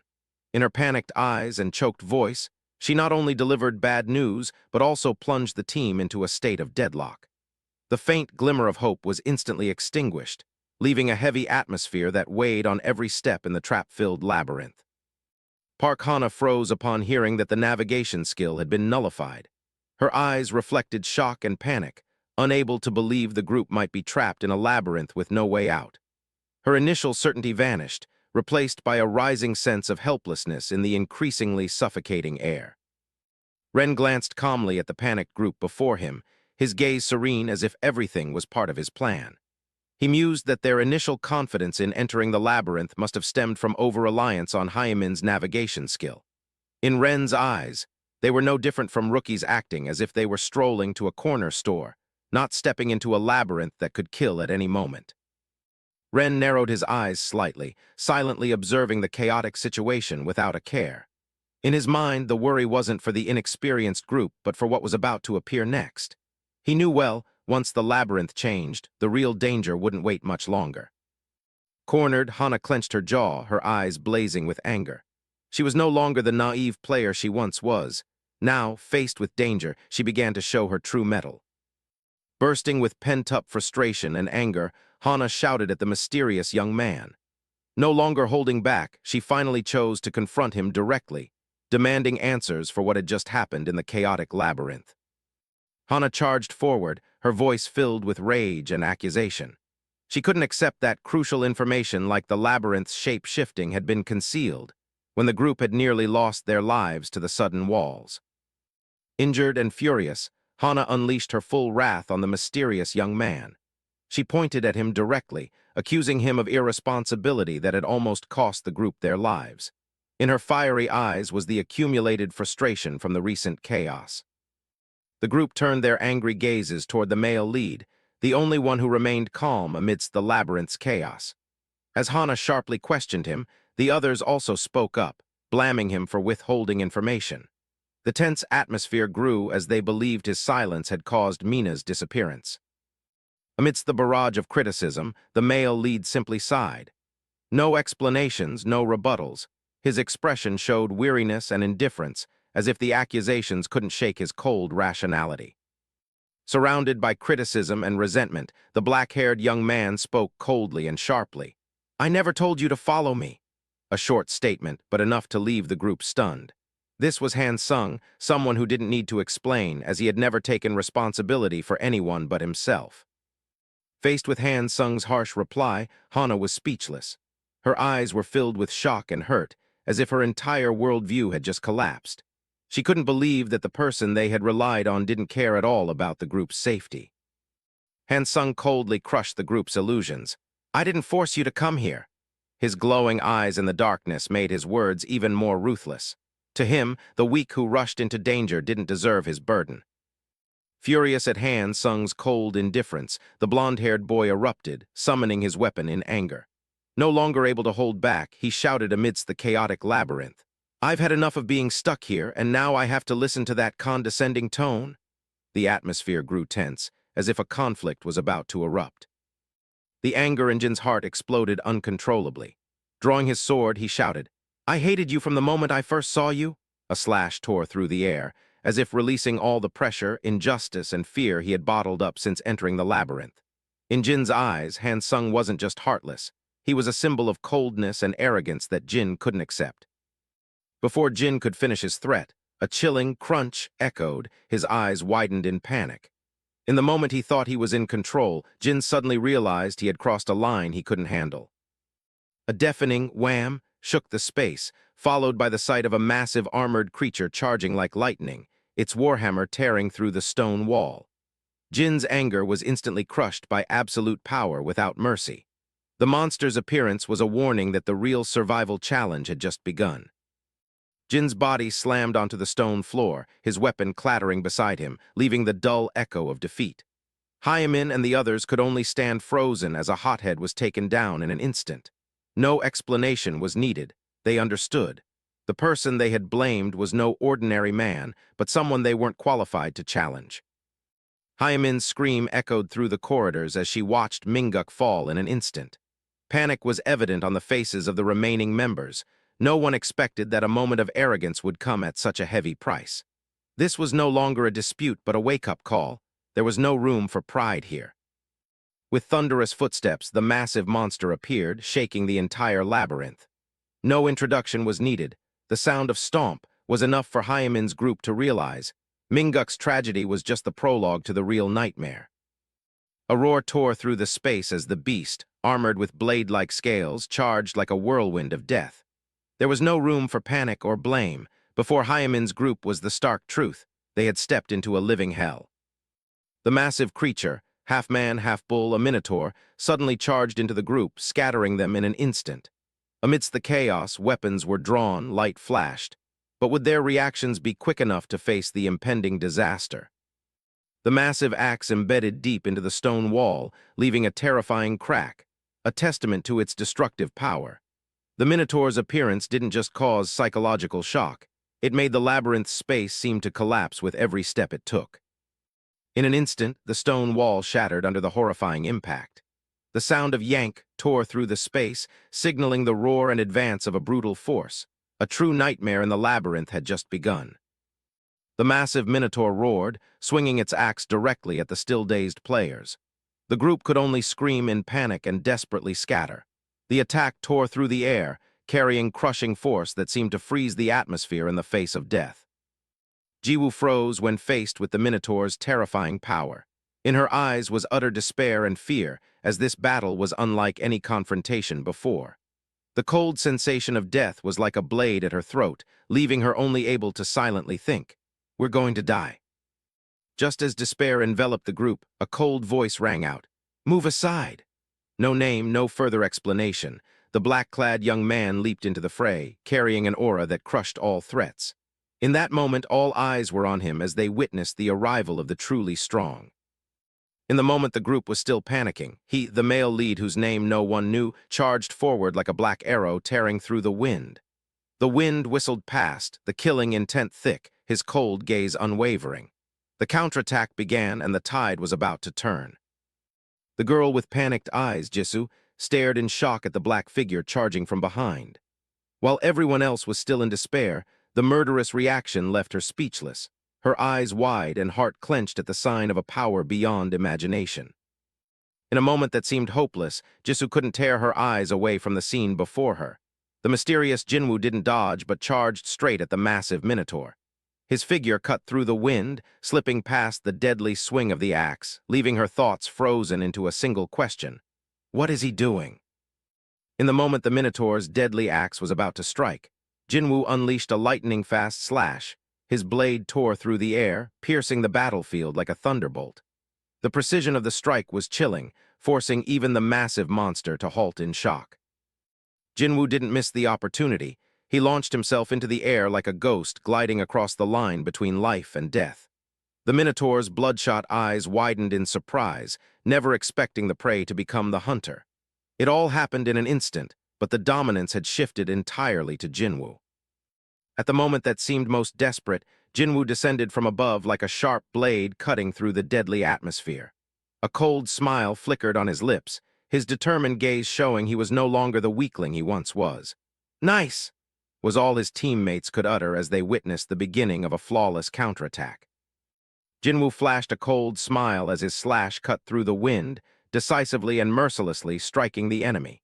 In his eyes, there was no trace of fear, only the absolute confidence of someone who had seized control of the situation. This was the decisive moment. Without missing a beat, Jinwoo dashed toward the wall, grabbing onto a stone slab to gain momentum for a counterattack. In his mind, the system's reminder echoed.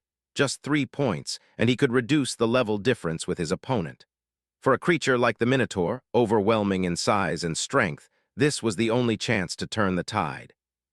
The Minotaur roared in fury and swung its mace with terrifying force. But Jinwoo was ready. He swung around the massive horn, gliding like a shadow, preparing to strike back. In that life-or-death moment, the once-weak hunter had transformed into a cold-blooded warrior, capable of facing any monster in this dark dungeon. After countless failures, the protagonist had gradually mastered his movements and distance. With each step across the battlefield, he skillfully slid to evade the enemy's attacks, initiating a familiar counterattack strategy honed through thousands of repetitions. Before him, the massive Minotaur roared menacingly. Its crimson eyes glowed with killing intent, but the young man remained unfazed. Because this very opponent had become the sole foundation for his training, the only way for him to grow stronger even at level 1. No longer afraid or hesitant, he raised his head to face his enemy with a proud smile. In his eyes was absolute confidence, not because of overwhelming strength, but because he had memorized every move, every strike of the Minotaur as if it were the back of his hand. A deafening roar tore through the air. The Minotaur raised its axe and swung it down with terrifying force, creating a sharp gust of wind like a blade. But that was precisely the moment he had been waiting for, a repeated motion, a familiar opportunity. Amid the storm of attacks, the young man calmly dodged. He had lost count of how many times he had faced this strike. Each repetition was a step forward.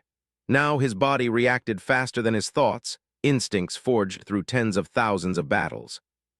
After thousands of encounters, the protagonist had honed his reflexes to instinct. Each of the Minotaur's attacks was now just a test of his evasion skills. The hidden stat, gap, continued to rise steadily bit by bit, a well-deserved reward for his perseverance.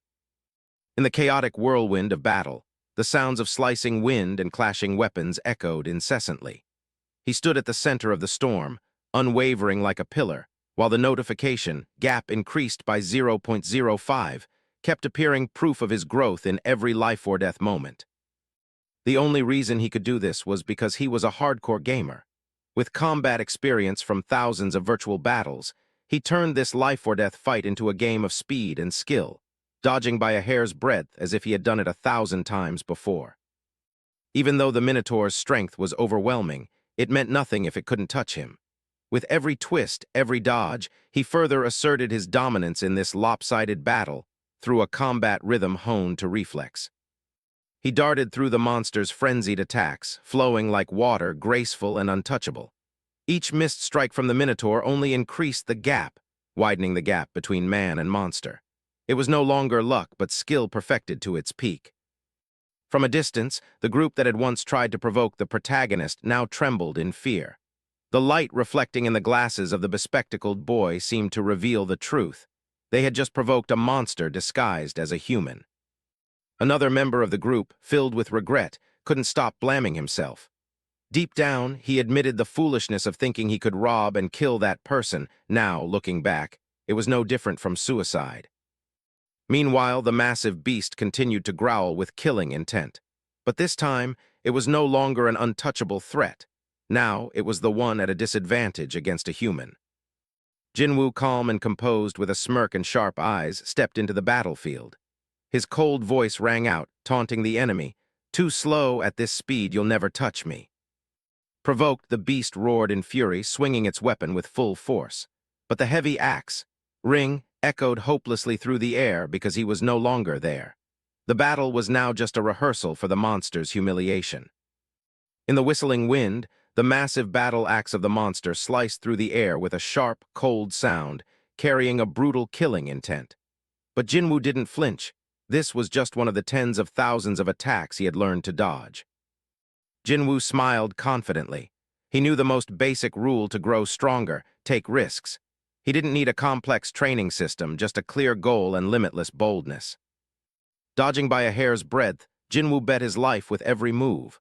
Facing death wasn't fear, but an opportunity to surpass his limits. The axe grazed his neck, leaving a small scratch. He smirked, knowing the value of every minor injury.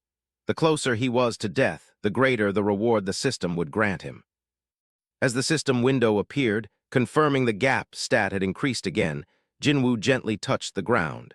For him, sacrificing a bit of flesh for a stat point was a bargain on the path to survival.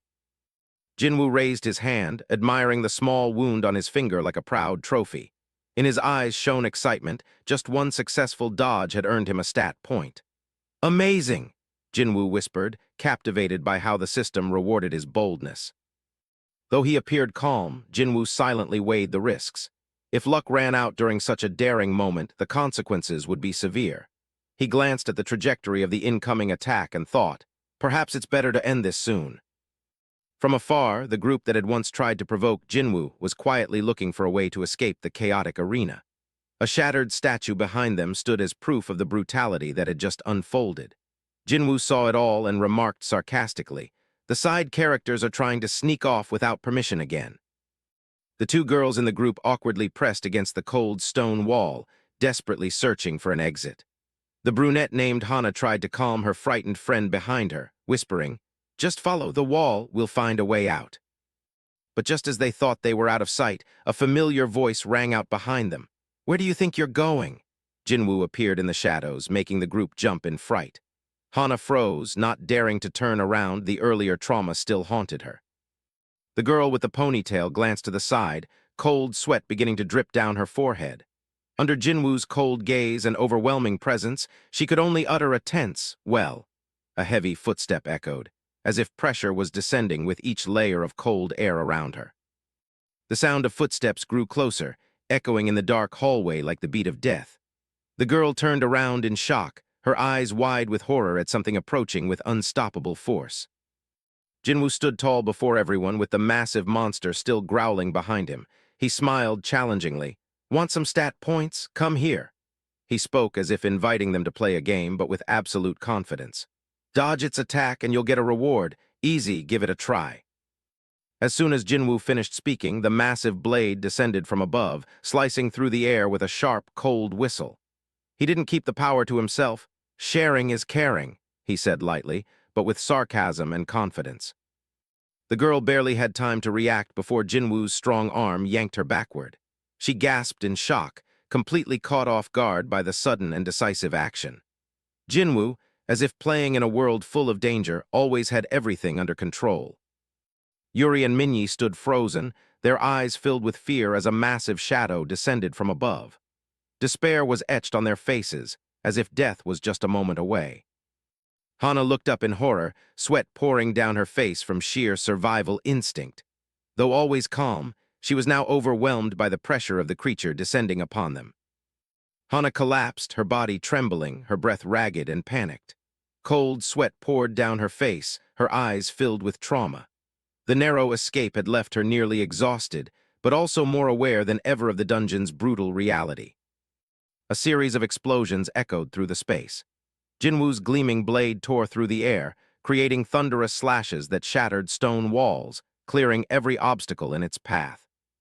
T-Suk, now a mere shadow of his former arrogance, collapsed to the floor, his eyes wide with panic. The sound of blood splattering beneath him only made his downfall more evident. Jinwoo walked toward Hana, his smile gentle but his eyes cold. He calmly reminded her that she was standing right in the danger zone. For him, survival was routine, but for others, this was a living hell. Jinwoo stood casually in front of the massive minotaur-like creature, mockingly calling it a little calf. His eyes showed no fear, as if he were talking to a weaker being. Jinwoo's taunt shook the entire space. The echoing sound signaled the creature's rising fury, and the battlefield was officially set between man and beast. In a fit of rage, the creature roared and spun around, its claws gripping its massive weapon. Its strength tore through the air, leaving streaks of electricity crackling around it. The monster charged like a thunderbolt, its claws tearing through the ground in its fury. The screeching friction sounded like metal being tortured to the point of shattering. Every step the monster took was a nightmare sweeping across the arena. Chunks of walls and stone floors were crushed, marking the approach of a brutal attack, but Jinwoo still hadn't moved. Jinwoo stood calmly in the distance, waving at the massive, enraged minotaur. Under the flickering light, he showed no fear of the creature's anger, simply smirking and leaving a final impression on his enemy's mind. "See you later," Jinwoo smirked slyly, waving once more as a final taunt before his figure dissolved into the wind. The speed of his disappearance left the room echoing with a sharp whistle, leaving emptiness behind. The Minotaur, a creature that had destroyed countless lives, now stood alone in the shattered stone room. It paused, its crimson eyes scanning the indifferent walls, as if wondering if it had just been played by a human. Left behind with its rising anger, the creature gritted its teeth, its chest heaving violently. A low growl rumbled in its throat, signaling the impending explosion of its fury, even though its provocateur had long since left. A deafening roar tore through the air as the creature raised its axe, its entire body trembling with rage. The sound shook the stone labyrinth, a foolish declaration of war against an enemy already far out of its reach. The Minotaur's terrifying strike slammed into the ground with a resounding wham, shaking the entire space. The ancient dome trembled violently, stone blocks cracked, and dust filled the air. The labyrinth seemed to scream in response to the creature's fury. Beside Hana, Tisuk also fell to the ground, his breathing heavy. A choked voice escaped his chest. "Minguk and Hyamin are dead. We almost died too." He looked up as if hopping for a miracle. "We've escaped, right? It won't chase us anymore." "Right." Jinwoo stood calmly, his hand raised, glowing with the luminescent powder of fireflies. He stated plainly, "This powder attracted the Minotaur, and perhaps it's still following my trail." A cold truth was spoken, but his expression remained unfazed. Hana was stunned, her eyes wide. "What?" She couldn't believe what she was hearing. Her face showed clear horror and anger. "Why? Why would you do something so insane?" Her question wasn't just blame, it was fear for their very survival. Jinwoo looked up as if he'd been asked something ridiculous, then casually replied, luring the monster to chase him was just a way to increase his stats. As he calmly bent down, Jinwoo reached for the weapon he had dropped. He explained that every time the dungeon's structure changed, he had time to rest and recover, preparing for the next chase. Jinwoo stood up, holding a dagger, looking down at the exhausted Yuri and Tisuk. He spoke as if presenting a routine training plan. Every time the monster found his trail, he would continue playing with it. A simple but effective strategy. Yuri trembled, sweat pouring down her forehead as she looked up at Jinwoo's calm face. Her voice choked as she asked, "How long do we have to keep doing this?" Without hesitation, Jinwoo held up a finger, stating the obvious. "Until we get out of the dungeon, in a month." The other two were speechless. Faced with the prospect of living in this hell for another 30 days, both Yuri and Tisuk couldn't hide their mental collapse. Yuri slumped in despair, while Tisuk silently gripped her arm, the only way to hold onto what little courage remained. They finally realized a practical choice. If they didn't stay with Jinwoo, the monster wouldn't chase them anymore. Jinwoo also nodded in agreement, calmly acknowledging this truth as if it had always been part of his plan. But Jinwoo's smirk sent a chill through the air. He tilted his head and asked lightly as a subtle reminder, "But which way do you plan to go?" The mild sarcasm in his words made the survivors shiver. Yuri and Tisuk planned to leave, but before them was a dark and uncertain hallway. No map, no goal, just darkness swallowing everything. Jinwoo's words echoed in their minds. Wandering aimlessly might kill them faster. Standing before the endless darkness, the sound of nervous swallowing filled the tense air. Cold sweat dripped down their faces as if one wrong step would mean they'd never return. The girl was bewildered when she heard the protagonist claim he knew the way out of the dungeon. Jinwoo calmly sharpened the blade in his hand, replying that not only did he know, but he was more familiar with the dungeon than anyone else. The girl clenched her teeth, her eyes filled with hesitation. Though she wanted to go her own way, the harsh reality forced her to admit there was no other choice but to stick with Jinwoo. Though reluctant, she resigned herself to the truth and prepared to agree. However, Jinwoo immediately cut her off with a cryptic statement, as if there were still conditions. A cold smirk appeared on Jinwoo's face. In the dim light, he held up 2 fingers, emphasizing, "Nothing in this world is free. If you want to ride the bus, you have to pay the fare." Before she could react, the girl panicked as the cold blade pressed against her neck. Jinwoo wasn't joking, he wasn't negotiating, just setting conditions. His eyes cold as steel, Jinwoo pointed the blade directly at her, issuing a clear and non-negotiable command. "Spit it out, all the coins you have." A veteran gamer shouted, "Hiya!" and charged forward, shield and dagger in hand. His eyes burned with determination, ready to break into the monster's lair without hesitation. Caught off guard, the herd of goat-headed monsters turned around in shock. Panic flashed in their eyes as they realized the intruder had closed the distance in an instant. With a powerful charge, the gamer executed a fierce shield bash, sending the monsters flying to both sides with a violent crash that shook the entire game screen. Right after the opening move, he followed up with a sharp slash, the blade's light tearing through the darkness. The monster's pained screech echoed as its body was deeply gashed. That intense moment of combat was recorded and streamed live on the platform. The hashtag was clearly visible. Himasu Tower of Trials Floor 1, fastest Goblin Dungeon Floor 1 clear in history. After uploading the combat video, the online community exploded with reactions. A flood of admiring comments praised the legendary player's skills and speed. People couldn't believe he had overcome the challenge in just 15 hours. The video quickly surpassed 1 million views. Han Myungwon couldn't hide his excitement. He shouted in joy, confirming to his teammates that the plan had succeeded perfectly. Just as he predicted, the audience had swallowed the staged content whole. The room was filled with applause and celebration. One team member confirmed that Han Myungwon's name was trending across forums, and the views alone had earned them over 1,000 coins, a generous reward for their performance. Myungwon smiled happily, humbly sharing that it was all thanks to the team's support. Though he was at the center, he didn't forget to acknowledge each friend who helped him achieve this unexpected result. Meanwhile, the support team smiled discreetly at their subtlety. While everyone believed Myungwon had achieved the feat alone, the truth was he had received many hidden buffs during the recording. Thanks to clever editing and role distribution, the secret remained undiscovered.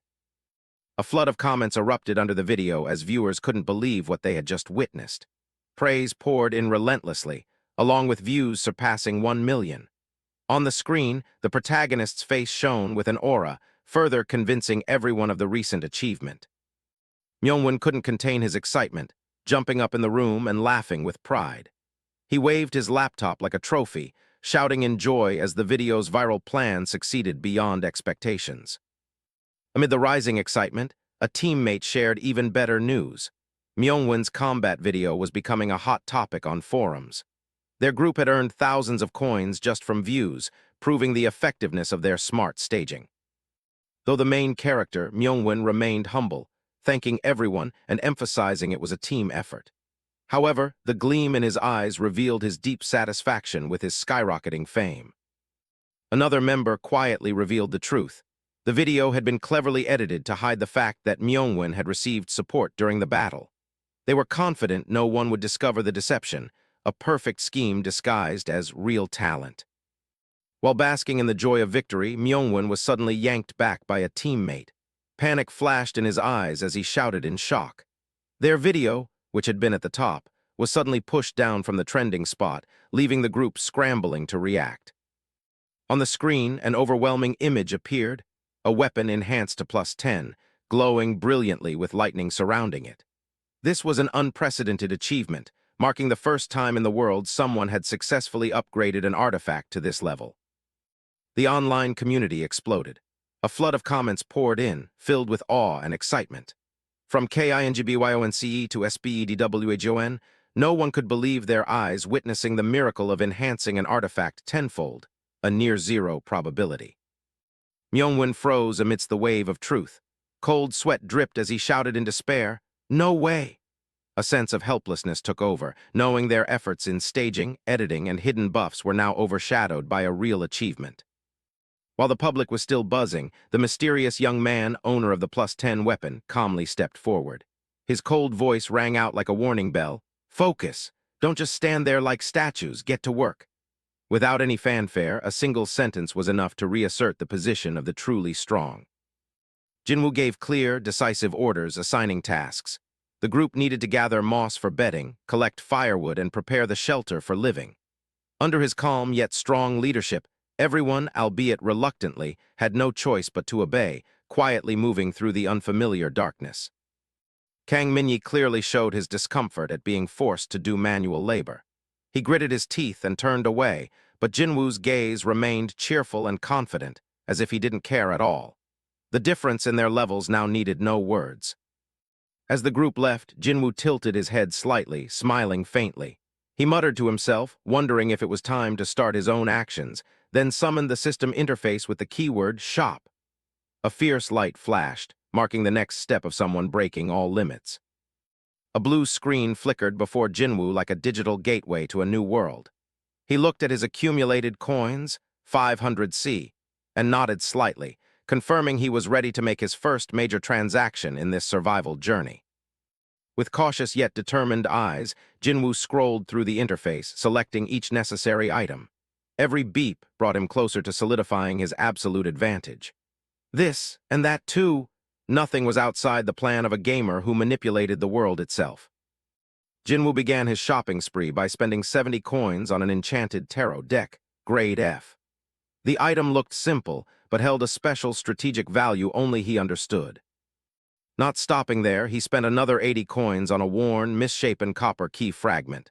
To others, it was trash, but to Jinwoo, it could be the key to something unexpected. Next, Jinwoo purchased a broken wooden wheel fragment for 300 coins. On the surface, the item seemed worthless, but he knew it was part of a long-term upgrade chain.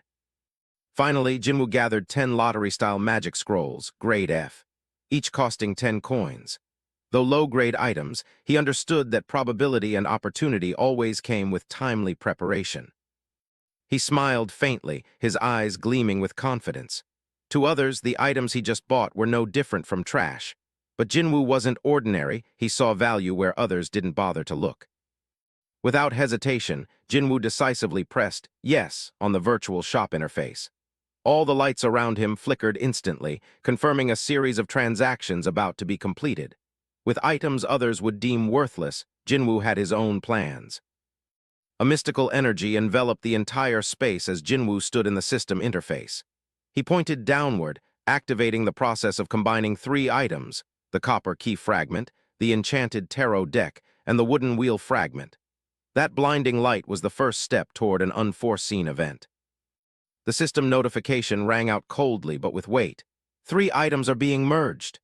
At the same time, a surge of magical energy erupted from beneath Jinwoo, spiraling into the sky, as if reacting to his act of breaking conventional limits.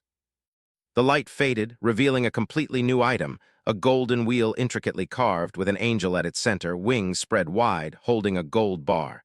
The system confirmed, "You have successfully merged the items." Jinwoo had created an unprecedented artifact. Standing under the radiant glow, Jinwoo smiled faintly with satisfaction. The light from the artifact hovered above him like a symbol of his victory over conventional logic.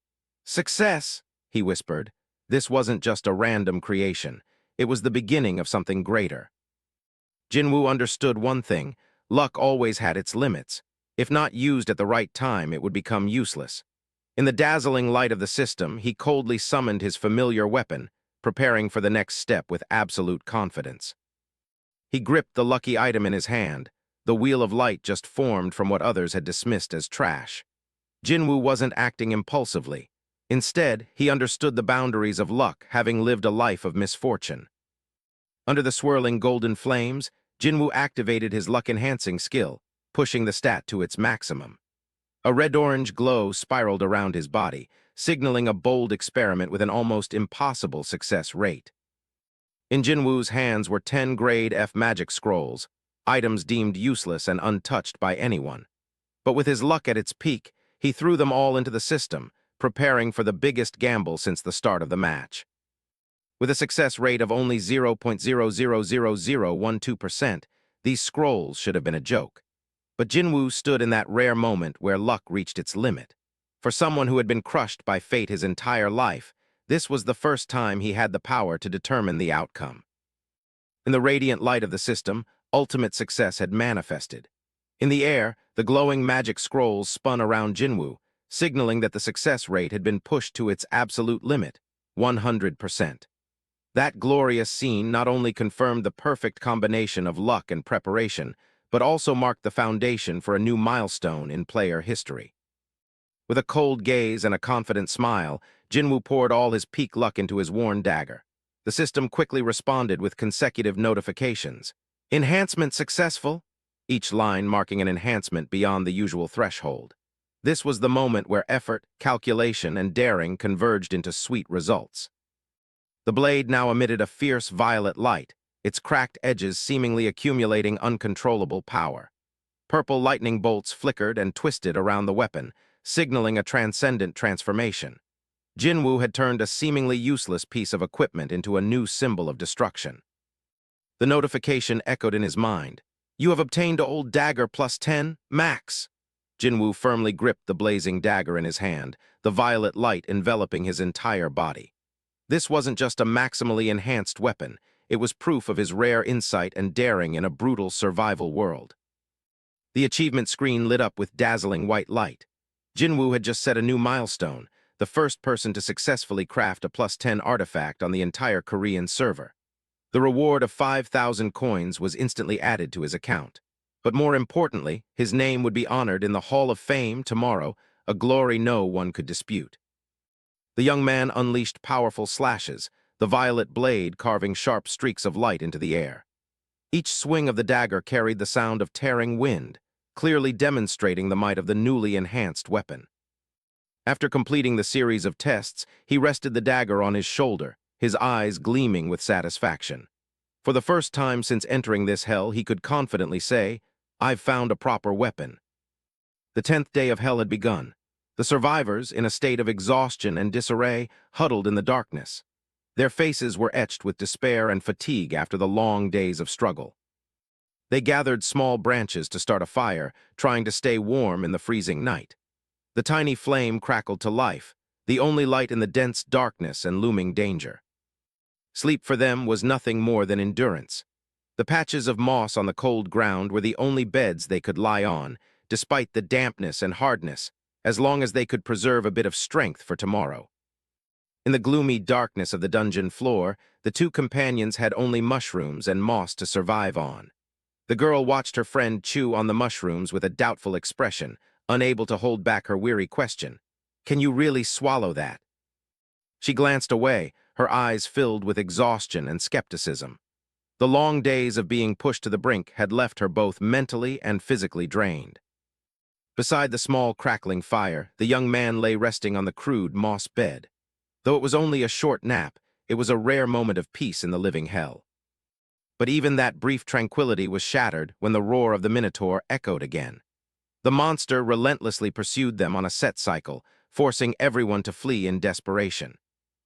Every time the labyrinth changed its structure, they were gambling with their lives. Doors suddenly slammed shut, deadly traps appeared out of nowhere. Here, one wrong step meant no turning back. While the others were exhausted from the struggle, Kang Jinhyuk remained calm and decisively swung his blade. In the chaotic and deadly scene, he was the only one who maintained composure, as if the difficulties meant nothing. His two companions began to despair. The girl panicked, gasping for breath, exclaiming that she couldn't take it anymore. The other wasn't much better, gritting his teeth in resentment, feeling like pawns about to be discarded. Outside, the viewer chat was in an uproar. Anonymous users endlessly discussed Kang Jinhyuk, the one they called the real monster. One recognized him as someone who had cleared floor 10, while another warned not to provoke him. They were terrified of the horror hidden behind his calm demeanor. The girl looked down at the screen, her voice soft but full of doubt. She asked if anyone had found any information about Kang Jinhyuk, but the response was a mix of vague details and locked accounts, making him even more mysterious.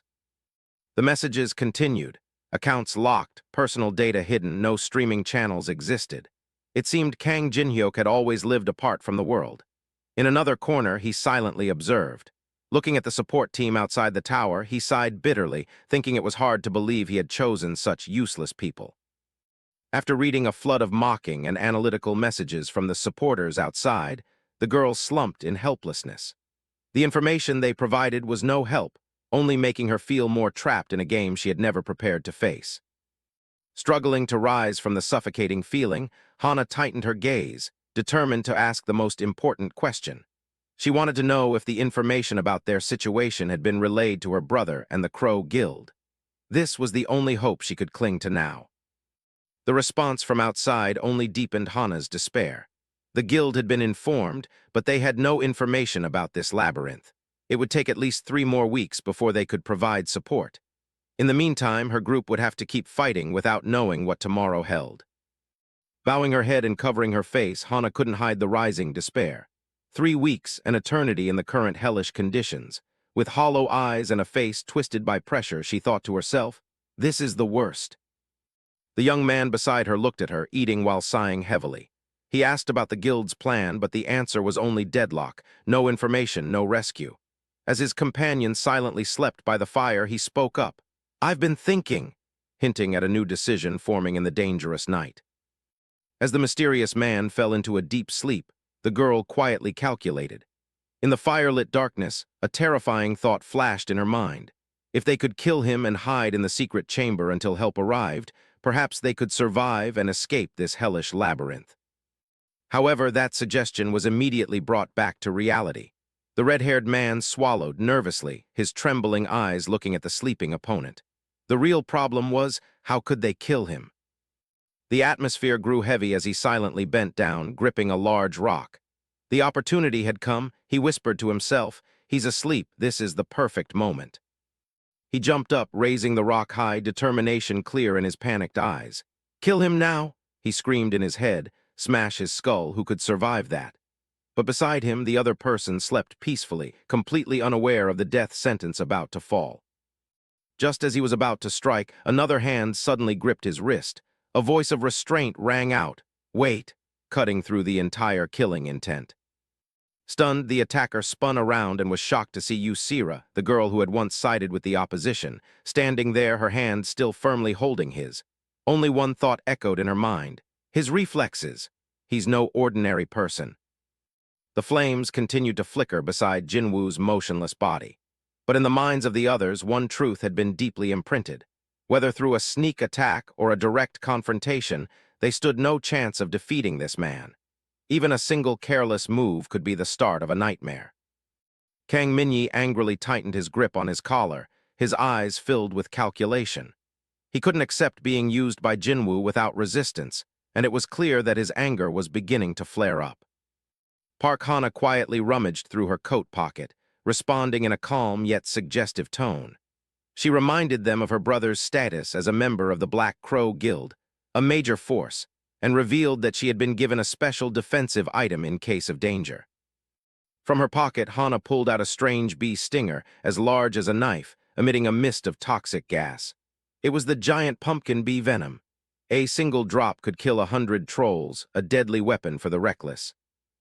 Hana clenched the venomous object in her hand, her eyes gleaming coldly. She spoke softly but with killing intent. If she was going to strike, she had to kill Jinwoo in one move, absolutely not giving him a chance to counterattack. Elsewhere, Jinwoo suddenly felt something was wrong. Even while resting, a strange premonition woke him amidst a mist of dark energy, an instinctive warning that someone was targeting his life. A makeshift dinner was served, sautéed moss and wild mushrooms presented on a wooden plank, eaten with chopsticks made from bat bones. Jinwoo looked down at the monotonous meal, feeling as if he were filming a survival show in the deep forest. Jinwoo asked in a weary tone if there was anything else to eat besides moss and mushrooms. Hana, still seething, casually replied that if he wanted a change, he should go catch bats or moths to eat. Her answer made the dinner atmosphere even more lethargic. Despite the lingering tension, Jinwoo calmly requested more water and another serving of moss and mushrooms. Chialsik and Hana exchanged glances, both surprised and exasperated, but they complied as if serving their group leader. Chialsik shook his head as he divided more mushrooms onto Jinwoo's plate, unable to hide his disbelief that the guy actually wanted to eat more of this stuff. Still, no one dared to refuse his request. Jinwoo signaled to start eating, and Chialsik immediately began shoveling food into his mouth. Hana watched the scene with deep dissatisfaction, inwardly growling, "He's acting like he's our boss." The young man quietly brought the chopsticks to his mouth, chewing the simple meal gently, without showing any hesitation, as if he were enjoying a normal dinner. As he swallowed the bite, a series of mocking and teasing comments from the system rang out. Both Park Hana and Chialsik stared in astonishment. He had actually eaten it. At that very moment, the wooden plate holding the food slipped from someone's hand and fell straight to the ground, the mushrooms and moss scattering everywhere, as if heralding impending doom. What followed was a horrifying scene. Chialsik suddenly spewed black blood from his mouth, his body convulsing violently as if severely poisoned. He clutched his throat, thrashing desperately amidst the intense pain. Park Hana screamed in shock. The plan to kill him with poison had completely backfired. Minyi collapsed to the floor, his entire body convulsing violently, black smoke spewing from his mouth. Asura screamed in panic, never expecting the murder plot to backfire so catastrophically. Jinwoo slowly approached, his calm eyes filled with mockery. He looked straight at the trembling Asura and uttered a sentence that left her speechless. "How naive! Did you really think I'd eat your offering?" His reply was ice cold. Jinwoo calmly explained that when he asked for more food, he had switched the plates while they were off guard. A precise countermove, no different from a game's ultimate skill. Not stopping there, Jinwoo opened the system panel and pressed the report button without hesitation. He declared clearly, "Illegal broadcasting violates the rules." In that moment, complete control shifted to his side. Asura paled, trying to defend herself, asking if he had any evidence. But the anonymous viewers in the system had already begun murmuring, confused about how Jinwoo knew. Only now did she realize she had fallen into the hands of a true monster. Jinwoo calmly opened the system interface, his eyes cold as if reading an indictment.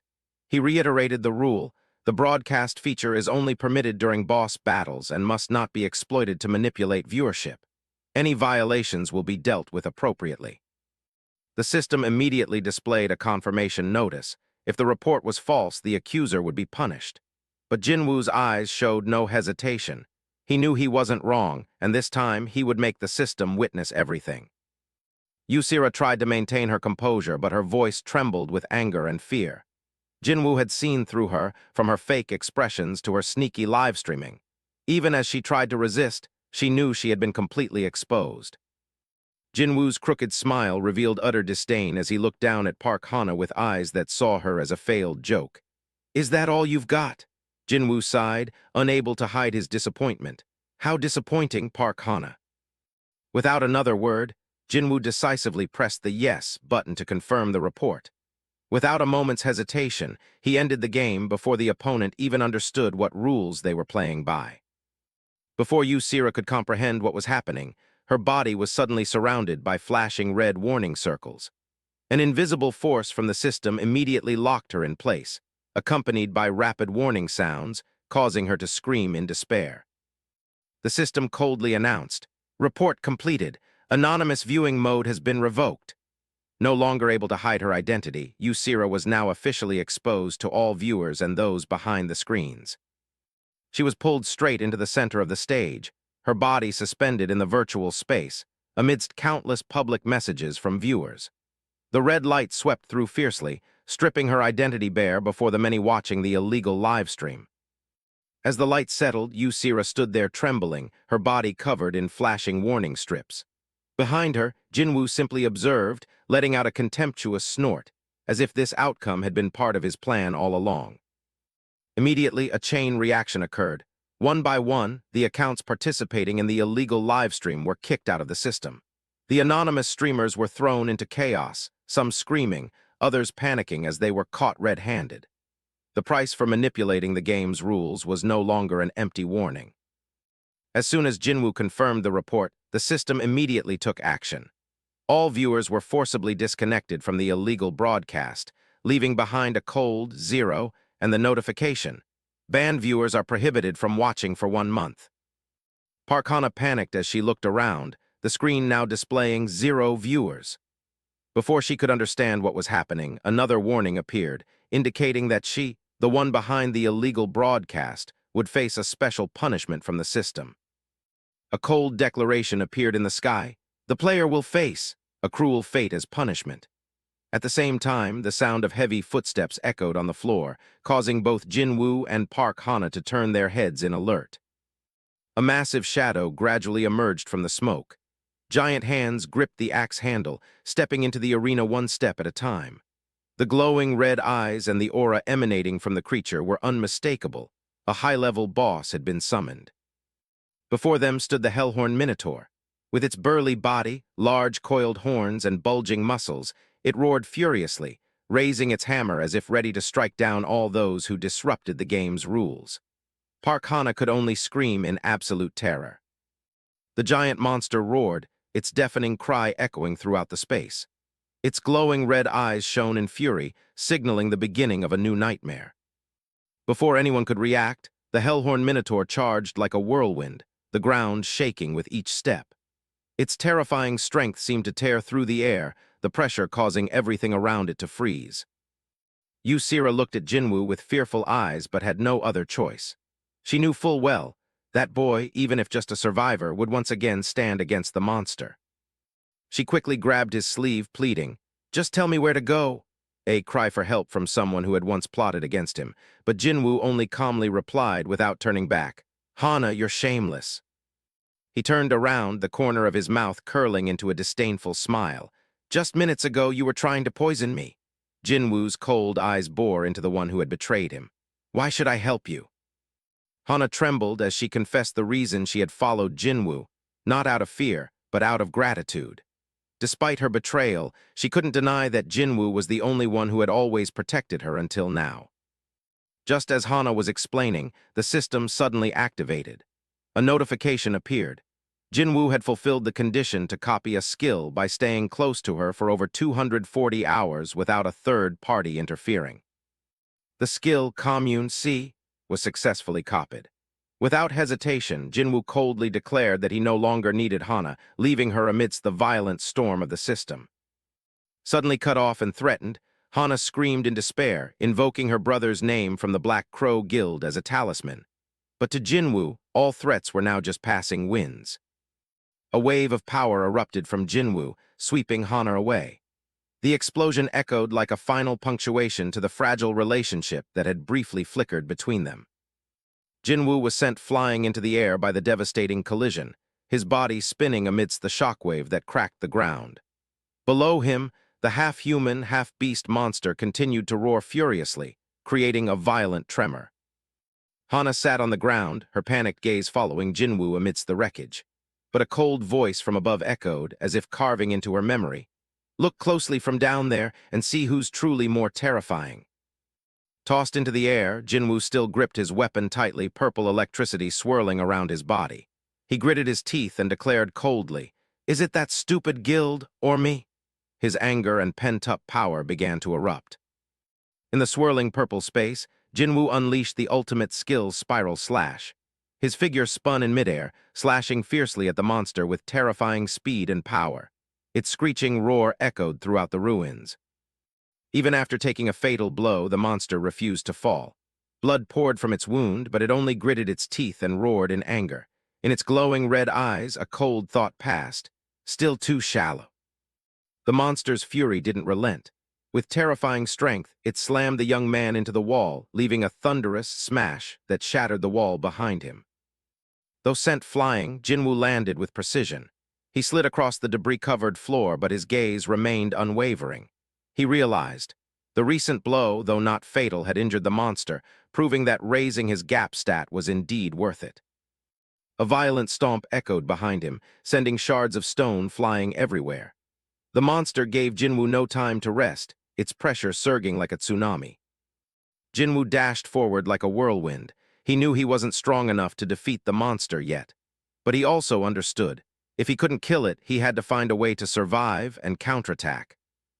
With extreme focus, Jinwoo dodged the monster's attack in an instant. For the first time, he felt himself truly surpassing his limits, like a blue flash amidst a chaotic black storm. In a moment of danger, Jinwoo twisted his body to dodge the monster's massive axe swing. The sharp blade tore through the air with terrifying force, but he calmly slid away, narrowly avoiding it. Amidst the chaos, Jinwoo furrowed his brow in thought. He realized he didn't need a perfect plan just to create a situation similar to before. As soon as the decision formed, he immediately leaped, activating a new scheme in his mind. The system announced, Element of Fire LV-1 has been activated. A burst of fire erupted from Jinwoo's hand, aimed directly at the monster. The flames carried an unusual force, causing the enemy to scream in pain. The monster thrashed in the sea of fire. Furious roars echoed as its body was consumed by the irresistible flames. Jinwoo didn't blink, observing every reaction of his enemy. Before the monster could stabilize, Jinwoo charged like lightning, swinging his sword in rapid succession. The spinning slashes dug deep into its flesh, leaving it no time to react, only to howl in pain and surprise.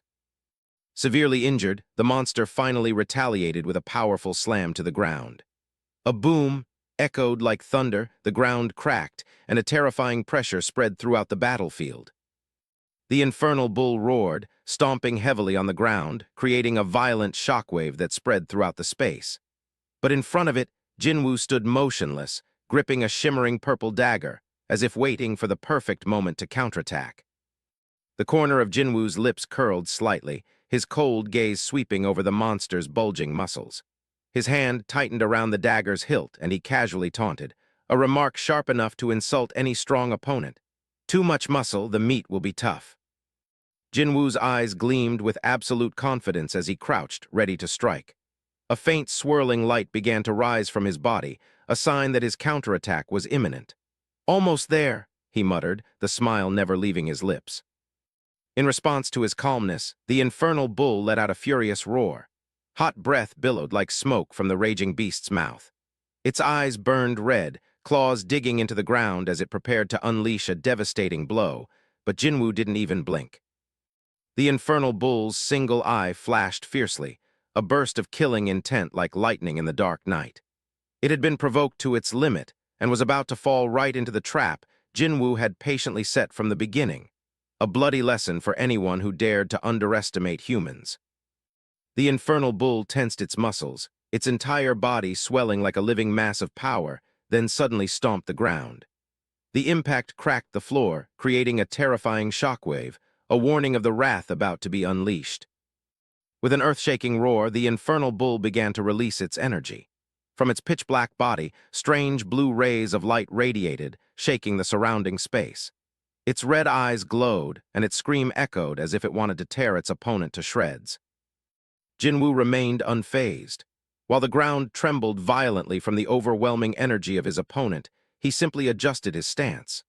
The purple dagger in his hand quivered slightly, his eyes maintaining their terrifying calm. From the seats behind, Asura trembled as she looked toward the battlefield. A numb sensation ran down her spine as she witnessed the colossal monster unleash its power. Her eyes were filled with confusion. How does he plan to defeat that thing? The infernal bull finally erupted completely. Blue electricity coursed through its body, its hair standing on end like a wild beast. Its red eyes stared intently at Jinwoo. There was no doubt this time it would unleash a killing blow. The infernal bull gnashed its teeth and growled, its red eyes overflowing with killing intent. It screamed in rage, vowing to tear Jinwoo into tiny pieces and scatter them across the dungeon as a death sentence. The infernal bull's massive body brimmed with strange energy as it pointed at Jinwoo and shouted, "You will never dare to set foot here again." The swirling aura around it distorted the space under the pressure. Facing the terrifying threat, Jinwoo simply observed the glowing dagger in his hand. He felt the mana flowing smoother than ever, a clear sign of his evolution. "Not bad," he murmured, as if everything was still under control. The purple light on the blade flared brightly, reflecting Jinwoo's glowing eyes. With a challenging smile, he raised the weapon to face level and declared decisively, "Come at me." The infernal bull needed no further words. It roared like thunder, its arms brimming with electric light swinging through the air, charging at Jinwoo with wind-splitting speed. The charge carried not only power, but also the peak fury of a monster that had been mocked for too long. The infernal bull's heavy hammer strike came down like a thunderbolt, but Jinwoo didn't retreat. With impossibly precise reflexes, he raised the purple dagger to block, creating a sharp metallic clang that echoed across the battlefield. The dagger in Jinwoo's hand sliced through the air, clashing repeatedly with the monster's weapon, sparks flying amidst the grating, ear-piercing sounds. The pressure from each counterattack only sharpened his gaze further. Not missing any opportunity, Jinwoo seized a small opening in his opponent's attack to strike back. The purple dagger cut through the wind, slashing straight into the hammer, creating an explosion of light and a violent collision, a counterattack that was anything but weak. Amid the barrage of attacks from the infernal bull, Jinwoo stood firm, not retreating a single step. Blue and purple lights intertwined continuously, the dagger in his hand drawing deadly spirals in the air. But at that moment, memories of the past resurfaced, the first time he held a weapon, his hands trembling but his eyes unwavering. No matter how many times he fell, he always got back up. And now, with everything he had accumulated, he would fight. No longer the helpless person he once was. With a decisive and precise movement, he spun around to counter, the purple light of the dagger flashing like a streak of fire cutting through the darkness. The sound of metal clashing echoed across the tense battlefield. Maintaining his offensive stance, the young man focused his strength into his arm, swinging the sword forward without hesitation. From his eyes to his movements, everything exuded a chilling calm, as if victory was only a matter of time. Jinwoo decisively stepped on the infernal bull's horns, marking his final victory. The act was not only a declaration of power, but also a statement that the prolonged gap hunt was over. The infernal bull frantically unleashed a barrage of attacks, but all were blocked by Jinwoo. Each hammer swing seemed intent on crushing everything, yet he calmly dodged or deflected them, the sound of metal clashing resonating throughout the battlefield. Asura stood hiding behind a wall, her eyes wide with horror as she watched the battle ahead. The infernal bull swung its weapon like a whirlwind, while Jinwoo countered every blow without faltering. She whispered in disbelief, "No way." The more Asura observed, the more she noticed something unusual. Jinwoo was no longer dodging. Amid the storm of attacks from the boss, he simply blocked, each strike with precision and coldness like a machine. Is he just blocking? The infernal bull had activated a level 10 skill, a skill only a true boss could use. With strength far beyond that of ordinary humans, it could crush even the top teams. Even if the entire Black Crow Guild were present, they might not be able to defeat this monster. Sira's eyes trembled in shock. Before, she had thought Jinwoo was an eccentric, a reckless fool. But now, faced with this horrifying reality, her mind could only ask one question. How is that lunatic still alive? Amid the whirlwind of killing intent, Jinwoo continued to block with just one hand. Purple and blue lights clashed, sparks flying brilliantly. Each time the dagger met the monster's weapon, a sharp sound echoed, like a bell signaling the reversal of the battle. Amid the resounding clashes, the young man maintained a cold smile on his lips. Unfazed by the monster's fury, he swung his sword in retaliation, as if savoring the very moment of facing death. His eyes glowed faintly purple, filled with clarity. In that moment, everything seemed to freeze. The screams, the killing intent, and even the fear all receded, leaving only absolute stillness in his mind. Under the cold water, he reminisced about his past life, the hopeless efforts, the steps that went nowhere. No matter how hard he tried, he remained trapped in a stagnant reality, and that was what made him despise himself. A sense of helplessness overwhelmed him as he realized he couldn't change reality with willpower alone. He fell into darkness, not because of death, but because of the truth. The world out there had never given him a real chance to move forward. After all the hardships and pain he had endured, he stood firm once more, clenching his fists with determination. In his heart, a clear thought formed: this world had changed. He reached out with absolute confidence, and as if by reflex, a phantom tiger appeared behind him, roaring fiercely as if awaiting its master's command. When the sword clashed with the enemy's attack, a sharp clash rang out. On the system interface, the gap stat increased by 0.05, a clear testament to his progress in battle. On the other side, the Minotaur swung its hammer down hard onto the ground. The impact shattered the stone floor beneath, dust and debris flying in a deafening smash, but his eyes remained unwavering. The Minotaur roared in anger, smashing the surrounding rubble. But this time, its red eyes no longer held a look of disdain. Instead, there was wariness. The recent counterattack had forced it to take a step back. Amid the shattered debris, a streak of purple light tore through the air. The sword's path was sharp and decisive, not as a warning but as a true reprimand. He didn't miss the opportunity. While the opponent was still reeling, his figure shot forward like lightning, the sword in his hand blazing with a brilliant purple light. Each step caused the ground to crack under the pressure. The monster's agonized scream echoed through the space as a series of slashes cut through its flesh armor. Black blood splattered, the Minotaur staggering under the fatal wounds from the relentless barrage of attacks. The colossal monster roared furiously, its red eyes piercing through the swirling smoke. Despite being continuously attacked, it stood firm, its voice filled with disdain. "I see you've resorted to cheap tricks, human." In front of it, the young man remained calm, the short sword in his hand ready for the next move. Not giving its opponent time to react, the Minotaur swung its massive arm with blinding speed. It growled, "But you've only left a few scratches on me." The heavy blow sent the young man flying, spinning through the air like a kite with its string cut. Not wasting the opportunity, the monster let out a fierce hiss, slamming its magic axe into the arena like a thunderbolt. The strike cracked the ground, sending debris flying and creating a terrifying aftershock that shook the entire room. Amid the ruins and dust, the young man's feet landed firmly on the ground, unfazed, without a single visible wound. That step wasn't just a return, it was a sign of someone who had never been defeated. While the Minotaur was still trembling with rage and surprise, the young man looked up, a meaningful smile on his face. Fearless, his eyes shone brightly as if everything was still within his calculations. In that moment, it was the monster that began to tremble. Jinwoo stood facing the infernal bull in the ruined hall, the glowing purple sword in his hand. A cold notification rang out. The Minotaur's level 10 berserk skill had expired. Jinwoo calmly spoke, as if ending a simple training session. "Your 5 minutes are up." The infernal bull roared in anger, but it couldn't hide its exhaustion. Under the shimmering light of the sword, Jinwoo's cold gaze seemed to say, "No matter how strong you are, you're just a training tool for me." The boss could only growl in helplessness. "You insolent." Returning to the moment of berserk rage, the skill that had once made the infernal bull nearly unstoppable. It granted him 5 minutes of superhuman strength, but at a steep price. After the effect wore off, he would fall into a deep sleep for 24 hours, a fatal weakness Jinwoo had been waiting for. Just as planned, Jinwoo watched the massive body collapse to the ground, the system notifying him that the infernal bull would enter a deep sleep.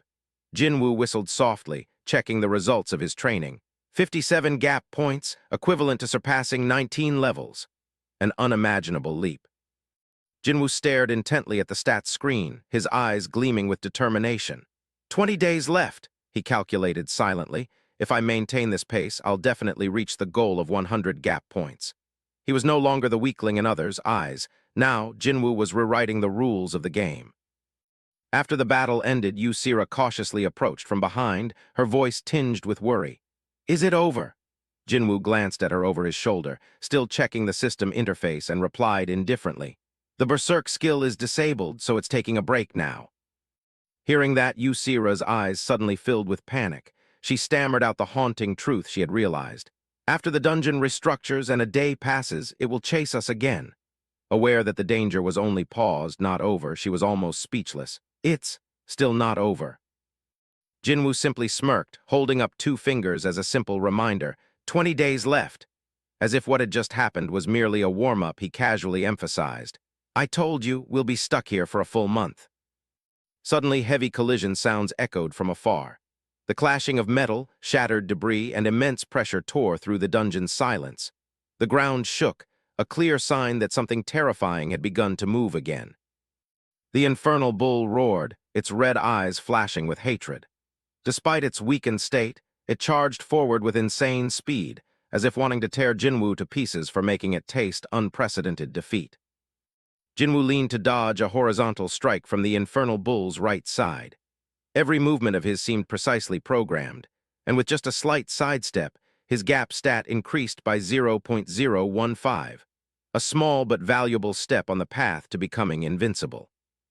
Not missing a beat, Jinwoo quickly spun around, crouched low, and delivered a smooth, sweeping kick. As his body glided between life and death, the system notified him again. Gap plus 0015, another sign of his continuous evolution with every breath. A ding rang out. Jinwoo had finally accumulated 100 gap points. In that moment, as the infernal bull roared and charged forward as if to tear him apart, Jinwoo simply smiled faintly, realizing he had achieved his first goal, unlocking the full power of gap. Jinwoo tilted his head to dodge as the infernal bull charged like a whirlwind. But instead of worrying, Jinwoo silently noticed.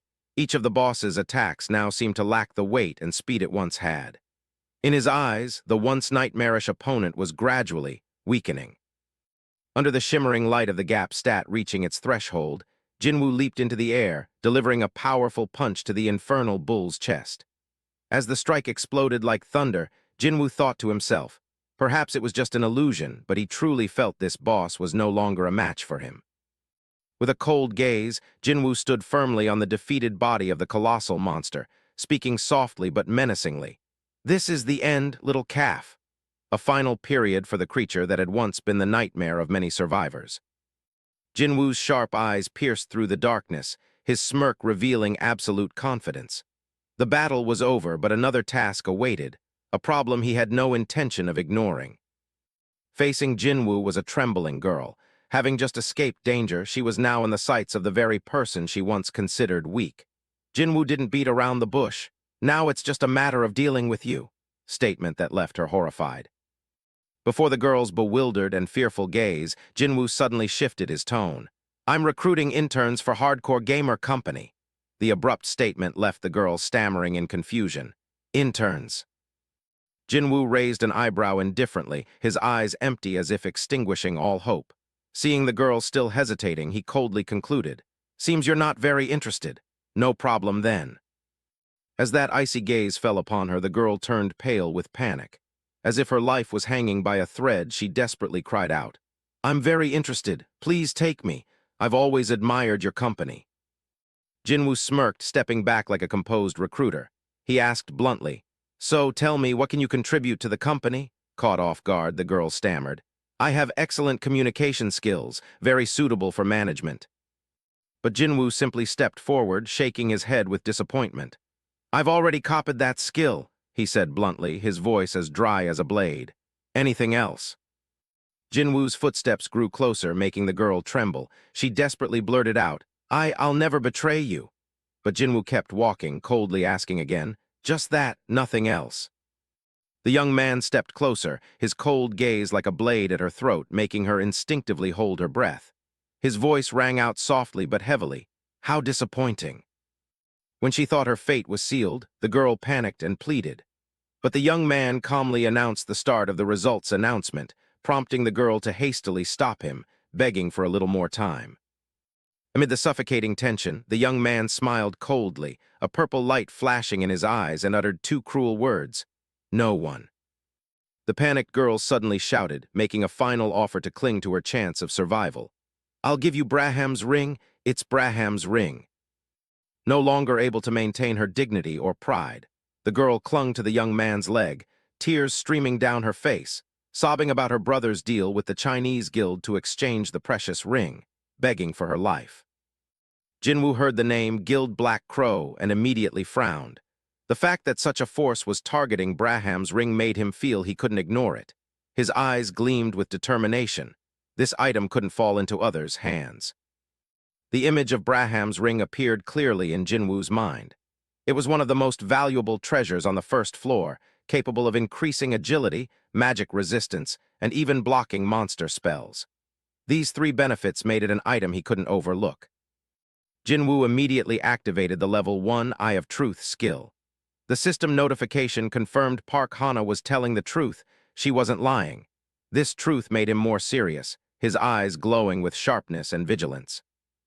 Right after confirming the information was accurate, Jinwoo smiled lightly and declared coldly, "Congratulations, you've officially become an intern at Hardcore Gamer Company." Park Hana was stunned for a moment, then sighed in relief. She had survived.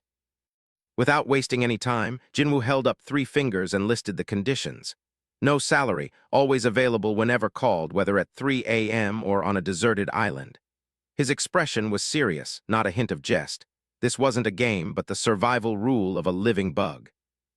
Jinwoo looked directly at the anxious girl, then coldly announced it was time for the most important part, signing the contract. The girl froze, stammering as if she couldn't believe her ears. Meanwhile, the system activated the Memory of the World ability, as if reading memories to establish a special pact. Not giving the girl more time to hesitate, Jinwoo immediately summoned 2 skills, Commune C and Element of Fire B. His hands blazed with 2 different energies, one a gentle gold, the other a fierce red. The atmosphere instantly became tense, as if a mysterious ritual was about to take place.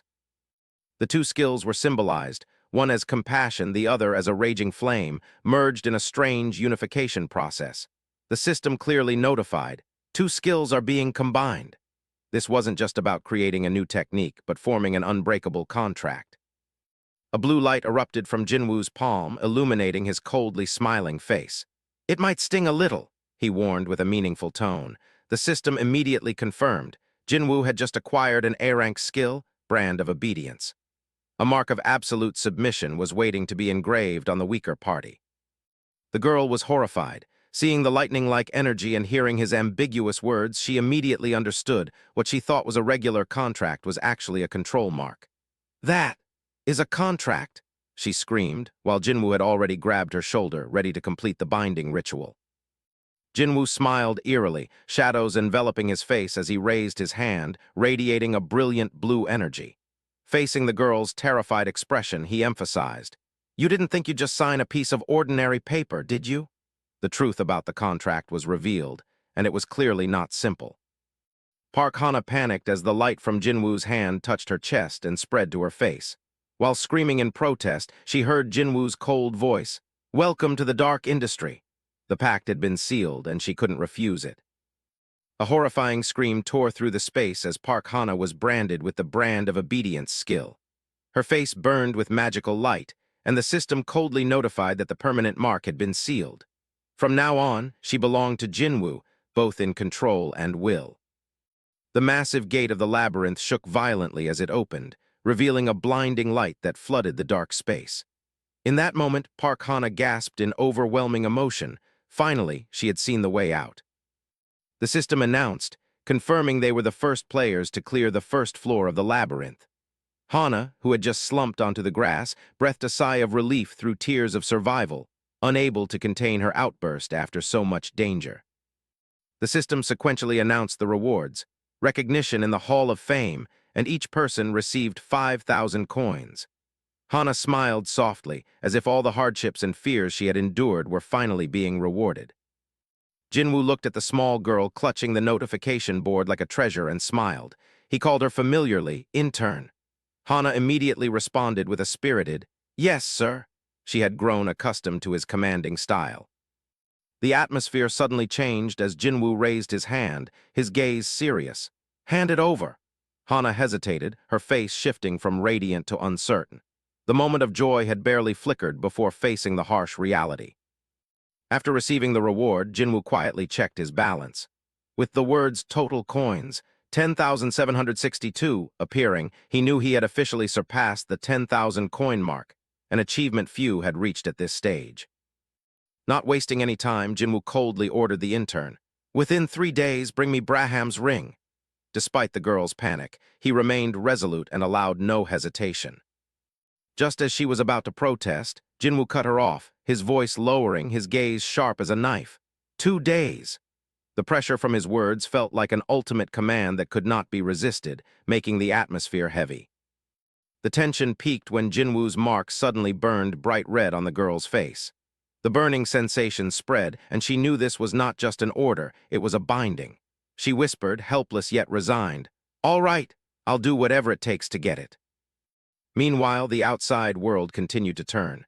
News on the large LED screen announced, "In 1 week, the Korean Guild representative, Dangun, will challenge the third-floor boss." A greater battle was approaching. On the screen displaying the symbols of the world's top guilds, the blazing red dragon stood out in the center. It was the emblem of Dangun, Korea's #1 guild. While guilds from the US, Europe, and Japan struggled to progress, all hopes were pinned on Korea as the leading flag.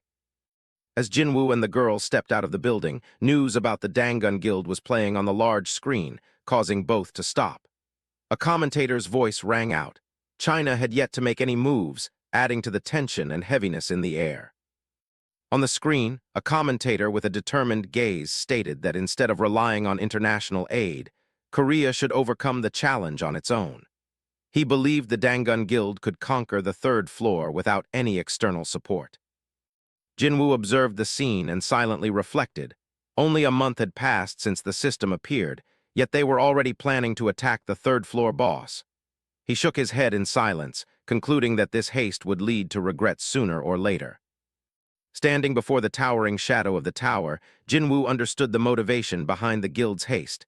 They wanted to monopolize all the resources within the tower. But he also knew greed always came at a steep price. Although players could choose to advance to the next floors, the system had clearly stipulated that each floor had a time limit of 90 days. Rushing would only lead them into a dead end.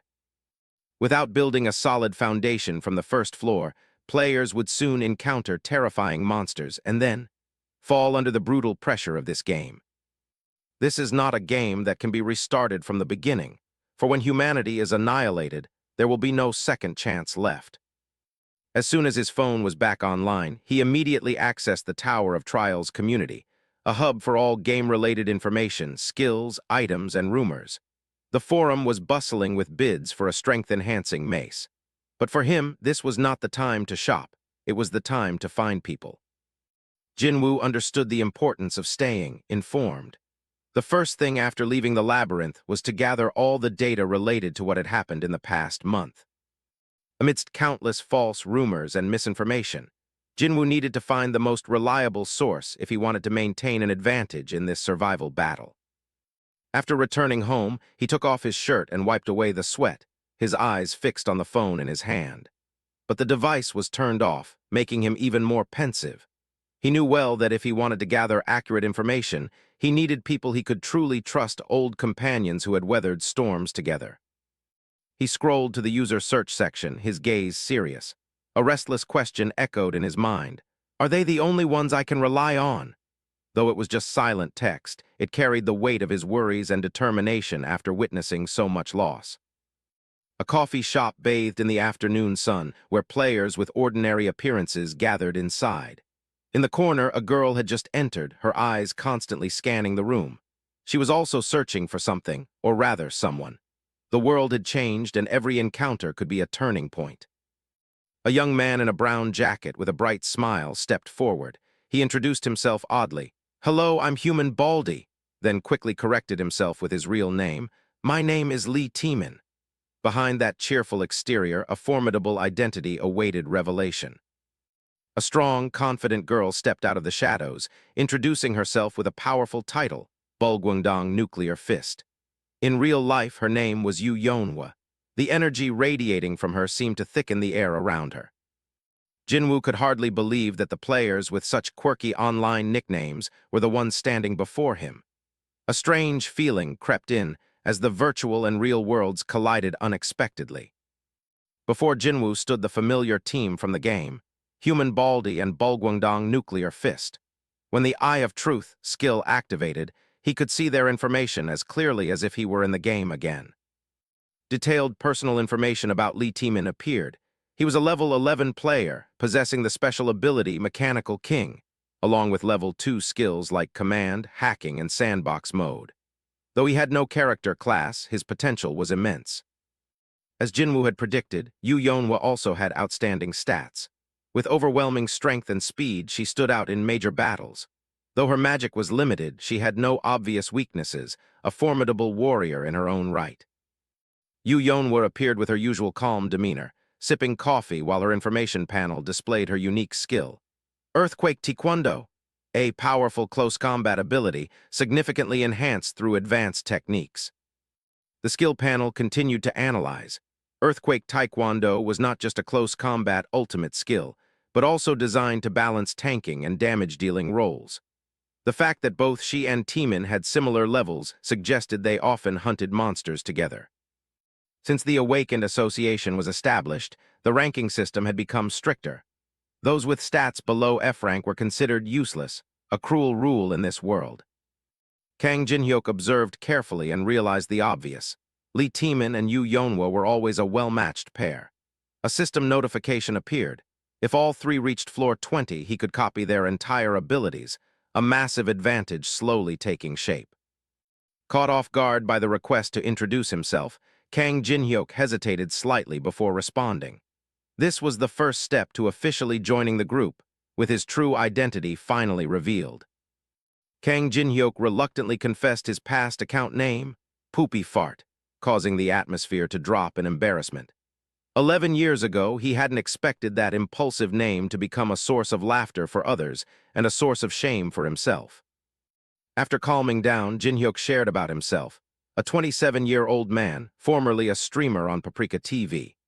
This fact amazed and excited Lee Teemin, who had followed the platform and likely watched Jinhyuk's streams. Jinhyuk smiled softly, saying he was no longer a streamer. He didn't mention the reason or any regrets. It was simply a fact of his life now. Lee Teemin quickly dispelled the awkwardness. He waved cheerfully, reminding them that they weren't strangers. They had played games together many times. Teemin's natural enthusiasm made the atmosphere much friendlier. Faced with Teemin and Yu Yonhwa's openness, Jinhyuk gradually let his guard down. He nodded slightly in agreement, thinking to himself, these people were truly more approachable and friendly than anyone else he had met. Recalling the faces from the past, he couldn't forget the fake smile of that man, someone who had approached him only to exploit him for personal gain. Just like the woman who had appeared friendly but hid a cold, sharp gaze, the one who ultimately betrayed him and stabbed him in the back. Perhaps it was these emotional wounds that had made him weary of being cautious. But today, sitting before two companions he had only known through screens, he felt completely at ease. Lee Teemin and Yu Yonhwa recounted all the developments outside during the time he was trapped in the labyrinth, from the upheavals of major guilds worldwide to the new trends among streamers. All the information was conveyed fully, as if he had never been away from this world for too long. In the shadows of the changing world, a mysterious organization called the Demonic Ones gradually emerged. They kidnapped innocent people and operated underground coin factories, becoming the dark force behind many incidents. While chatting at the coffee shop, Teemin suddenly brought up Jinwoo's disappearance for a month, suspecting that he might have missed a crucial part of the awakened system.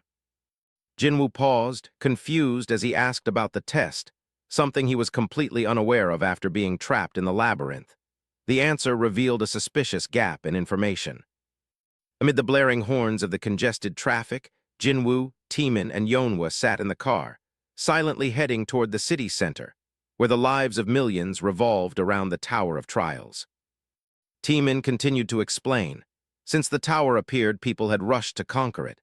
However, after the second floor, the casualty rate skyrocketed, turning it into a brutal meat grinder, a true death game. The Tower of Trials was no longer a place anyone could casually enter. Only those who passed the Awakened Association's test were allowed to proceed to the next floors, making the test a mandatory gateway in the survival journey. Asura pointed to her wrist, where a barcode was clearly printed, proof that she had passed the test. This was not just an identifier, but the only pass to be recognized and move forward. Han Sangjin, the head of the Awakened Association, had changed his strategy. Under the guise of reducing casualties, he aimed to recruit talented players, even those in hiding, to serve the goal of controlling the new system. Jinwoo smirked, a glint of mockery in his eyes. If he couldn't avoid this machine, he might as well exploit it. With the instincts of a living bug, Jinwoo would exploit every loophole in the system the association had built. The taxi stopped in front of a skyscraper, the official headquarters of the Awakened Association. The bright sign outside confirmed. This was where the Awakening test took place, the first gateway into the real battle. Anyone who failed to meet the standards of the Awakening test was labeled a failure, meaning they permanently lost the right to enter the second floor of the Tower of Trials. On the other hand, those who scored high immediately became targets for the government and S-rank guilds, as if they had stepped onto a stage, becoming the center of the world. The desperate poor prayed just to meet the conditions to advance. For them, even an E-rank was a life-changing opportunity in this survival system. The media and major guilds gathered in large numbers, waiting to see who would qualify to move forward, while they themselves only cared about fame, breaking news, and who could recruit the most potential. Amid the bustling crowd of reporters, an anomaly suddenly caught everyone's attention. Someone had appeared, instantly redirecting all focus. In the lively atmosphere outside the test entrance, Park Hana, a key member of the Black Crow Guild, appeared radiant under the flashing lights. Beside her was Park Hajin, the rising star of the guild, both drawing the attention of the media and other test takers. The crowd of reporters suddenly froze as a burly figure approached from behind. The sudden appearance left many unable to react, only gasping in surprise at the figure now in their sight. The newcomer was Kim Kitty, a renowned warrior from the Warriors Guild. With his arrogant demeanor and overwhelming presence, he quickly became the new center of attention, drawing all cameras toward him. Removing his sunglasses with displeasure, Kim Kitty frowned at the crowded area around the test entrance. Despite his fame, he couldn't help but feel annoyed by what he saw as chaos and lack of screening. Unable to hide his impatience, Park Hajin demanded the queue be cleared to prioritize prominent groups like theirs. In his eyes, letting nobodies wait in line for long was unacceptable, especially with the media waiting inside. Kim Kitty fixed a terrifying glare directly threatening Park Hajin. He didn't hesitate to bring up Hajin's sister as leverage. If he failed, the consequences wouldn't just fall on him. Cornered, Hajin tried to stay calm and forced a smile, reassuring both himself and his sister. Under heavy pressure, they could only nod in agreement and feign confidence as they moved forward. As soon as the powerful group arrived, guards immediately stepped in, roughly pushing those in line out of the way. The order was issued like a declaration of sovereignty. No one was to stand in their path. In another corner of the hall, Jinwoo, Duyun, and Yusira stood chatting calmly, not yet drawn into the chaos ahead. The crowd began to murmur, their eyes gradually turning toward them. A guard in black shouted loudly, pointing directly at Jinwoo's group as if they were nobodies. He demanded they immediately step aside, unaware he had just crossed paths with the living bug of this world. Jin-hyuk stood firm before the aggressive group, his gaze calm as if unfazed by the pressure.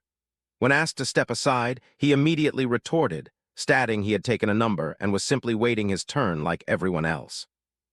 Publicly challenged, Park Hajin flew into a rage, immediately venting his anger on his subordinate with a furious shove.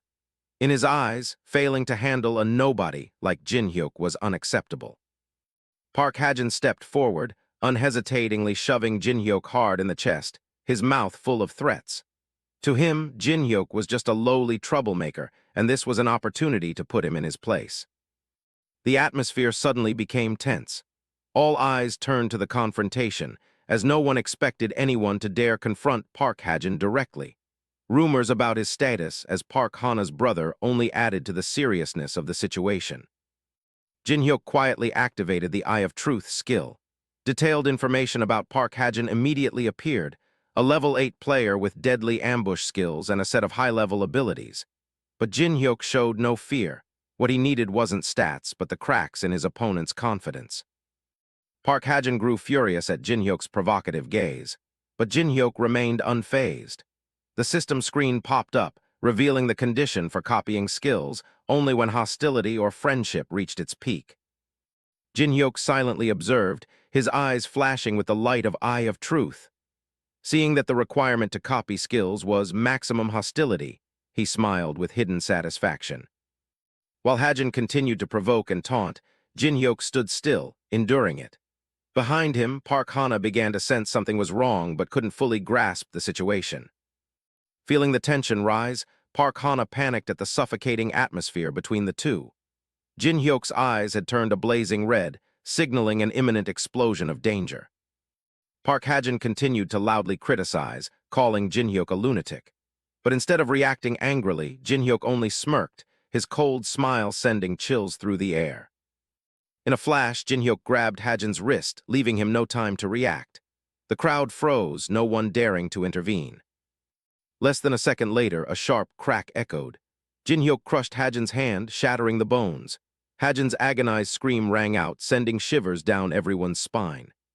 Park Hajin screamed in pain, his face contorted as he tried to pull his hand away from the iron-like grip. His broken finger was red and numb, signaling a loss of control from the very first second. While the crowd was stunned, Jinwoo calmly drank water as if nothing had happened. In stark contrast to Hajin's furious scream, his anger exploded but was denied by Jinwoo's cold and indifferent demeanor. Hajin flew into a rage, his eyes blazing with murderous intent. Unable to swallow the humiliation, he mustered all his strength to launch a counterattack, viewing Jinwoo as an irreconcilable enemy. The surrounding crowd panicked as they realized the situation was spiraling out of control. A man urgently called for everyone to retreat, while behind him, a blonde female contestant watched with an intrigued gaze, as if anticipating a spectacular destruction. Jinwoo remained expressionless, slowly putting the water bottle down. A surge of energy erupted in an instant, as if the space had just been shaken by an invisible pressure, signaling that the impending response would not be gentle. Jinwoo tightened his grip on the water bottle until it deformed, his cold expression unchanged. This seemingly harmless action carried a suffocating pressure, as if a storm was being compressed before its explosion. Without warning, Jinwoo flung water straight into Park Hajin's face. The seemingly meaningless act left the arrogant man so bewildered that he couldn't react in time, his gaze dazed and furious. Park Hajin roared in anger, drew his weapon, and slashed fiercely toward Jinwoo like an enraged beast. But no matter how fast his actions were, Jinwoo's gaze remained calm, as if observing a clumsy farce. At the same time, the system displayed an image of a recovery item, a rare type of ginseng. The atmosphere was on the verge of exploding, but Jinwoo was still calculating gains and losses, as if this was merely a warm-up for what he truly aimed for. And then, with just one cold strike from Jinwoo, Park Hajin was instantly sent flying backward, his body spinning in midair to the shocked gazes of the crowd. His arrogance was crushed in an instant, a lesson delivered without words. After the brutal counterattack, Park Hajin lay groaning on the floor, clutching his leg, his eyes bewildered, unable to comprehend what had just happened. The surrounding crowd began to murmur, no one seeing clearly what had occurred, only that he had suddenly collapsed as if tripping over himself. Amid the chaotic crowd, Park Hana couldn't hide her shock. Her eyes wavered, sweat pouring down as she saw the person she never expected to appear here, Jinwoo. Her reason told her that the situation had spiraled out of control. Just as the tense atmosphere hadn't yet settled, a powerful voice rang out. Stop! Kim Kitty, a renowned figure in the challenge world, appeared with his entourage of bodyguards, his cold and majestic demeanor silencing the entire area. Jinwoo immediately activated the skill Eye of Truth to assess his opponent. The notification screen displayed Kim Kitty's name, a member of Guild Warriors, but instantly a red warning flashed, signaling a danger far beyond the permissible level. The system deactivated the skill, and Jinwoo bitterly realized the terrifying gap. Kim Kitty was at least level 20, while he was still only level 1. The feeling of being overwhelmed by a wall of strength made Jinwoo more cautious than ever. Jinwoo raised his head to face Kim Kitty without a trace of fear, provoking with a cold remark hidden behind a smile. He mocked Kitty for always babysitting his juniors as if he were a nanny, planting a sense of humiliation in the heart of the man who stood taller both in stature and level. In an instant, Jinwoo's eyes flashed with dangerous sharpness. He deduced the utility Kitty had just mentioned. Wasn't it a reference to his junior who specialized in supplying Goryeo ginseng to the Chinese black market? The sudden revelation shocked Kim Kitty. He roared in horror, his eyes wide with disbelief, unable to comprehend how easily the secret had been uncovered by the kid in front of him. The surrounding crowd immediately reacted. The mention of Goryeo ginseng startled a few, including Park Hana. Her face paled, her panicked gaze hidden behind her usual calm demeanor. Shrugging nonchalantly, Jinwoo added fuel to the fire. For him, how he knew the secret was less important than the consequences others should worry about. His cold, sharp gaze seemed to ask a practical question. So, what are you going to do next? Jinwoo smiled faintly, his tone full of sarcasm as he mentioned the side effects of Goryeo ginseng, as if exposing a truth the other party absolutely didn't want anyone to know. Immediately, Kim Kitty reacted by activating the skill Blackout Barrier, Level 3, a dark boundary that could isolate all sight and sound, preparing to enter a true state of confrontation. The situation grew more tense as a panicked friend rushed over, calling Jinwoo's name, trying to break into the barrier before things spiraled out of control. At the same time, a strange light flashed in Kim Kitty's eyes, a sign that he was beginning to use a special, destructive skill within the sealed space. The surrounding crowd became chaotic as the barrier expanded. Jin Hyuk's acquaintances tried to rush in, calling his name in panic, but it was too late to intervene. Under Kim Kitty's suspicious gaze, Jinwoo calmly made a demand, exchanged 10 exclusive dungeons of guild warriors for an important secret. Though still distrustful, Kitty began to waver as he witnessed Jinwoo erecting a mysterious barrier during the conversation. Jinwoo didn't keep Kitty waiting. He immediately revealed the deadly side effect of consuming raw Goryeo ginseng, causing mana poisoning, something Kitty's group must have been silently enduring. With a cold expression, Jinwoo continued. The consequences were leaving Kitty's people in a living hell, but the solution was surprisingly simple. Just 3 items could completely resolve the situation. The 3 items Jinwoo mentioned appeared one by one: Kareshin juice, moonstone, and finally, the most crucial, mandrake root. A rare combination but not impossible to find, if you knew where to look. Knowing full well that Kitty was struggling due to the lack of mandrake, Jinwoo smiled meaningfully. He not only understood the other party's problem, but also offered to point out where to find this precious ingredient. The proposal was enough to sway even someone as stubborn as Kim Kitty. Kim Kitty's face darkened, sweat pouring down in shock. What Jinwoo had just revealed perfectly matched the internal research results of Guild Warrior's scouting team, something almost impossible for an outsider to know. Facing the suspicious gaze, Jinwoo simply smiled coldly. Beneath his calm exterior was absolute confidence. "So, do we have a deal?" he asked directly, forcing the other party to make a choice. Kim Kitty finally nodded. "Fine, the deal is accepted." However, instead of relaxing, Kim Kitty suddenly drew a golden blade glowing with mana. He raised the weapon, his eyes full of suspicion. However, the burly man tilted his head threateningly. "If I find out you're playing tricks, the consequences won't be pleasant." The flames from the blade reflected on Jinwoo's face, but he remained silent, showing no fear. Kim Kitty gritted his teeth inwardly, partly out of anger, partly because he felt forced to give up too much. To him, handing over 10 exclusive dungeons to a nobody was an unreasonable price, even if it seemed like a fair deal on paper. Kim Kitty tightened his grip on the sword hilt, his eyes blazing with caution. He decided to draw a clear line, decisively. The blade shone brightly, burning the air as it slashed down onto the ground with murderous intent. But at that very moment his eyes widened. An invisible pressure made him break into a cold sweat. He couldn't believe it. The opponent's reaction was too fast, too abnormal. Jinwoo merely smirked, dark purple energy beginning to rise around him. His voice, steady yet threatening, rang out. "It seems you've misunderstood the situation." The pressure felt like a blade pressing down on the entire space. His hand gently flipped the sword and purple light erupted like demonic fire. "The one setting the terms and offering the chance here is me." The words sounded like a verdict, accompanied by a surge of killing intent. Before he could react, Kim Kitty was sent flying like a sandbag, his heavy body crashing straight into the floor, creating a large crack. A faint groan escaped in pain. There was no chance to resist. As soon as the ceiling boundary was lifted, Asura and Han Daeun rushed into battle without hesitation, forming a powerful human wall to protect Jinwoo from any potential threats. Asura roared with killing intent, her entire body emitting dark energy as she warned the enemy to back off if they didn't want to taste death. At that moment, the system announced that Blackout Barrier Level 3 had been deactivated. Jinwoo stepped out with a relaxed demeanor, speaking calmly as he walked. "Calm down, Yeonhwa." Behind him, Kim Kitty was quietly retreating, a sign that the tension had passed. Daeun and Sira rushed over anxiously, ready to fend off anything to protect Jinwoo, but he simply raised his hand with a light smile, reassuring his teammates that he was fine and there was nothing to worry about. Kim Kitty's figure gradually disappeared into the mist. Though he appeared calm on the surface, he couldn't hide his surprise, his mind repeating the thought, "He's more rational than I thought." As soon as Jinwoo left, one of the younger guild members couldn't accept the truth. He shouted, questioning the leader about letting Jinwoo and his group leave without taking any action.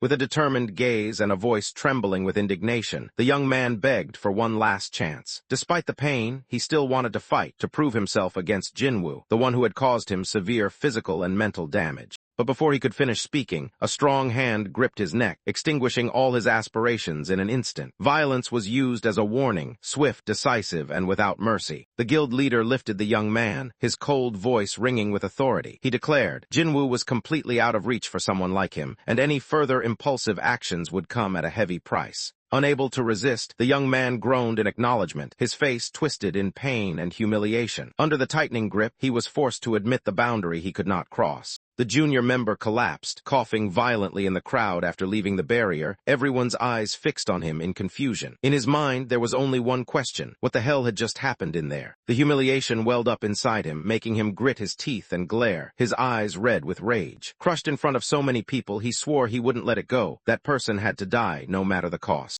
The system announced the successful copying of a skill. Thanks to reaching maximum hostility, Jinwoo had stolen the skill Shallow Breathing D, a passive skill that allowed him to control the opponent's breath and heart rate, stored in the World Memory Skill Repository. Jinwoo smiled faintly with self-satisfaction. Behind him, the old enemy could only scream hopelessly in the darkness, consumed by resentment. The balance of power had completely shifted, and Jinwoo was the one holding that balance. With slow steps, Jinwoo left the buzzing crowd behind, his mind focused on one thought. It was time to enter the real test. All eyes followed the one who had just crushed Park Hajin. The leaderboard clearly displayed the top contender. Park Hana stood first with an overwhelming score. Right behind her were Han Minhee and Oh Jeonghun, familiar names in the challenge world, holding second and third place. While waiting for his turn, Jinwoo leaned casually against the wall, his gaze lazy but sharp. A judge made a joking remark, surprised by the overwhelming strength of a trainee. Jinwoo entered the testing room, facing the magical crystal floating in midair. The judge explained the rules. Just attack the crystal, whether using skills or weapons, as long as it demonstrated true potential. When the judge was surprised to see him carrying only a dagger instead of unleashing a special ability, Jinwoo calmly replied, for him, this was enough. The purple light flashing from the dagger silenced the surrounding air. The judge nodded, his eyes still fixed on the data panel, signaling that he could start at any time. Jinwoo stepped forward, ready to once again make the system rewrite its standards. Jinwoo approached the intermediate crystal with the glowing dagger in hand, his calm gaze exuding an invisible pressure that made the supervisor call out in surprise. The supervisor hurriedly reminded him that the intermediate crystal was not suitable for beginners, pointing Jinwoo to the primary crystal nearby, his gaze a mix of confusion and caution at the bold move. As soon as the reminder was spoken, the supervisor froze. The intense light and red aura surrounding Jinwoo made him realize an ordinary person could never make the intermediate crystal react like that. Jinwoo leaped into the air, the brightly glowing red dagger plunging into the crystal with the full force of his maxed-out gap skill, causing the supervisor below to scream in panic at the unimaginable shockwave. With a gaze burning with killing intent, Jinwoo focused all his strength. It was time to verify the results of his insane training in the death maze he had conquered alone. Jinwoo delivered a decisive slash with the red glowing dagger, the energy compressed during his long training in the maze now exploding with immense force. The examiner froze in place, unable to believe his eyes. The young man had just unleashed a level of mana far exceeding the basic standard, something never seen before. In front of everyone, the intermediate crystal split into two perfect pieces, evaporating into white mist as if torn apart by something beyond reason. The screen immediately displayed a score beyond the threshold. Kang Jinhyuk, 20,895 points, S-rank. The room fell silent for a moment in shock. The staff member hurriedly tried to report to his superiors, but Jinwoo gently interrupted him, his cold gaze hinting at another purpose waiting to be fulfilled. Jinwoo suddenly reached out and grabbed the examiner's tablet, his sharp gaze demanding a delay in reporting the results for 1 week, a mysterious and unusual request in the middle of the evaluation center. Leaning in close, Jinwoo whispered into the examiner's ear, his low voice full of threat. He didn't care who found out later, as long as no one knew for the next week. With the glowing dagger and the ominous purple aura radiating from him, Jinwoo spoke as if lecturing. True power in this world didn't lie in distant laws, but in the closest fist, making the other party shiver and nod in agreement immediately. After the high-pressure silent exchange, the door automatically opened, signaling the moment Jinwoo was about to move to the next phase of his plan, with everything gradually falling into his control. Leaning against the wall, Jinwoo smiled confidently as he saw the person who had just appeared. He had arrived at the right place, at the right time, waiting for the person he needed to meet to take another step in setting up the situation. Park Hana walked over coldly, handing Jin Hyuk the item he had requested, a glowing ring with a clear magical energy, containing a special power. The item information appeared. It was Braham's ring, an A-rank equipment with magic resistance, speed enhancement, and the unique ability to suppress monster skills, a key weapon for Jin Hyuk's upcoming plan. Jin Hyuk smiled confidently as he received the ring, just as Park Hana, her eyes blazing with anger, demanded he keep his promise to remove the binding condition, something he had agreed to earlier. But Jin Hyuk simply waved his hand in refusal, coldly replying that everything depended on the upcoming results. His gaze made it clear. Control was still entirely in his hands. Outside the testing building, Yu Sira and Han Duyun were shocked to see Jin Hyuk's evaluation result was F rank. Jin Hyuk calmly explained that it was only a temporary ranking. He had scheduled a retest for next week, keeping his true strength a secret for his next plan.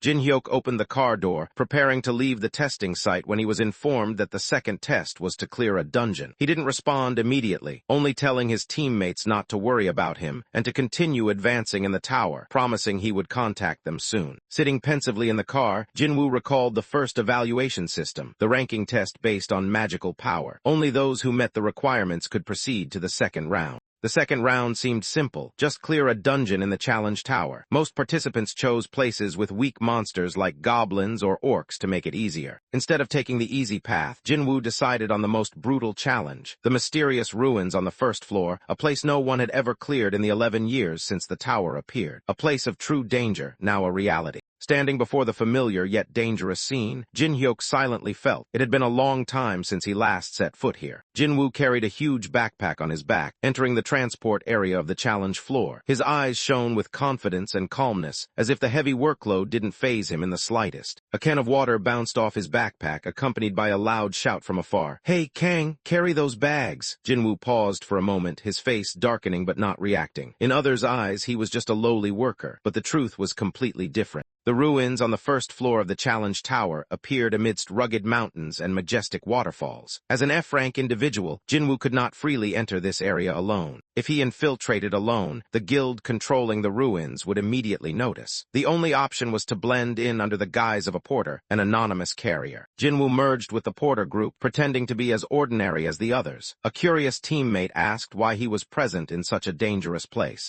Maintaining a calm demeanor, Jinwoo replied that he needed a lot of money to sustain his life, a simple yet convincing reason. The other agreed, as they were all in the same struggle to make a living. Another man smiled happily, showing a family photo on his phone. He came here just to provide for his mischievous wife and adorable children, an emotional motivation in this harsh world. Jinwoo silently observed the porter uncle enthusiastically showing his family photos with a radiant smile. Inside, a quiet unease stirred, as such overly happy words often signaled a death flag in this brutal world. As the group ventured deeper into the ruins, another porter seriously reminded them, for F-rank people like them, even a small mistake could cost their lives. Here, all electronic signals were blocked, and no one would come to rescue if an accident happened. Jinwoo smiled confidently, seemingly unfazed by the warnings. He reassured his teammates that at least on this trip, everyone would survive and return safely, as an unspoken promise from the only one who truly understood his own strength. Hearing Jinwoo's words, the porter uncle slightly startled and turned around, his eyes flickering with suspicion. Such confident words were rare from a rookie, but the calmness made it hard for him to completely dismiss. A hearty laugh echoed through the deep forest, breaking the tense atmosphere. The uncle laughed while thanking Jinwoo, praising him for being braver than kids these days. In his heart, a vague hope began to kindle from that strange promise.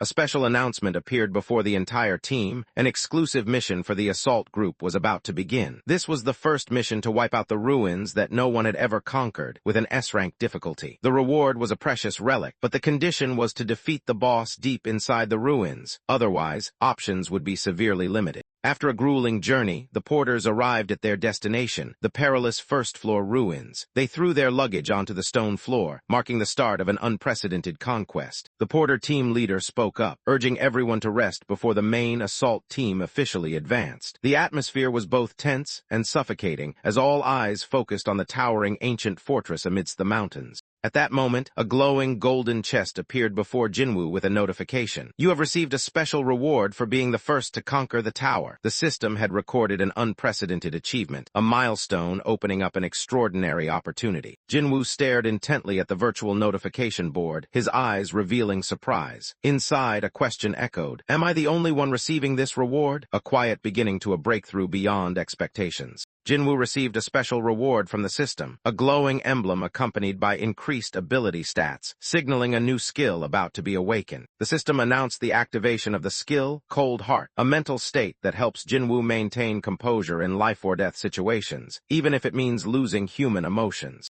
As soon as he entered the ruins, Jinwoo immediately summoned the level 1 skill, Luminous Orb, creating a blazing red halo that shot forward like a rocket, tearing through the darkness and initiating the first attack. Jinwoo tried to activate the newly acquired skill, but was denied due to level disparity. This meant the enemy ahead had surpassed level 20, a clear warning that he was facing a threat beyond imagination. Immediately after, another passive skill was activated, Exclusive, a mechanism allowing Jinwoo to claim the ultimate reward if he completed the mission alone, without sharing with anyone. Jinwoo burst into laughter, his eyes flashing with madness. He realized the terrifying scale of the reward system. This went far beyond normal logic and made the survival game more thrilling than ever. In front of him were countless treasure chests, rewards for those capable of surpassing the challenge tower. But the chance of obtaining a good item was so low it was almost hopeless for ordinary people. However, Jinwoo was different now. With the exclusive skill in hand, he was completely exempt from that rule. No need to gamble on luck. All the best rewards were within reach. At that moment, a beam of light tore through the sky, opening a massive gate within the ruins. The arrival of the main assault team was near. The atmosphere shifted noticeably, as if preparing to welcome a new powerful force. A blinding white beam swept across the square, blurring everything in sight. Tall and fierce figures gradually emerged in the light. The main assault team officially entered the battlefield.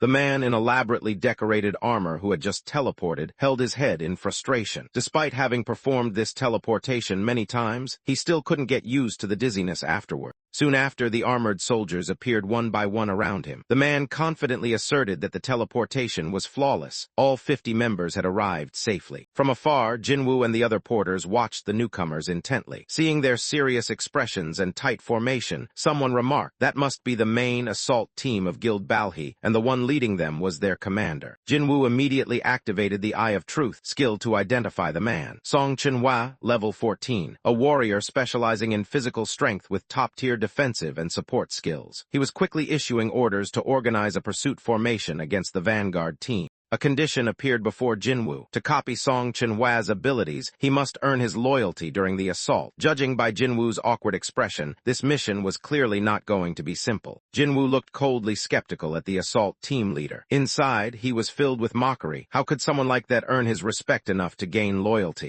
Jinwoo's eyes gleamed as a sudden thought struck him. He began to realize something unusual, and possibly an opportunity hidden behind that seemingly unreasonable demand. Upon closer observation, Jinwoo was surprised by a newly uncovered truth. A captain from the top 10 major guilds possessed such mediocre strength. He started doubting Song Chenhua's true rank and actual power. Though disappointed, Jinwoo quickly concluded it didn't matter, as long as he didn't become a burden on his path. Outwardly, he maintained a calm demeanor with a sarcastic fake mustache. Amidst the crumbling ruins, footsteps echoed steadily, signaling the start of a new battle. Light filtered through cracks in the stone but couldn't clearly reveal what awaited ahead. Inside the ancient ruins, a shattered stone gate appeared over stagnant water. The silhouettes of the group moved slowly forward, their footsteps resonating through the desolate space. A cloaked mage warned the group, his calm voice ringing out in the thickening darkness. He raised his glowing staff, leading the group and emphasizing that a single misstep could mean they'd never return. Suddenly, light flared up, illuminating the entire ruined hall. Around them lay the bodies of slain monsters, blood splattered everywhere, signs of a fierce attack that had just taken place. Porters entering the ruins for the first time couldn't hide their astonishment. Their eyes lifted to the majestic ruins, mixed with fear and awe as they faced the aftermath of the recent battle. One of them bent down to inspect a monster corpse. He recognized it as the work of the vanguard team. The monsters were mercilessly crushed, indicating the enemy was far from weak.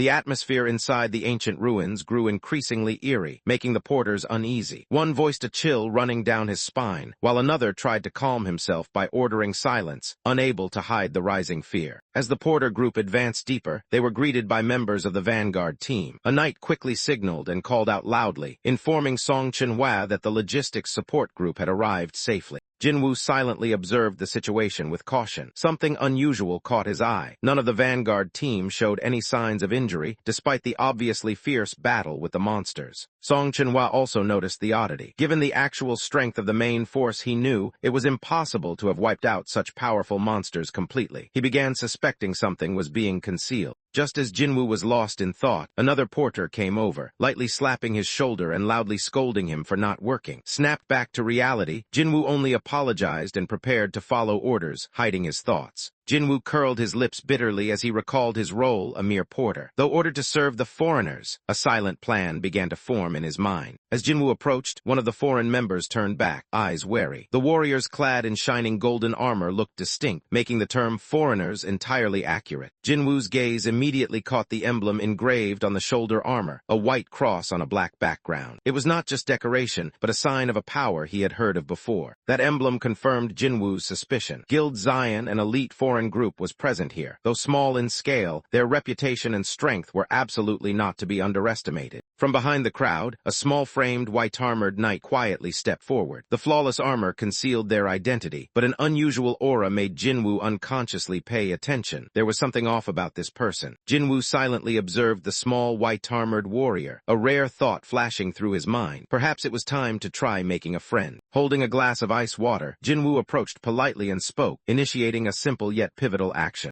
With a friendly smile, Jinwoo offered the glass to the stranger, unexpectedly opening the door to a new connection with just a simple gesture. As the warrior took the glass, a ding sound rang out, level 1 commune skill activated, confirming the beginning of a relationship. The warrior gently lifted their helmet, revealing a friendly smile. Jinwoo's system confirmed the other party was starting to have a good impression of him. As the helmet was lifted, shining golden hair appeared, radiating dignity and purity. The girl revealed herself with a proud aura that seemed to brighten the entire space. Jinwoo immediately recognized her identity. She was no ordinary person. She was the one who had left a deep impression on him. That face belonged to a well-known figure in the challenge world. She was the youngest daughter of the prestigious Laurencia family, a noble European lineage. Not only of noble birth, she was a player with comprehensive skills, a warrior capable of strong offense, defense, and healing. Her reputation extended far beyond national borders. She was the one who saved all of Amsterdam from destruction during the zombie outbreak. Her name had become a symbol throughout the European player community.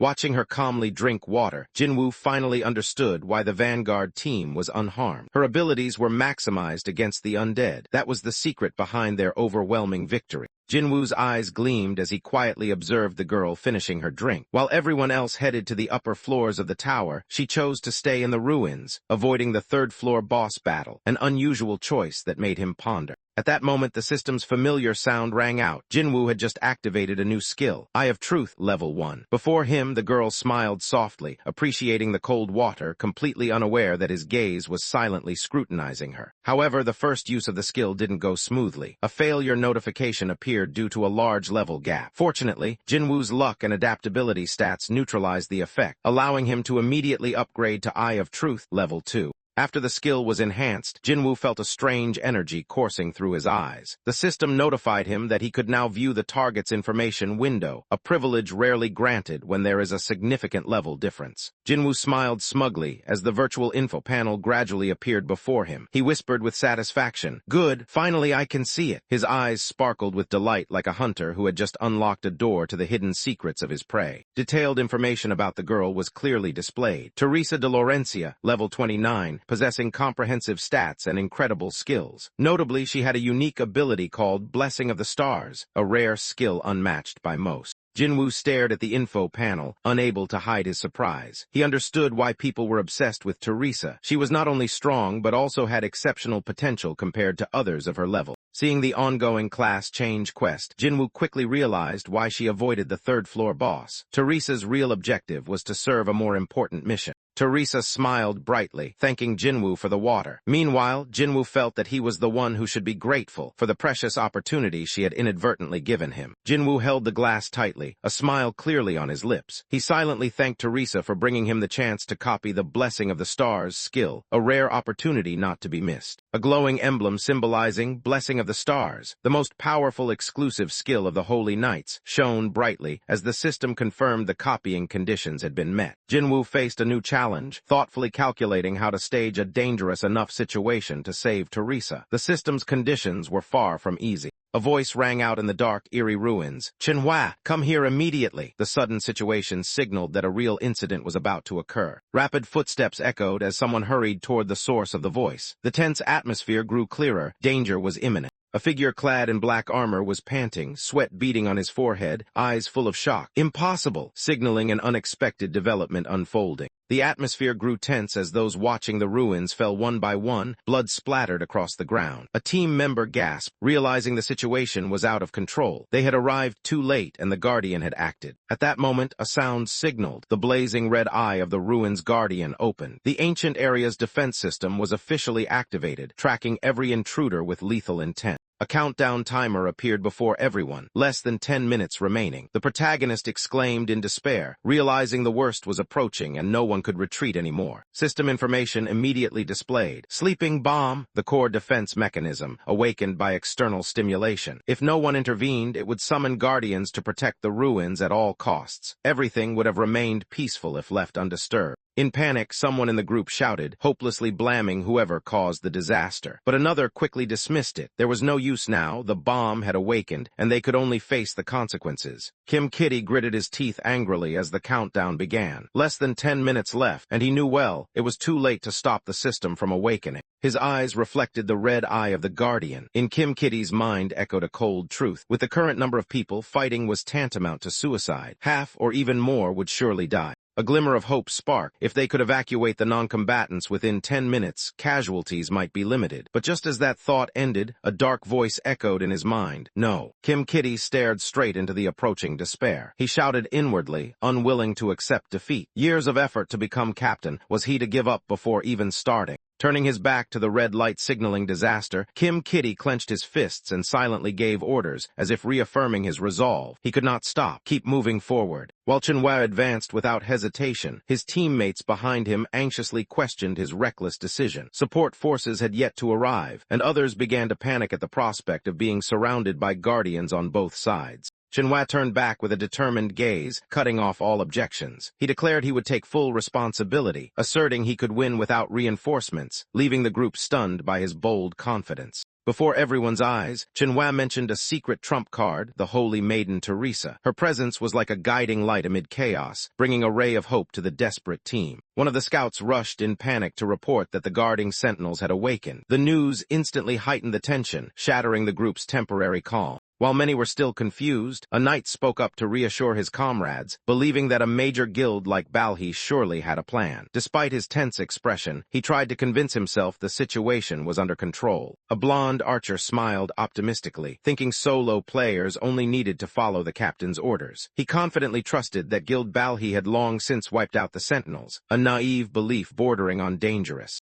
No sooner had he finished speaking than a massive armored hand suddenly appeared from the shadows behind him. The archer's expression froze in stunned disbelief, unable to react. A chilling crunch echoed, blood splattering everywhere. The horrified teammate screamed his name, Jay Jinty, but it was too late. A life vanished in an instant, marking the start of a true nightmare. The thunderous sound of armored footsteps shattered the silence, instantly putting the group on high alert. The armored knight gripped his sword tightly, eyes tense, surrounded by comrades who drew their weapons and took defensive stances. Eyes filled with fear, the white-armored figure trembled as he stared at the approaching nightmare. His words, "We're done for," spilled out like a curse, foretelling an inescapable massacre. The giant guardians, blazing with blue flames from their hands, surged into the antechamber like extermination machines. Shouts echoed through the smoky ruins, "Prepare to fight!" But against such overwhelming power, hope was nothing more than a flicker in hell. Manhwa quickly detected unusual signals from the ruins. The Guardians were awakening. Without hesitation, he shouted the battle order, deploying tanks to the front line and commanding the porters to retreat immediately. At his decisive command, the entire team sprang into action. The porters hurriedly withdrew to the rear, while the warriors advanced to take positions, ready to confront the enemy. Orders to buff the tanks and conserve mana were urgently relayed. Manhwa activated his main defensive skill, Iron Shield LV-3. The shield glowed a fierce red, forming a solid steel-like defense, preparing to absorb the enemy's first strike. Not stopping there, Manhwa triggered Wedge Formation LV-2, leading the tanks to form a tight wedge formation, maximizing both defense and counterattack capabilities, turning the front line into a living steel wall.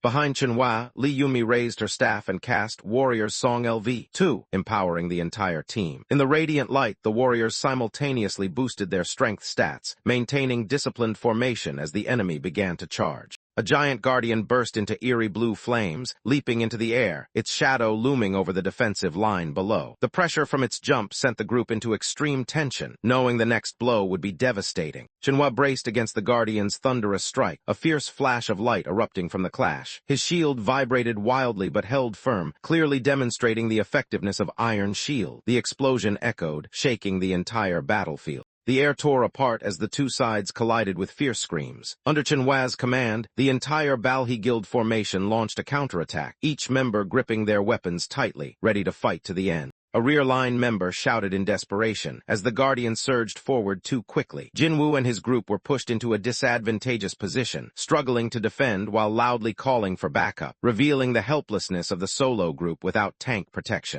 Li Yunmi anxiously reported the dire situation of the overwhelmed solo group. Manhwa gritted his teeth and decisively ordered the formation to hold. Deep down, he understood someone would fall in this battle, and he had to accept it. Manhwa clenched his teeth, accepting the harsh reality. Losses were inevitable. He couldn't afford to be distracted by those outside the main formation. While Manhwa focused all his strength on fighting, solo players like the young man began to realize the bitter truth. They couldn't coordinate like a disciplined organization. The giant guardians wrapped in blue flames growled as they advanced, their cold eyes locking onto the solo group, extinguishing all hope. The young man trembled, realizing that his fate and that of his comrades had been abandoned. Amid the shimmering skill lights, only a choking despair remained in his eyes. When no one expected it, a figure broke through the battle line, footsteps echoing like the last hope beginning to move. As the giant guardians prepared to swing their maces for the finishing blow, a brilliant golden light suddenly tore through the space. From the flank, a blonde female warrior dashed forward like lightning, her sword gleaming as it sliced through the night. The moment her sword touched the ground, a halo of sanctification erupted across the battlefield. The level 4 skill, Holy Mark, was activated, bathing the entire battlefield in radiant light in an instant. Within that halo, Teresa unleashed divine sword strikes, cutting through the Guardians' armor as if they were wooden statues. The sound of cracking metal rang out alongside purifying light, obliterating the monsters in moments. Amid the chaos, the young soldier's eyes widened in amazement and emotion. His lips trembled softly as he recognized the figure who had just saved them, none other than the saintess they had only dared to admire from afar. Standing tall amid the dissipating light, Teresa, the holy knight, held her sword, cloak billowing, her cold gaze sweeping over the enemies. Her arrival signaled a turning point in the assault. Teresa noticed two guardians had slipped past the main attacking formation. Before her eyes appeared the images of monsters charging toward the defenseless group, the logistics team in grave danger. Without hesitation, Teresa shot forward like a white arrow. Her mind held only one thought, to reach the rear as quickly as possible to prevent disaster. In the logistics area, horrifying screams echoed through shattered corridors. Supply crates were scattered everywhere, chaos reigning as the Guardians began attacking what was supposed to be the safest place. An elderly porter collapsed amid the rubble, coughing violently from dust and blood. He hissed bitterly, cursing the promise of safety, which now seemed like a cruel joke in hell. Before him, a giant guardian slowly raised its warhammer. A ghostly blue glow surrounded its steel body, embodying death itself. The man could only stare in shock, facing the Grim Reaper in a fateful moment. In the moment before death, two sharp blades tore through the guardian's armor, carving fiery cuts through the thick gray smoke. Jinwoo emerged from the smoke like a living nightmare, calm amidst the collapsing metal corpses. He smiled lightly, keeping his promise to his companion. "I told you I'd get you out of here." A warning scream rang out from behind as another guardian suddenly appeared, launching a terrifying strike directly at Jinwoo. Jinwoo merely tilted his head to dodge, his body gliding just past the edge of death. Under the immense pressure, the ground trembled, but his gaze remained cold and composed, as if he had foreseen everything. Without hesitation, Jinwoo activated the level 1 skill fire element. Flames erupted fiercely in his hands, accompanied by a sharp declaration, "No way!" a signal for a devastating counterattack. Jinwoo unleashed the power of fire, diving from the sky with full force attack, the flames erupting like a volcanic eruption, sweeping away the guardians below. Amid the ruins of his strike, Jinwoo calmly stood among the debris and blue embers. Although the enemies were not completely dead, he chose to stop to maintain his current level. When a porter asked with admiring eyes, Jinwoo simply replied, "Luck." However, inside he was pondering who had deliberately awakened the guardians, a pointless act unless driven by a deeper scheme. After a brief conversation, Jinwoo quietly left, leaving the porter still astonished and wondering about the true identity of the young man who had just saved his life. At that moment, Teresa suddenly appeared and pulled the porter out of danger, her swift and precise action saving the man before he could react. Jinwoo stopped when he saw Teresa unexpectedly place the injured man down in front of him, his eyes flashing with caution. Teresa approached, her voice low but firm, accusing Jinwoo of threatening civilians with a knife and claiming he was the one who awakened the guardians. With a cold and determined gaze, Teresa declared she would immediately restrain Jinwoo due to his suspicious behavior. Jinwoo was stunned by the baseless accusation, pointing at himself with a confused and incredulous expression at the strange misunderstanding. Without giving Jinwoo a chance to explain, Teresa unleashed a powerful armored strike to subdue him, the ground cracking under the force of her blow. Teresa tried to stop Jinwoo's actions, loudly urging him to halt, saying she didn't want to hurt him, but the resolute gleam in her eyes told a different story. Jinwoo was slammed hard against the wall by the sudden attack, while Teresa sternly insisted he could explain himself to the association, but it was clear she had lost her composure. Seeing Teresa charge with blazing red eyes and fierce intent, Jinwoo sighed inwardly. Any explanation now would be useless. With no other choice, Jinwoo closed in just as Teresa struck, swiftly pushing her away before she could understand what was happening. Teresa's body slammed into the ground with a loud crash, dust and debris flying, an assertive counterattack to end this one-sided confrontation. Teresa lay amid the rubble, eyes tightly shut in pain, fragments of stone falling around her, signaling the severity of the recent attack. When she opened her eyes, the cold gleam of a blade pressed close to her face froze her in place. Jinwoo spoke decisively, denying the accusation. "I'm not the one who awakened the guardians." With a sharp gaze, Jinwoo gripped the knife handle tightly and continued. If he were the culprit, Teresa wouldn't have survived this long. A man carrying supplies rushed over, panting with worry. He shouted, interrupting sharply between them, "Why are you fighting? It was Mr. Kang who saved me." The unexpected words stunned Teresa. Her face froze as if struck by the truth. All she had thought turned out to be a misunderstanding. The man turned and walked away through the ruined corridor, leaving an apology echoing among the debris, a belated confession for his actions.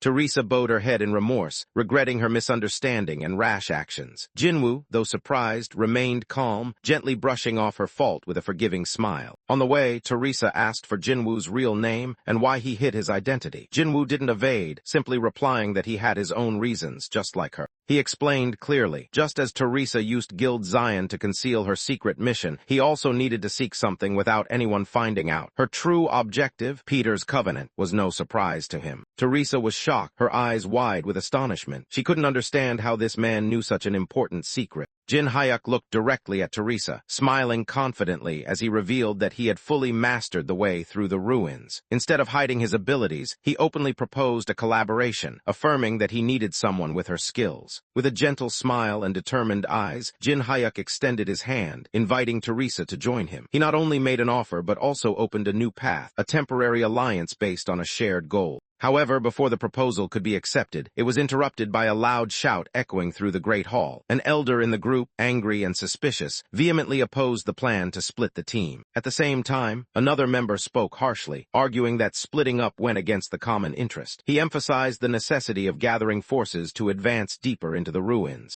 In response to the criticism, Teresa calmly replied. She reasoned logically. The map was available, everyone knew how to navigate the ruins, and most importantly, the contract terms allowed each team leader to make decisions until they faced the final boss. She was fully entitled to act independently. When Teresa firmly requested to split the group, the deputy leader was visibly flustered. Sweat appeared on his face. He clearly couldn't go against her decision, but also dared not agree outright. Facing Teresa's resolute and uncompromising gaze, the deputy leader could not resist. Her silence carried such pressure that he had no choice but to swallow his objections. Finally, he reluctantly nodded in agreement, but set the condition that Teresa must return before the group reached the unexplored area. Teresa happily bowed in thanks, while he helplessly held his head and sighed. side. Before leaving, Teresa turned back to ask for one more thing, to bring along a porter. The deputy leader, nearly driven mad by exhaustion, reluctantly accepted everything, only demanding that she return safely. Teresa's eyes shone strangely bright, sparkling with determination and hope, as if she had glimpsed a light in the darkness, in the moment before making her important decision. The porters scattered anxiously, each fearful of being chosen. In their minds echoed one thought: avoid the gaze of that girl if they didn't want to fall into inescapable trouble. When no one dared to raise their head, a hand suddenly shot up from the crowd. This decisive move shattered the suffocating atmosphere that had settled. Jinwoo stepped forward without hesitation, declaring he would accompany Teresa, leaving everyone stunned. Their eyes were full of doubt, while he remained calm and confident. The porters immediately surrounded Jinwoo, trying to dissuade him with words as if he were about to commit suicide. They thought he was enchanted by Teresa's appearance, unaware of the truth behind his decision. The atmosphere suddenly turned cold as Jinwoo turned his back. His deep voice echoed, carrying nostalgia and a chilling threat. "Have you ever loved someone so much you'd burn yourself?" Silence fell as everyone felt a shiver down their spine from the aura he radiated. In a moment of fiery emotion, Jin Hyuk immersed himself in a dramatic mindset, vowing to fight for the woman he loved, even if it meant sacrificing his life in the process. Jinwoo's outburst left the porters stunned, sparks nearly exploding amid their shocked eyes and chaotic emotions. The whole team watched the backs of the two as they walked away, both moved and regretful. Someone called him the last romantic of this generation, reminiscing about their youthful days gone by. Returning to his usual cold expression, Jinwoo felt exhausted after his fiery performance. Meanwhile, Teresa walking beside him still didn't understand what was happening, her eyes full of confusion. From the upper floor corridor, Jinwoo and Teresa silently observed the monsters below, the guardians of Peter's contract vault. Each cold step echoed, signaling an imminent threat. As the undead army began to approach, Teresa gently nudged Jinwoo, calling his name anxiously. Jinwoo's silence only heightened the tension. Teresa quickly pointed toward the center of the room, a coffin sealed with dense magic. That was where the Peter's contract was hidden, the secret objective of her class mission. Teresa confirmed with Jinwoo that to retrieve the contract, they had to disable the barrier surrounding the coffin. Jinwoo, unfazed, simply nodded calmly, as if everything had been part of his plan all along. As the two began to act, the system immediately issued a warning. A blazing red beep sounded, signaling that an intrusion had been detected. The trap was activated and time was running out. Just as they prepared to move, a series of glaring red warning panels suddenly appeared before them, announcing, "The Master of the Corridor of Damnation is watching." Teresa froze, while Jinwoo maintained an oddly calm expression. Jinwoo quickly analyzed the situation. He confirmed this was an indirect message from the boss, something unprecedented, because this creature had never before paid attention to any player. Teresa, confused, asked Jinwoo if he had seen the strange warning, and he confirmed. Despite her unease, she speculated, could this be a sign that the boss was now focused on them? The girl exclaimed with hope, thinking that perhaps they had been acknowledged by the boss. But Jinwoo immediately dismissed that notion with a decisive shake of his head. Jinwoo calmly declared, "It recognizes me." Without a hint of modesty, he displayed absolute confidence, leaving Teresa silent and filled with doubts about the bizarre porter's seemingly illogical self-assurance. When Teresa questioned him, her eyes showed suspicion. She wanted to confirm Jinwoo's earlier claim that he knew how to get through this place. Jinwoo nodded, admitting that although his memory was faint, he still understood what was necessary to clear the stage. Before Jinwoo could respond, Teresa hesitated, her face full of doubt. He turned, slightly tilting his head, waiting to hear her next intention, his expression unreadable. After a moment of silence, Teresa placed her hand on her chest, took a deep breath, and asked, "So what should I do?" Clearly, despite being called a saintess, she couldn't hide her confusion in the face of such a dangerous situation. Below the corridor, the monsters began to stir. Deep growls spread through the air, signaling an approaching storm. The silhouettes of the two above had caught the attention of the bloodthirsty beasts. Without hesitation, Teresa suddenly leapt off the railing. Her cloak billowed, her sword gleamed. She had made her choice, stepping into a battle with no retreat. Teresa landed with a heavy impact, immediately drawing the undead's gaze. Before her stood a horde of monsters with glowing red eyes, ready to charge at the new enemy. An undead with deep red eyes howled in fury, signaling the entire pack to switch to attack mode. The battle atmosphere surged. A system notification appeared. Teresa had activated the level 5 battle song skill. For the next 10 minutes, all her stats would increase by 3 points, boosting her power for the upcoming fight. Skill light enveloped Teresa, making her appear as a holy warrior amid a sea of flames. With determined eyes, she was ready to face any danger. From afar, Jinwoo watched his teammate and thought silently. Her mission was simple, to hold back the undead. The rest he would handle himself. The undead screamed in unison, charging at Teresa like a pack of rabid wolves. But standing in the eye of the storm, the female knight held her ground, the light from her holy sword flashing brilliantly. In that moment, Teresa closed her eyes to focus, holy light beginning to swirl around her body. Jinwoo, in a calm voice as if foreseen, "If you unleash the holy power, the undead will go berserk." Jinwoo's explanation echoed as Teresa opened her eyes, staring fiercely ahead. She had activated the level 5 Divine Enhancement skill. A burst of light exploded like holy flames as Teresa charged straight into the center of the undead horde. Her radiant shield led the way, each step carrying the force to crush chaos. The burning light spread across the battlefield, causing the monsters to howl in despair. Under the holy aura, they were no longer an undead army, but disordered puppets waiting to be wiped out. Teresa swung her sword with great force, the bright slash tearing through the air, forcing the monsters to panic and dodge. In the whirlwind of battle, she didn't hesitate to unleash a flurry of consecutive strikes. Each sword swing was precise and brutal, tearing through the undead's front line. Teresa's holy fury caused a violent collision, shaking the ground and tossing the charging monsters into the air. Amid the chaos of the blinded undead, Jinwoo calmly stepped into the fray, crushing a skeleton's skull with his bare foot as if on a casual stroll. Taking advantage of the enemy's full attention on Teresa, Jinwoo appeared and disappeared swiftly, decisively eliminating targets without being detected. Jinwoo slipped through the chaotic monsters, using their focus on Teresa to pass through easily. He cleverly delegated the task of killing the minions to his teammate to avoid unnecessary leveling up himself. As he accelerated, Jinwoo suddenly sensed a strange energy flicker on his shoulder, signaling that something unusual was about to happen ahead. A swirl of dark energy spun fiercely within the ruins, and from its center emerged a cloaked skeleton. The elite Lick, a deathly elite hidden in the ruins, had officially stepped into the light. The boss's appearance threw the surrounding space into chaos, dark energy spreading, destroying the ground and whipping up a deadly wind, signaling a deadly battle was about to begin. Thick black smoke billowed, obscuring vision and covering the entire hall. From within the shadows, the deathly aura of the elite Lick continued to expand, as if swallowing the entire place. Finally, Jinwoo's true target revealed itself. Amid the rising flames, he smiled with satisfaction as the elite Lick appeared exactly as expected. But before he could act, a sudden whirlwind spun toward him. A massive armored arm, moving at terrifying speed, lunged straight at Jinwoo, forcing him to immediately become alert. It was Durahan, the unplanned adversary. With a brutal horizontal slash, the armored monster unleashed a deadly blow, forcing Jinwoo to dodge close to the ground to narrowly escape. Another figure observing from afar was equally surprised. He frowned, speculating that Durahan's unusual appearance might be a consequence of Jinwoo bringing Teresa into the fight. Facing the unexpected situation, Jinwoo remained calm. While evading Durahan's heavy attack, he silently reminded himself to be cautious with any decisions that altered the original plan from now on. The elite Lick Dark Thunder strike fell like a deadly bolt, blowing Durahan, once an undefeated warrior, away and exploding him in an instant. Even experienced players would struggle to survive this attack, a devastating strike wielding absolute destructive power from dark magic.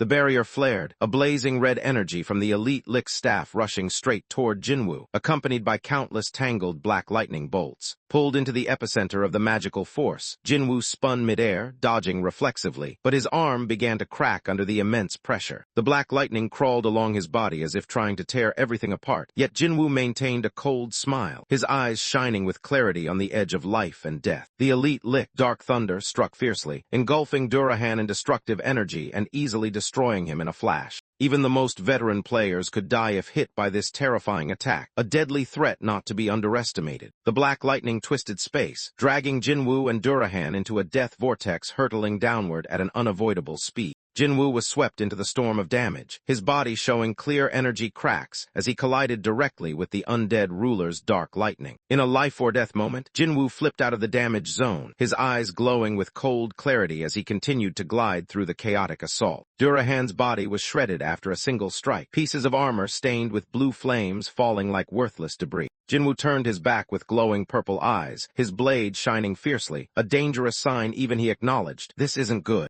On another front, Teresa still fiercely smashed through the zombies, but her stamina was running low. She was nearing her limit. The elite lick stood alone amid the red smoke, its glowing eyes revealing tension. Jinwoo coldly declared, "It's just you now, skeleton." The sword flashed like lightning, cleaving the elite lick's skull-shaped face, ending the confrontation with a fatal strike. Jinwoo suddenly stopped, his sharp gaze turning toward a strange sound that had just echoed behind him. A foot suddenly slammed down, crushing the skull of a skeleton embedded with red stones, the remnants of the elite lick. The decisive stomp shattered the skull, sending fragments flying under absolute pressure. Steps echoed through the mist as the newly arrived man approached, speaking as if he already knew everything. The stranger lifted his head, sharp eyes fixed on Jinwoo, his cold voice saying, "Long time no see." Jinwoo squinted, recognizing a familiar tone but unable to recall the man's name. A cautious question slipped out. "Who are you?" causing the other to pause, his expression briefly stunned. Anger flashed across his face as he whispered furiously, "You don't recognize me." Jinwoo and Chen Yuxiang stood facing each other on two levels of the ruined arena. While Chen Yuxiang leaned forward with a challenging gaze, Jinwoo remained silent, his cold eyes assessing his opponent. Jinwoo activated the Eye of Truth skill, his eyes glowing sharply as if piercing through all layers of disguise. The system immediately notified. The level gap was nullified by his superior stats. Detailed information about the opponent appeared before Jinwoo, Chen Yuxiang, a level 29 swordsman with the special ability, Song of the Sword, and a set of advanced skills focused on one-on-one combat. The system continued to display the skill copying condition. To acquire Chen Yuxiang's power, Jinwoo must defeat him using the weapon he is most confident with, the sword. Jinwoo's eyes immediately locked onto the striking black sword in the display case. Before Jinwoo was the shattered glass box in the museum, once showcasing the Qianlong's inscribed iron sword. Now, it was in Chen Yuxiang's hands, revealing the link between the theft and the impending battle. Chen Yuxiang looked at the sword in Jinwoo's hand, his eyes flashing with surprise. If he possessed that, it could only mean one thing. Recalling the past when the Tower of Trials was still a virtual reality game, Jinwoo remembered someone who always appeared behind him, endlessly challenging him in vain. Even after being defeated, that person never gave up. He kept showing up everywhere, no matter what Jinwoo was doing or where he was, just to repeat the same phrase, "Fight me." In Jinwoo's eyes, that guy was a crazed stalker, always trying to imitate the demeanor of a warrior, to the point that others felt both weary and fearful. Back in the present, Chen Yuxiang gritted his teeth in rage. He couldn't believe that just because this world had become real, Jinwoo dared to forget him, as if his existence had never mattered. Jinwoo finally remembered the opponent, the one who had clung to him throughout the game, constantly challenging him despite being soundly defeated every time. But this time, Chen Yuxiang was no longer the inferior person he once was. He drew his sword, eyes full of determination, declaring he would rewrite the outcome. Clenching his teeth, Yuxiang affirmed that now both of them were starting from zero, and this time he would not lose. Jinwoo remained unshaken. He calmly replied, ready to accept the fight if his opponent insisted on charging in. But he also coldly reminded him, this time Yuxiang wouldn't be fighting him alone. Teresa, his loyal companion, had entered the battlefield. Teresa rushed forward like an arrow of light, her shield raised high and ready to intercept, causing Chen Yuxiang to frown in irritation at this troublesome arrival. Not wanting to be hindered any further, Chen Yuxiang shouted angrily, declaring his determination to eliminate all obstacles to achieve his goal. With a decisive move, he activated the level 5 skill, Battlefield Selection. The entire space began to tremble, preparing to transform into a battlefield according to his will. A fierce explosion of energy erupted from Chen Yuxiang's position, a blinding blue light sweeping away everything around, as if opening a new dimension. In that moment, Jinwoo also sensed the spatial transformation. He stared intently at the glowing control panel, realizing something was about to happen. Jinwoo reached out to touch the glowing crack on the stone pedestal, where spatial energy swirled violently around the black crystal. Teresa shouted his name in panic as she sensed the space around Jinwoo beginning to crack, the sharp crack sounds echoing in the compressed air. Holding the gem in his hand, Jinhyuk smiled calmly at his worried teammates, leaving a brief promise before preparing to depart. Teresa could only watch silently as Jinwoo instantly vanished amid the purple-blue light, leaving only a faint echo of his name behind. In an instant, Jinwoo reappeared in a completely different area, facing Chen Yuxiang in the center of the arena sealed off by skill. Chen Yuxiang drew his sword, his eyes burning with wild determination. With no one left to stop him, the decisive duel with Jinwoo officially began again. Chen Yuxiang activated his level 5 one-on-one combat skill, increasing all stats by 10%, turning him into an ideal fighting machine in a one-on-one environment. Meanwhile, Jinwoo suffered the opposite effect. All his stats were reduced by 10% simply because he became the target of this skill, creating a clearly disadvantageous situation. Jinwoo quickly realized his opponent was continuously applying two signature skills to crush his advantage, pushing him into a risky and unfavorable position. Nevertheless, facing the dire situation, Jinwoo only smiled confidently, his eyes shining as if he had been the one controlling the situation from the start.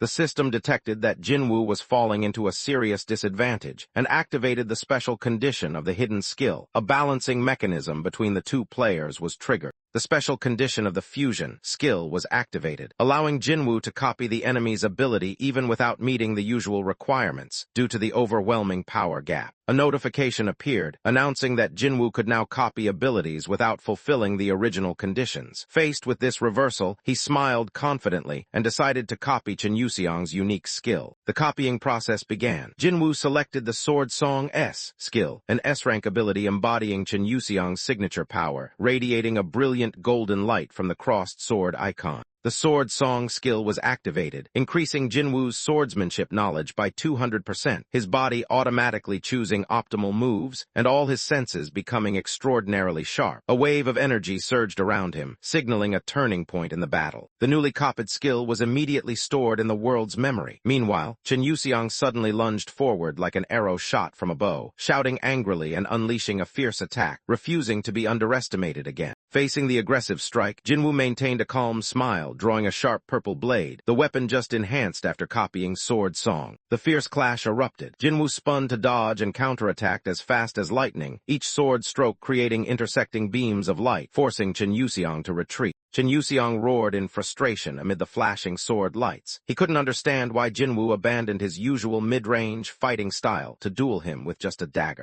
Jinwoo smiled slightly, parrying the counterattack and replying with evident interest. For him, this was enough. Fighting with a sword turned out to be more enjoyable than he had imagined. Provoked by Jinwoo's relentless taunts, Chen Yuxiang growled furiously, drew his sword, and activated the level 6 skill Soul-Chasing Sword Aura, the blade emitting a cold, deadly glow. Immediately, he slashed forcefully at the ground, creating a massive crack and a fierce sword aura that rushed toward Jinwoo, causing the surrounding space to tremble violently. Jinwoo casually dodged the strike, still smiling provocatively. Although he had only recently started using a sword, he teased, "Using aura against a beginner swordsman, isn't that a bit overkill?" Chen Yuxiang could no longer contain himself, shouting in rage and calling Jinwoo's words blatant lies. In his eyes, Jinwoo pretending to be a newbie was unacceptable. While dodging, Jinwoo calmly assessed the situation. He realized that if he kept blocking the opponent's aura with the short blade, the dagger would soon break, a needless loss. Jinwoo clenched the black gem in his hand, dark spiritual energy swirling faintly. He had decided to create something to counterattack.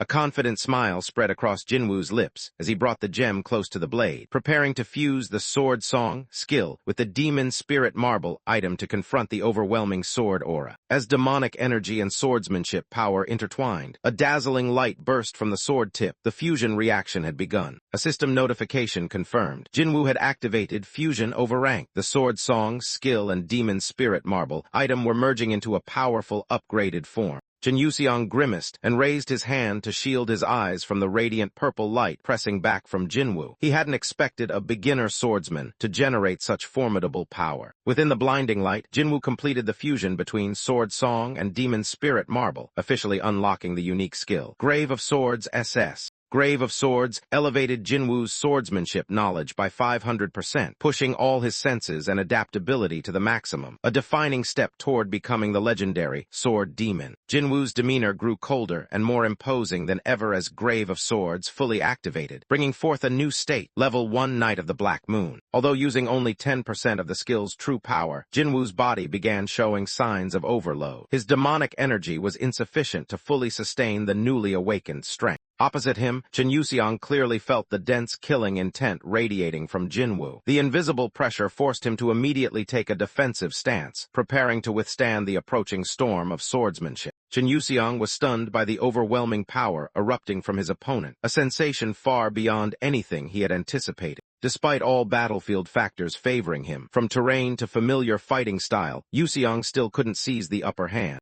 The more he fought, the more bitter he felt. Once again, theory and practice could not go hand in hand. Only one question echoed in his mind. Why am I still losing? Memories resurfaced in the game. He had been crushed by that character countless times, each time ending with the cold red words, "You die." And even in real life, he lived haunted by that obsession, diligently researching and collecting data just to find a way to surpass that name. But it seemed all in vain. Chen Yuxiang screamed in despair, unable to contain his emotions as he wondered why, despite giving his all, he still couldn't overcome the person before him. Refusing to accept reality, Yuxiang unleashed a fierce attack with relentless sword strikes, cutting through the air with fury and unspoken bitterness. Jinwoo did not back down. He calmly raised both swords, his eyes cold and sharp, ready to face the incoming rage head-on. In an instant, a purple glow flared in Jinwoo's eyes, a sign that his true power had awakened, surpassing the limits of normalcy. Chen Yuxiang's slash was shattered midair, the purple-tinged sword in Jinwoo's hand tearing through the opponent's energy, revealing the situation with a single move. He roared in fury as he realized the entire aura he had created was completely destroyed, a thing unimaginable in this confrontation.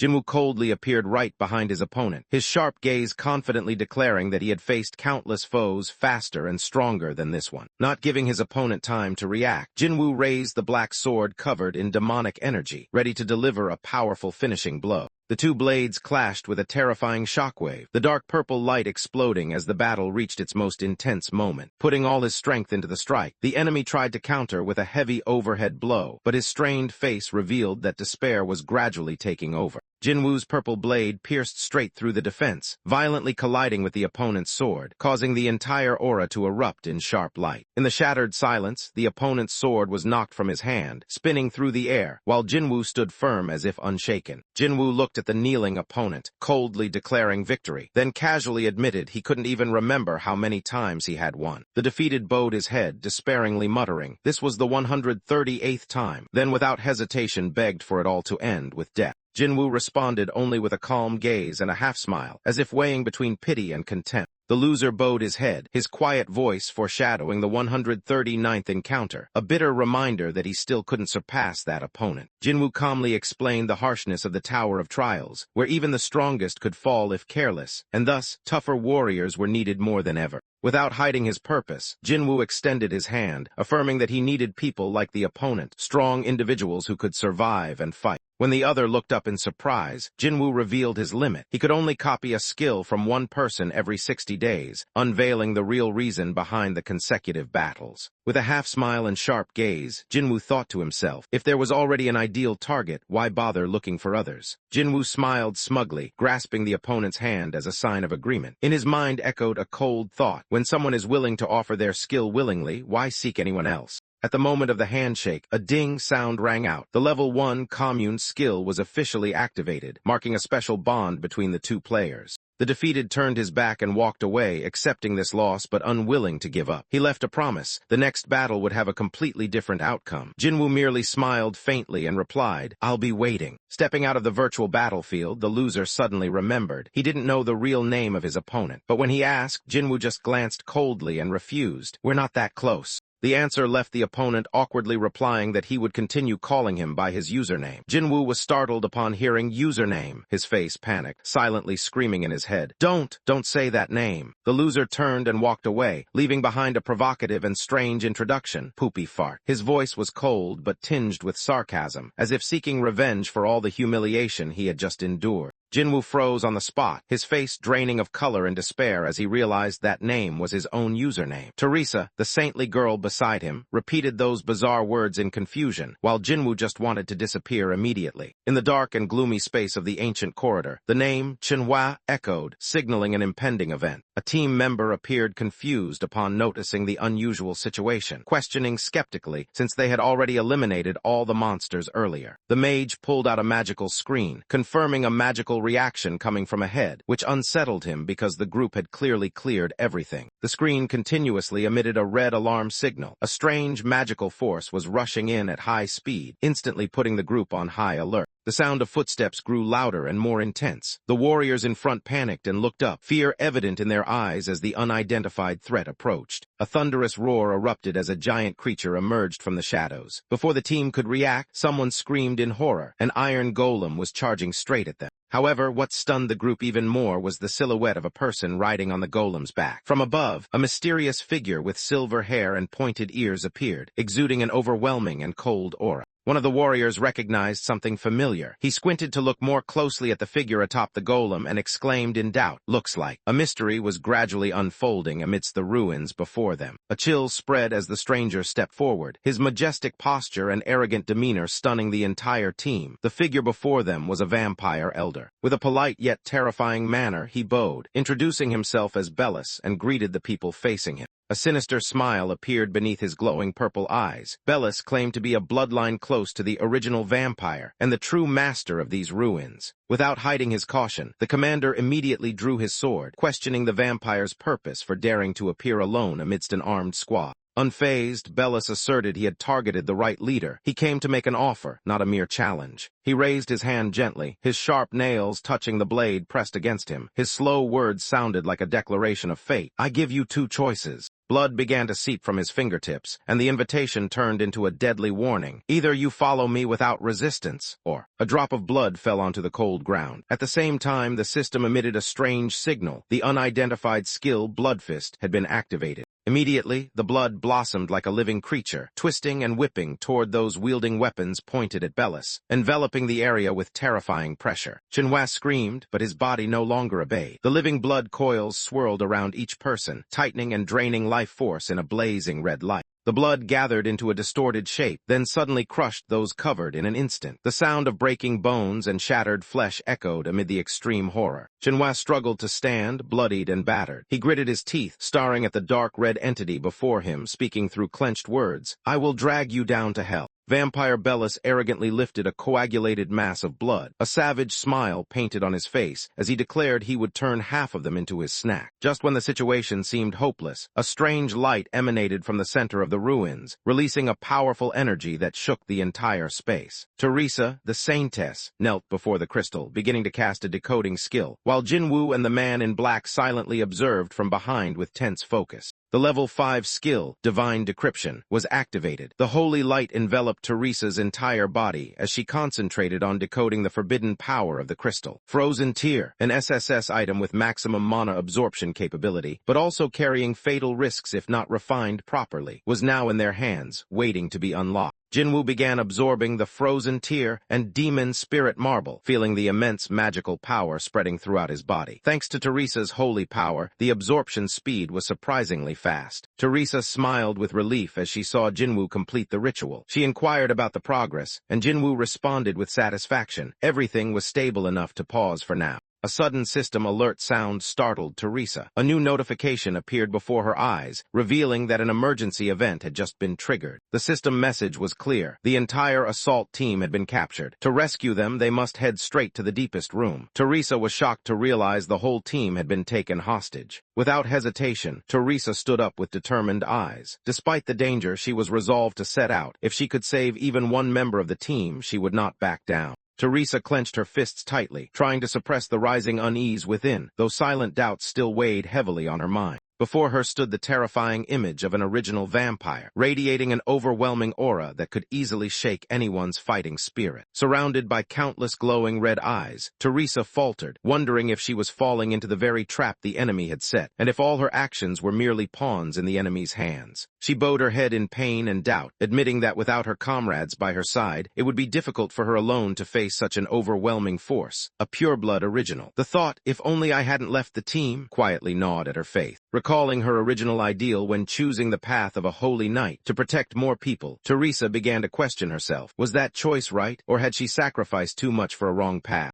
Teresa decisively left in silence, leaving Jinwoo behind and the dark gaze of the man in black who was watching everything. The cold man spoke, asserting that the assault team's affairs were none of his concern, then turned to leave the place. As he passed Teresa, he paused briefly and added, if she was confused about her choice, she should remember this. His eyes filled with hatred as he looked at Jinwoo, calling him a selfish man without any honor. The thing that enraged him most was Jinwoo's complete disregard for his opponents. But then he shifted to a serious tone. No matter how much he hated him, there was one thing she could be sure of about that man. In the quiet light of the aftermath, Teresa silently acknowledged an undeniable truth. The only person in the world right now who could defeat an original vampire was Jinwoo. After speaking, the man turned his back and left, leaving Teresa standing there, her eyes shining as if ignited by a new spark of hope. Teresa lowered her head, biting her lip, her inner turmoil rising. She was struggling between reason and duty, between fear and courage. But then her lips curved slightly, her gaze becoming resolute. Teresa whispered as a promise to herself, "Thank you for the advice." No longer hesitating, Teresa turned around, took Jinwoo's hand, and spoke decisively. "I want to propose a team contract, Jinwoo," a declaration that marked a new turning point for both. Jinwoo smiled confidently, setting conditions before agreeing to form the team, emphasizing that cooperating with him was not cheap, and no one should complain if they went bankrupt choosing the wrong partner. The girl clenched her fists, her eyes determined, ready to pay any price as long as Jinwoo agreed to face the original vampire with her. Jinwoo observed her calmly, silently acknowledging that despite her fear, she had not abandoned her determination to enter the most dangerous place. Without further persuasion, Jinwoo responded with a light punch, accepting the offer. The two officially became teammates. The giant gate emitted a sinister aura as it slowly opened, signaling the final challenge had begun. Jinwoo and his team stepped into a life-or-death battle. Teresa nervously stared at the gate before her, goosebumps rising all over. The magical power emanating from inside was overwhelmingly terrifying, beyond anything she had imagined. Jinwoo remained unshaken. He reminded Teresa that there was no need to be afraid. The strong opponent was expected, so fear at this moment was meaningless. Teresa still hesitated, but Jinwoo simply turned back with a calm gaze. He emphasized that in battle, the strongest is not always the one who wins. In response to Teresa's question, Jinwoo nodded slightly. He didn't have many plans, but just one, and he believed in it. A blazing red light burst from the opening door, accompanied by a heavy rumbling sound. Jinwoo affirmed, no matter what happens inside, he was ready. The girl pressed her hand to her chest, the light shining through the door reflecting on her determined face. In that moment she softly spoke like a promise, "Trust me." The large door slowly opened, revealing the interior of the vampire clan's palace. On the high throne, a terrifying figure sat, watching Jinwoo and the female knight as they entered. The two walked along the red carpet in the dim hall, all the demonic creatures, eyes from above fixed on them. The silence felt like a build-up before the coming storm. On the high podium, the vampire with platinum hair and blood-red eyes smirked. His gaze was full of contempt and absolute confidence. Jinwoo and the female knight stopped. The red light reflected beneath their feet. Facing the original vampire, both were ready. A voice echoed from the throne. "Finally, you have arrived." Arrogantly seated on the deep red throne amidst countless skulls. Original vampire, Alice von Ataraxia, the embodiment of darkness and absolute power, coldly observed the challenger stepping into the blood-soaked shrine.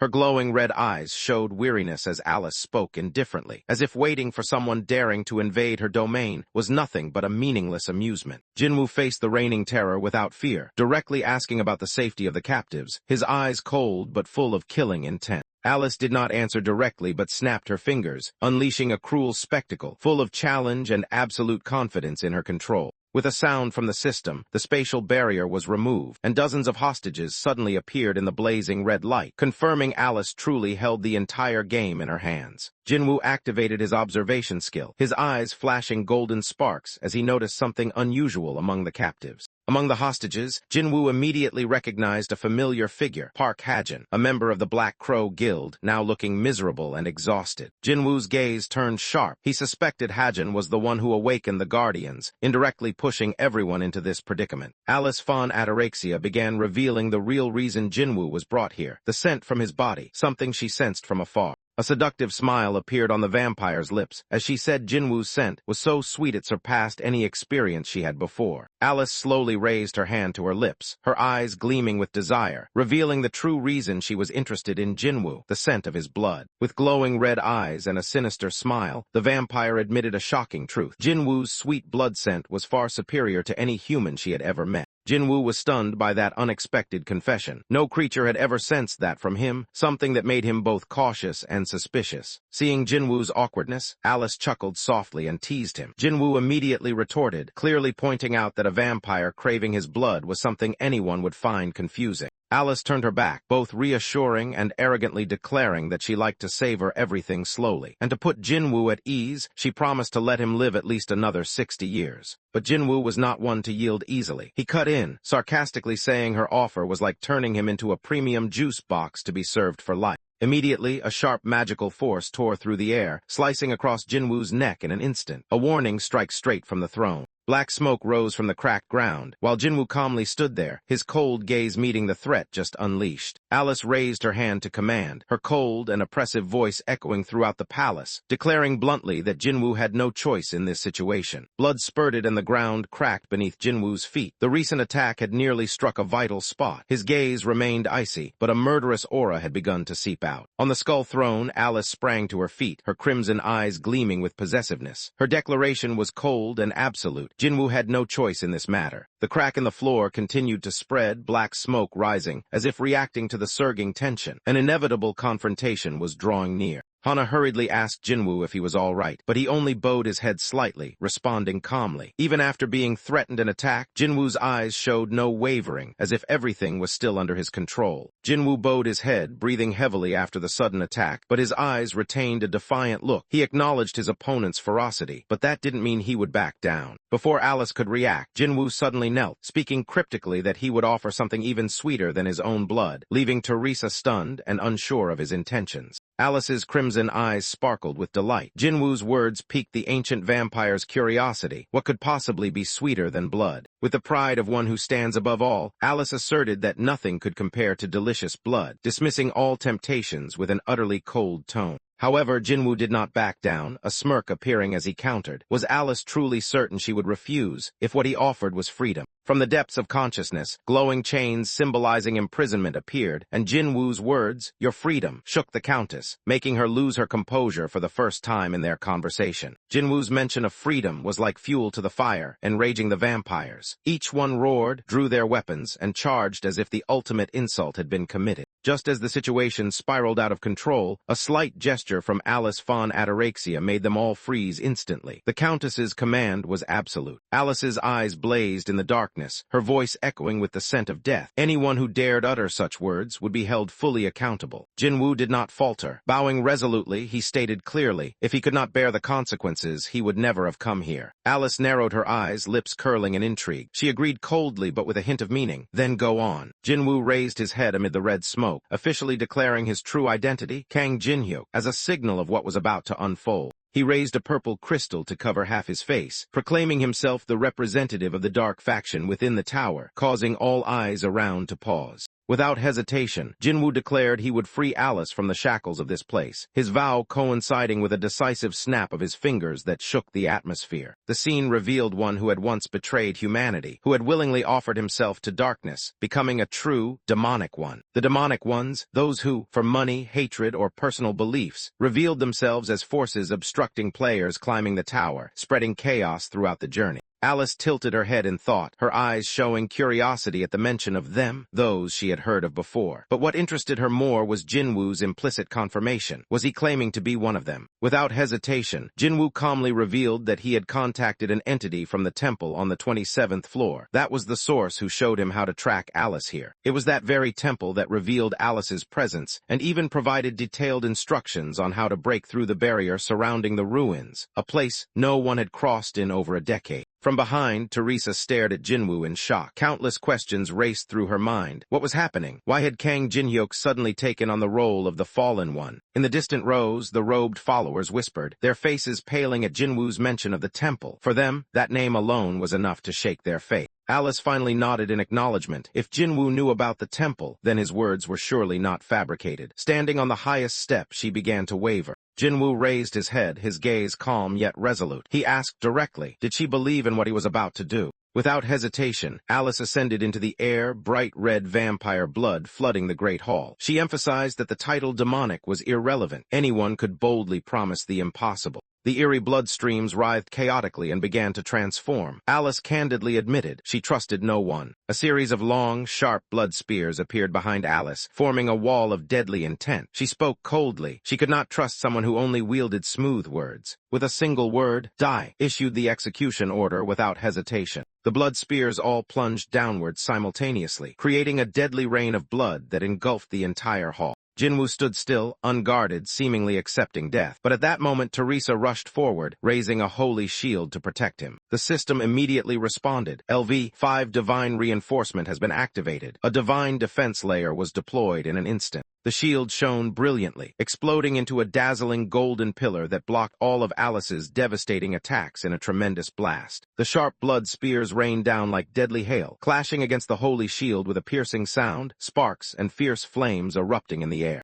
Amid the overwhelming magical defense light, Teresa stood firm before Jinwoo, shouting for him to retreat while she took the blow in his place. She gripped the shield's handle tightly, determined to block the wave of attacks with holy power, despite knowing the vast power gap between them. Activating the divine shield skill, Teresa poured all her strength into withstanding the blood rain from the sky, creating a wall of light against the overwhelming enemy. Seeing this, the vampire countess burst into mocking laughter. With a look of contempt, she considered the weak struggle nothing more than entertainment before the end. Alice slightly curled her lips, a dangerous smile revealing her deadly fangs. Under the red moonlight, amusement and disdain blended in every gesture she made. The Countess's expression shifted instantly, her eyes blazing red with anger as she sensed the presence of holy power. Her cold voice echoed, expressing utter hatred for the divine energy. Immediately, Alice summoned the blood explosion skill. A massive swirling red blood burst igniting in the air. With a ruthless tone, she declared she would annihilate her opponent without leaving a trace. Teresa looked up at the impending devastating attack. A wave of anxious questions surged within her. How long could she withstand such destructive power? But instead of fear, Teresa's eyes suddenly gleamed with determination. Despite the overwhelming power gap, she smiled, ready to face the nightmare ahead. Though facing terrifying blood magic, Teresa maintained faith in her companion behind her, Jinwoo. Yet in that fateful moment, a purple flash from a stabbing blade shattered all hope. Suddenly stabbed from behind, Teresa had no time to react. The poisoned blade pierced through the holy armor, blood staining her white garment, and she was left stunned, unable to comprehend what was happening. In excruciating pain, tears welled in her eyes. The physical agony paled compared to the spiritual betrayal. The one she trusted most was the one who struck. Jinwoo cradled the fatting Teresa in his arms. His face was obscured by a strange symbol, his eyes vacant. Teresa tried to call his name one last time, filled with pain and disbelief. Jinwoo. In the distance, Alice suddenly froze mid-blood magic control. Her attention was immediately drawn, something unusual and more intriguing than the impending attack. Blood splattered everywhere, staining the floor red in the moment Jinwoo struck.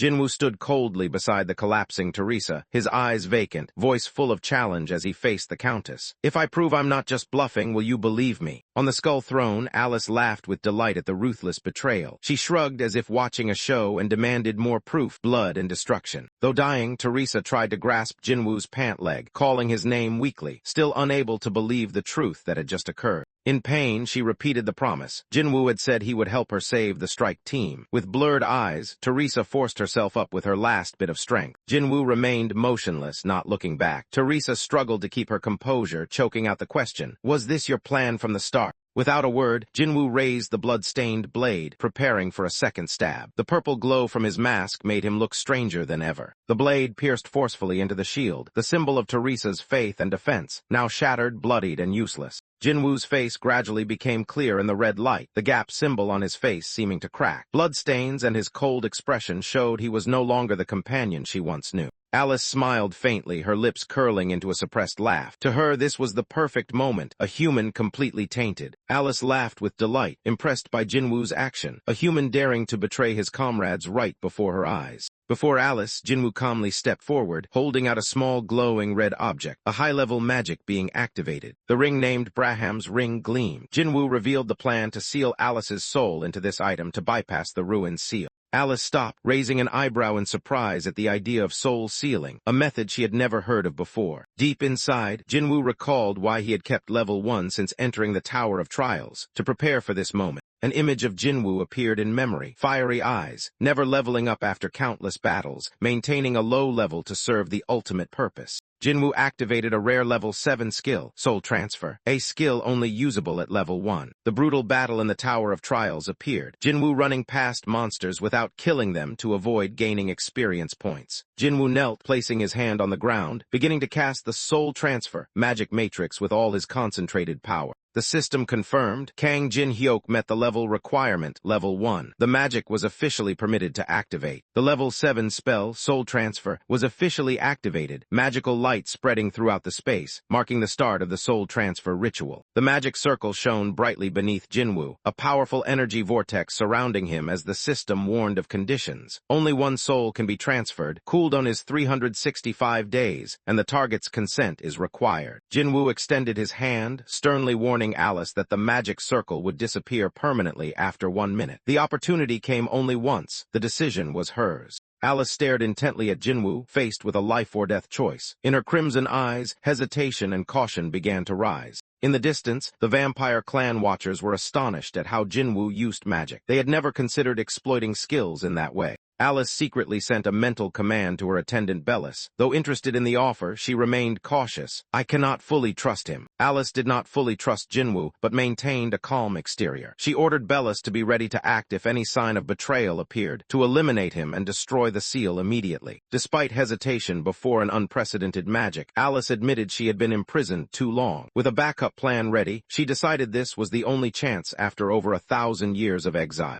The thought of never leaving the underground palace made Alice resolute. She stepped onto the magic circle, ready to bet everything on Jinwoo and his promise. With wings spread wide and a determined gaze, Alice raised her hand, signaling approval. Though still doubtful, she chose to place her trust in the person before her. Jinwoo bowed humbly, extending his hand as a sacred ritual. He vowed not to let Alice regret her decision. The moment their fingers touched, Kang Jin-hyuk's level 1 skill, Commune, was activated. A gentle connection formed, indicating Alice was beginning to develop goodwill toward Jinwoo. Alice von Ataraxia finally spoke, officially permitting the soul transfer ritual to proceed. The Braham's ring immediately shone brightly, responding to the approval of the chosen subject. Alice's soul separated into a stream of blue energy, gently swirling toward the ring inside the magic circle. Drawn into the container, Alice retained consciousness and surprisingly remarked that the space inside was more comfortable than she had expected. Jinwoo clenched the ring that sealed Alice's soul, breathing a sigh of relief after the successful ritual. With a knowing smile, Jinwoo welcomed her to her new home, while Alice showed a flicker of surprise at the concept of her new house. The special skill, Blessing of Stars, was activated, a magical energy radiating from Teresa's body as she lay dying on the blood-soaked ground. Under the radiant pink light in the Great Hall, Teresa's armored body stirred. She began to rise laboriously, under Jinwoo's cold gaze from afar. Jinwoo turned back, smiling half-smile with hidden meaning, greeting her return with a brief but sharp phrase. Welcome back. The skill icon appeared. Blessing of Stars allows the player to resurrect once unless killed instantly. Cooldown time, 240 hours. Though her chest was still full of blood and wounds oozed, Teresa stood firm, staggering as she called Jinwoo's name in pain mixed with determination. In that moment, Teresa's eyes lit up. Despite being betrayed, she did not collapse but smiled bravely, like a warrior who had never surrendered. Jinwoo tightly gripped the ring containing Alice's soul while tearing off the talisman engraved on his face. He coldly declared that the binding was no longer necessary. Alice's angry voice echoed from inside the ring, ordering Bellis to eliminate Jinwoo, the one who dared to deceive and manipulate her. Jinwoo drew the purple sword from the storage space, glanced at Teresa, who had just been resurrected, and softly confirmed, "Now is not the time for questions." Noticing the shift in the situation, Jinwoo turned around, his gaze directed at the vampires still watching. He knew the next battle was approaching very soon. A high-ranking vampire stepped forward, clenching his blood-stained hand, mocking humans for their foolishness and audacity to betray their masters. He roared in fury, summoning the high-level skill Blood Wave LV-13, preparing to unleash a devastating strike across the entire hall. The Blood Wave magic was activated, creating a fierce burst of blood energy that covered the space with deadly force. Jinwoo quickly counterattacked, summoning level 5 fire power, flames blazing brightly in the palm of his hand. A massive explosion erupted at the center of the Great Hall, waves of fire from Jinwoo and Teresa striking directly at the enemy forces, breaking the balance. Jinwoo charged into the sea of flames, the blade in his hand glowing purple, cleaving through the enemy's attack amid a violent shockwave. Amid the lingering red smoke, Jinwoo ordered Teresa to rescue the hostages held behind the stands. Immediately, Teresa moved forward toward the tightly bound hostages, preparing to carry out the rescue mission. Teresa activated the level 4 skill, Holy Mark, unleashing a shimmering holy slash to free the hostages from the enemy controlling them. The rescued soldier knelt in gratitude to Teresa, overjoyed they arrived just in time. Teresa promptly inquired about Jinwoo's situation and the vampires. The answer stunned her. Jinwoo was facing all of them alone without hesitation. One of the senior vampires appeared confused when his magic was nullified by Jinwoo, unable to understand how a human could block his spell. Jinwoo calmly held his knife, explaining that his fire was completely opposite to their magic. He emphasized that since their master sealed the ring, the situation was over. A fierce purple light flared from the knife in Jinwoo's hand. With a cold gaze, he declared victory, ending the enemy with a decisive slash. Kang Jinhyuk activated his unique ability, Grave of Swords, while Bellis counterattacked with the level 9 skill, Dark Battle, unleashing furious killing intent. Provoked, Bellis roared a threat, declaring he would ignore magic and finish his opponent with a sword, his eyes blazing with hatred. Bellis's henchmen immediately charged into battle with orders to destroy the ring, their only hope to free their master. A member of the reinforcements froze, looking seriously at Teresa, calling her name with concern. His eyes hardened, filled with astonishment and suspicion as he witnessed the scene before him, a power beyond reason. The entire hall was devastated by the battle's aftershocks. Teresa and her teammates were stunned, wondering who exactly was the masked man. Kang Jinhyuk slowly stepped over the defeated enemies, the knife in his hand gradually fatting. In silence, he muttered as if realizing something, his expression emotionless. Teresa faced Jinhyuk, her voice both reproachful and relieved. She admitted she never expected her first death to be caused by an ally, but the final outcome was still victory. A weary smile appeared on Teresa's face as she confirmed once again they had truly succeeded. The fierce battle was now behind them. A silent tear rolled down Teresa's cheek, mingling joy and relief after all they had endured. Jinhyuk looked at Teresa with calm yet profound eyes, saying nothing. The magical mask on his face had not completely disappeared. Teresa smiled brightly, thanking Jinhyuk from the bottom of her heart. The system now announced he had saved Teresa, the possessor of the unique skill Blessing of Stars. The system confirmed that Kang Jinhyuk had met the conditions and successfully copied the unique skill Blessing of Stars, SS. The newly copied skill was stored in the memory of the world, allowing the use of divine power to escape death with a cooldown of 240 hours. Teresa couldn't hold back her tears when everything ended, but she couldn't explain why she was crying. She recalled the moment Jinhyuk recorded the skill, only now realizing he had prepared in advance for her resurrection.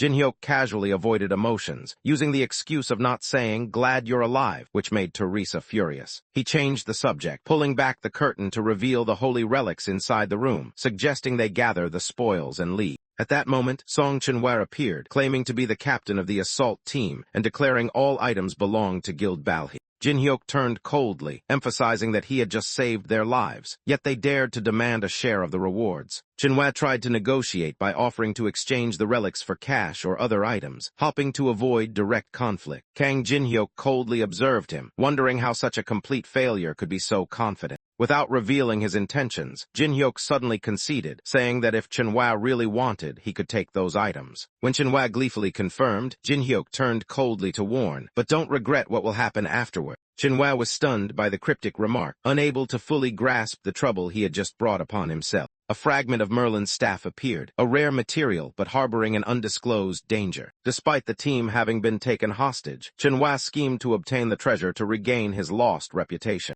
As he reached for the staff fragment, a burst of blazing red magic exploded in his hand, causing him to scream in pain. Staring at the strange mark appearing on his hand, Chenhua panicked, not understanding what was happening. Jinhyuk calmly replied from behind, "It was a curse, and Merlin's staff, though powerful, always came with that troublesome drawback." Kang Jinhyuk explained that this item should only be possessed after Alice's death, but now she was still alive, sealed inside his ring. The revelation left Chenhua frozen, unable to comprehend what was happening as he watched Jinhyuk leave. Teresa was so shocked she could only cover her mouth, her eyes wide with alarm upon hearing Alice's name. Before Teresa could react, Jinhyuk pulled her away from the chaos, leaving a cold command. Let's go. At the entrance of the Challenge Tower in Seoul, under the bright moonlight, senior members of the Awakening Association waited with suspicion. Deputy Manager Jeong Yi-hyun of the Awakening Association expressed doubt about the received information, believing there was no guarantee the testimony was true. Kim Tae-chun shook his head irritably, taking medicine from a box while reminding the person beside him to stop complaining since they still had to wait there.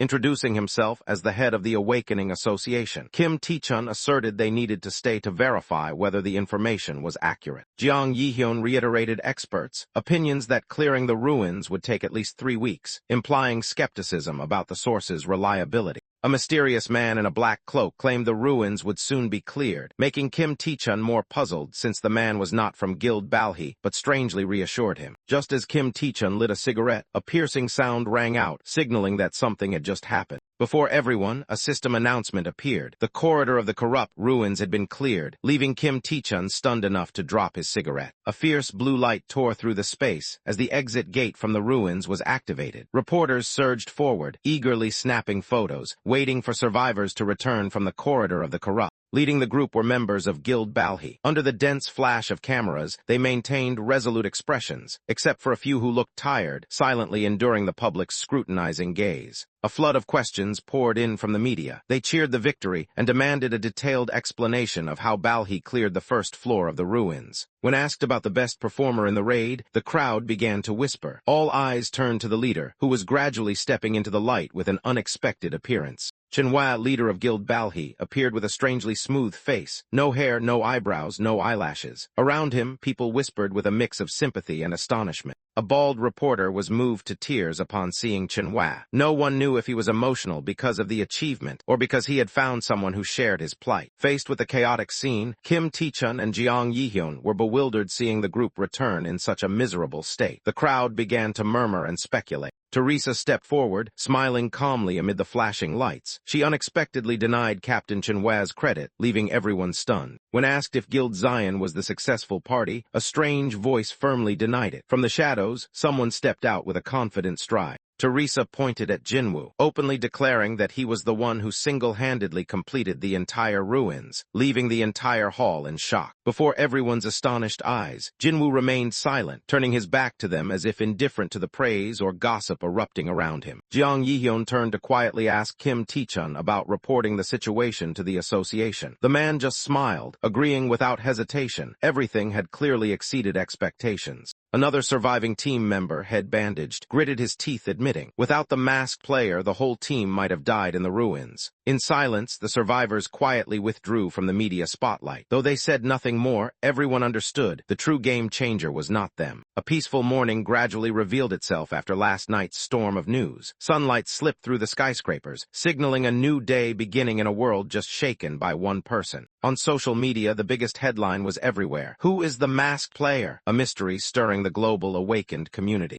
In a small room, hot water was being poured into a cup of noodles. Complete silence in stark contrast to the chaos the man outside was causing. In a small room, hot water was being poured into a cup of noodles. Complete silence in stark contrast to the chaos the man outside was causing. Jinwoo ate noodles while reading his phone, smiling as he saw the many nicknames given to him. A mix of amusement and caution clearly visible in his eyes. Although he had anticipated the viral effect, Jinwoo did not expect the public reaction to be this intense. He silently acknowledged, wearing the mask was truly a genius move. Even though Teresa knew Jinwoo's true identity, he was completely at ease because she had promised to keep the secret. Jinwoo glanced at the empty noodle box, silently confirming that the identity leak issue had been fully handled. He raised a special necklace, preparing to reopen a conversation with a dangerous creature, the vampire countess. As soon as freed from the necklace, Alice immediately became furious from being trapped all day in a pocket, yelling to reclaim her dignity. Jinwoo smiled slyly, dangling Alice in his hand, making her uneasy and instantly suspicious of his intention. He said nothing, only spun the necklace in his hand, making Alice dizzy as she screamed, begging him to stop. Jinwoo shook the necklace before her face, grinning triumphantly as he asked if the vampire inside had sobered up after the spin. Alice, the vampire countess, shouted angrily, claiming she couldn't have kept her sanity in that situation, while warning Jinwoo about her species' grudges. Jinwoo's expression turned cold at the word grudge, causing causing Alice to immediately lower her tone and plead with him not to repeat the cruel act. Unfazed, Jinwoo threatened to continue disciplining Alice if she didn't understand her place, making her pale with fear of vomiting. In a burst of excitement, Jinwoo raised the necklace high, performing a special skill, Vampire Centrifuge, with terrifying spin power. Screams echoed throughout the room as Alice was spun like a whirlwind, no longer able to maintain the composure of an ancient countess. The piercing screams rang out, prolonged in the endless spinning frenzy. 3 hours later, the necklace clattered onto the table, leaving faint complaints coming from the exhausted soul trapped inside the ring. Jinwoo coldly infused magical power into Braham's ring, summoning the creature inside to manifest once again. Amid swirling black-red smoke, a small figure with bat wings gradually appeared. The creature stood up with fierce momentum, eyes blazing red filled with hatred and a thirst for revenge. But contrary to expectations, Jinwoo calmly leaned on the table, facing a surprisingly tiny version of Alice. Alice screamed in shock, realizing she hadn't fully escaped the seal. Only a fragment of her consciousness was summoned. Jinwoo confirmed this was only a small replica, able to use less than 1% of her true power. Despite the limitation, he still noticed this version was far stronger than a typical vampire, sufficient for his purposes. Alice slumped down, clutching her head in despair as she realized her current form was disgraceful for an original vampire. Jinwoo tilted his head and smiled, telling Alice to stop crying and listen to what he was about to say. Alice wiped her tears and weakly objected, saying this was not the freedom she had once hoped for. Jinwoo admitted that and promised to give her true freedom, not this disguised imprisonment. Alice's eyes trembled slightly, reflecting her astonishment at what she had just heard. Alice looked up and questioned Jinwoo, unable to believe the strange promise he had just made. Jinwoo called her full name, Alice von Ataraxia, then made an offer. If she helped him, she would have a chance to take revenge and reclaim her position as head of the bloodline. Scene transition narration. Everyone once believed this raid was doomed to fail, until a masked player appeared and turned the tide. Online comments exploded, viewers collectively amazed by the courage and unusual skills of the mysterious player. An explosive attack appeared on the screen, making the audience even more excited about his overwhelming power. Comments continued to spread, with many realizing this was the famous figure from the Mangrove video, even endorsed by the Amsterdam Saintess. Against a sparkling backdrop, a blonde knight smiled standing next to the masked player, while online comments praised his charisma and appeal. Comments flooded the network, praising the bravery and composure of the masked player who faced the vampire without fear. Jin-hyuk looked at his phone, then raised his head with a half-displeased expression, silently reflecting on the wealth and power held by the major guilds. Standing before a skyscraper belonging to a major guild, Jin-hyuk admitted inwardly that the rumors about the guild's wealth were true. Jin-hyuk watched the magical energy gather in his hand, coldly thinking that the guild's manipulation of the game was less important than the fact they had tried to kill him. A fierce explosion sounded, emphasizing Jin-hyuk's intense resistance. He could not forgive the assassination attempt. In a cloud of white smoke, Jin-hyuk stepped out wearing a mask full of momentum, his eyes sharp. He would not let this go. Jin-hyuk entered the main hall of the building, facing dozens of suited men. The atmosphere was shaken by his unexpected arrival. Magical energy blazed in Jin-hyuk's hand, forming a fireball. The flame of resistance was ready to be unleashed. His eyes gleamed with murderous intent as Jin-hyuk coldly concluded, people like these must be eliminated. On the top floor of the building, guild leader Shin Jin-soo sat dazed behind his desk, angrily muttering over the serious failure of the plan. The man forced to lie trembling on the ground endured as Shin Jin-soo questioned why he failed to eliminate Jinwoo at the ruins. Unable to contain his anger, Jin-soo lunged forward and punched his subordinate squarely in the face, shouting over the reckless act that awakened the Guardians. He yelled furiously, scolding his subordinate for failing to handle an unknown like Jinwoo, putting the guild's reputation on the brink of collapse. The rage did not subside. Jin-soo continued with a powerful kick, venting his frustration on the useless person he had entrusted with responsibility. Outside the room, 2 guards on duty were startled by the chaotic noise inside, just as a knock sounded on the door. Before they could react, a tremendous explosion shattered the door, blowing both guards inside amid a spreading firestorm. Cold footsteps echoed through the rubble. The intruder was none other than Jinwoo, no longer an ordinary man. Magic flames burned in his hand as Jinwoo stepped into the chaotic scene and asked directly, "Who is the guild leader here?" Surprised by the sudden appearance, Shin Jin-soo panicked and shouted orders for his men to quickly subdue the intruder. Park Ha-jin, with a determined expression, crouched low like a beast ready to pounce. This was his chance to regain face in front of the guild leader. In his mind echoed a delusional belief that Park Ha-jin would once again become the super rookie praised by the guild. But as he charged forward, Jinwoo smiled calmly and waved as if welcoming a fool into a trap. With a single strike, Jinwoo slammed Hajin's head onto the floor with cold, merciless force. Hajin's body flew like trash thrown violently, crashing into a bookshelf with a loud crash, his whole body helplessly tumbling. From behind the desk, Shin Jin-soo roared in anger upon realizing the troublemaker was the very person who had humiliated him before the association. Jinwoo didn't bother to argue, casually plopping down into the chairman's seat as if it were his rightful place, relaxing as he replied, "That's not something you need to worry about." In Jin-soo's eyes, a fierce flash of hatred ignited. His cold face tightened with determination to destroy the one who dared insult him once again. Shin Jin-soo rushed to the display shelf in the office, instinctively drawing a hidden sword as he sensed a direct threat.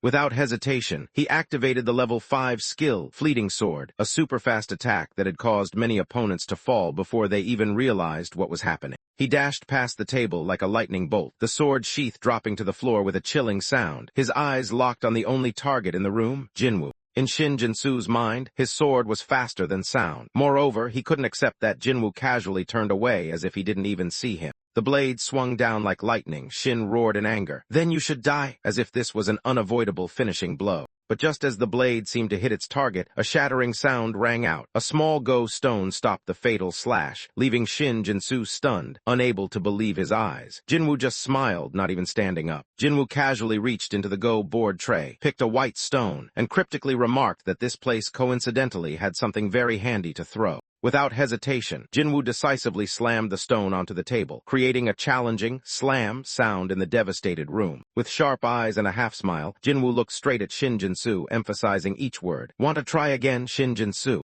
With sharp eyes and a half-smile, Jinwoo looked straight at Shin Jin-soo, emphasizing each word. "Want to try again, Shin Jin-soo?" Shin Jin-soo stepped forward, his eyes full of caution as he called out his opponent by name, Kang Jin-hyuk. He shouted in anger and fear, questioning whether Jin-hyuk had come to seek revenge for the assassination order from years ago. The devastated scene outside the office reflected severe consequences, and Shin Jin-soo angrily asked if Jin-hyuk caused all this over something trivial. Without replying, Jin-hyuk snapped his fingers lightly, releasing a sharp energy beam like a blade. A black shard flew through the air, piercing straight into Shin Jin-soo's forehead, causing blood to spurt violently. The fatal blow sent Shin Jin-soo flying backward, collapsing onto the floor while Jin-hyuk calmly remained seated. Kang Jin-hyuk clenched his hand, crackling with purple lightning, coldly declaring that the previous words were completely inappropriate. Shin Jin-soo collapsed to the floor, painfully begging Jin-hyuk to stop, but Jin-hyuk coldly retorted, "You mean you want me to compromise?" Struggling to stand, Shin Jin-soo tried to reason, reminding that over 50 masters were busy conquering the tower and not present here. Jin-hyuk remained calm, unmoved by the warning, simply responding, "So what?" Shin Jin-soo shouted in despair, warning that even if he died, the others would not stop hunting Jin-hyuk. A bloody scene unfolded, endless war, as Shin Jin-soo said. Blood calls for blood, hatred breeds hatred, until one side chooses to forgive. Jin-hyuk smirked, gathering his chess pieces while admitting the enemy's words were not entirely unreasonable, even if hearing it from him was ridiculous. He gripped the chess pieces tightly, stating clearly, everything should end cleanly. The tension in the air made the opponents start to panic. Flames erupted fiercely around Jin-hyuk, his eyes glowing red, voice cold. He declared, "This is the final revenge, forgiveness left to the survivor." The enemy jumped up in panic, calling it absurd, but Jin-hyuk just stared and replied, "Absurd," then prepared to act. Still with ice-cold eyes, Jin-hyuk dismissed all excuses. That logic was exactly what the opponent once used to harm him. A sharp energy wave tore through the space, blasting the enemy backward, unable to utter another word. The old man's body was violently thrown through a glass door, shattering into hundreds of sparkling shards amid the glowing purple light. Kang Jin-hyuk stood motionless among the ruins, his gaze unflinching, coldly observing the aftermath of the devastating attack. In the silent space, the wind swept flying debris. Jin-hyuk turned and walked away, his back radiating overwhelming presence. Park Hajin trembled, lying flat on the ground, eyes panicked as he saw Jin-hyuk's approaching feet, like facing death itself. Jin-hyuk coldly declared he spared Hajin's life only out of respect for his sister, the only one in Black Crow who still retained reason. Turning his back and leaving, Jin-hyuk left a final warning, "Get out of my sight until you die of old age." Hajin could only lie still, afraid to breathe heavily. Park Hajin, once arrogantly fearless, now could only bow his head silently in utter humiliation. Jinwoo turned to call the man pretending to be dead on the ground to stand up, his voice icy, but causing the man to immediately rise like a machine. Leaving no false hope, Jinwoo bluntly said the man's life would depend on the value he could prove. The man in dark glasses nervously declared his background, trying to squeeze out every advantage he had in hopes of clinging to a fragile chance of survival. Jinwoo smiled meaningfully, acknowledging the man was sensible and quick-witted, but also emphasized the current situation was very critical. Instead of completely eliminating him, Jinwoo decided to hand over guild management to the survivor, treating it as the final reward for timely proven usefulness. Kim Hyo-young was startled by the sudden decision, but Jinwoo calmly told him not to overthink. It was all just to save face. Hyo-young continued to worry, believing no one in the guild would accept him as leader, and Jinwoo frankly admitted that was true. In Hyo-young's imagination, the prospect of a weak secretary becoming leader would inevitably anger and provoke opposition from the members. However, Jinwoo reassured him not to worry about the dissenters, making Hyo-young mistakenly think he would handle them himself. Jinwoo smiled coldly, clearly stating he didn't care about such trivial matters because someone else was representing him. At that moment, an urgent notification appeared on the phone. All A-rank players must go to the penthouse immediately for an important announcement. A curly-haired man frowned angrily upon receiving the urgent message, annoyed at being interrupted during his busy work. The sound of hurried footsteps echoed as the group moved toward the meeting point. Among them, someone complained about having to abandon a raid halfway due to an unclear order. Leading the group was the curly-haired man, followed by heavily armed warriors. Despite his frustration, he was forced to comply. The atmosphere was tense, as if something big was about to happen. Upon arrival, he was surprised to see a crowd gathered in front of his building, not understanding why everyone was there. Pushing through the crowd, the curly-haired man angrily demanded to know what they were doing in front of his headquarters, preparing to restore order. At that moment, all eyes turned to the bloodied body of a man who had just fallen onto a luxury car roof. It was Mr. Shin, a scene that left everyone speechless. Shin Kansu's face stiffened in his final moment, his eyes wide open as if unable to believe his death. The devastated office scene and the shocking announcement spread. The Black Crow Guild leader was dead. A panicked question burst from the red-haired assistant as he rushed into the meeting room. Then, who called this meeting? His eyes widened to the extreme. His whole body froze as he saw the unbelievable sight before him. Sitting calmly behind the desk was Kim Hyo-young, the former assistant, now replacing Shin as guild leader. Rage surged. The red-haired assistant raised an energy crystal, questioning Kim Hyo-young. "How dare you sit there?" Kim Hyo-young screamed in panic as he was suddenly stabbed through, blood splattering amid the chaotic moment. Immediately, the red-haired man grabbed Kim Hyo-young by the collar, harshly demanding he recount everything that had happened. Under pressure, Kim Hyo-young tried to stay calm, stammering that there had been a change in leadership. A terrifying truth gradually revealed. Those words stunned the man, unable to believe his ears. Behind him, a figure with white hair appeared in the heavy atmosphere. The white-haired girl stepped through the broken glass, exuding a cold aura and terrifying pressure. Her voice was calm but powerful. "I told you not to make me act myself." The man's eyes widened, roaring in anger mixed with doubt. He couldn't accept that all this was caused by a small girl. The silver-haired girl froze upon hearing the word kid, her eyes wide with growing shock and rising fury. Her icy red gaze pierced the air as she glared at her opponent, her voice cold as ice. "Did you just call me a child?" The dark red-haired man's gaze tensed as he sensed something unusual from the mysterious girl. A dazzling light shot out from the top floor of the building, signaling the start of something serious. Immediately after, a violent explosion tore through the entire floor, shattering glass and igniting flames everywhere. Passers-by looked up in panic, stunned to realize the building that just exploded was the same one where someone had fallen earlier. Jin-hyuk sighed, watching the smoke rise from the explosion, helplessly calling out to Alice, the person he had entrusted with responsibility, ending in a blast. Suddenly, Jin-hyuk's phone vibrated with a message from the Awakening Association, requesting him to report the results of the second test. 2 months had passed since the challenge tower appeared, and the world was changing at a dizzying pace. People adapted quickly to the change, from the magic stone billboards to the guild's new member recruitment campaign. Television broadcast special reports about the masked player, a figure who had overcome a ruin that the entire raid team had failed.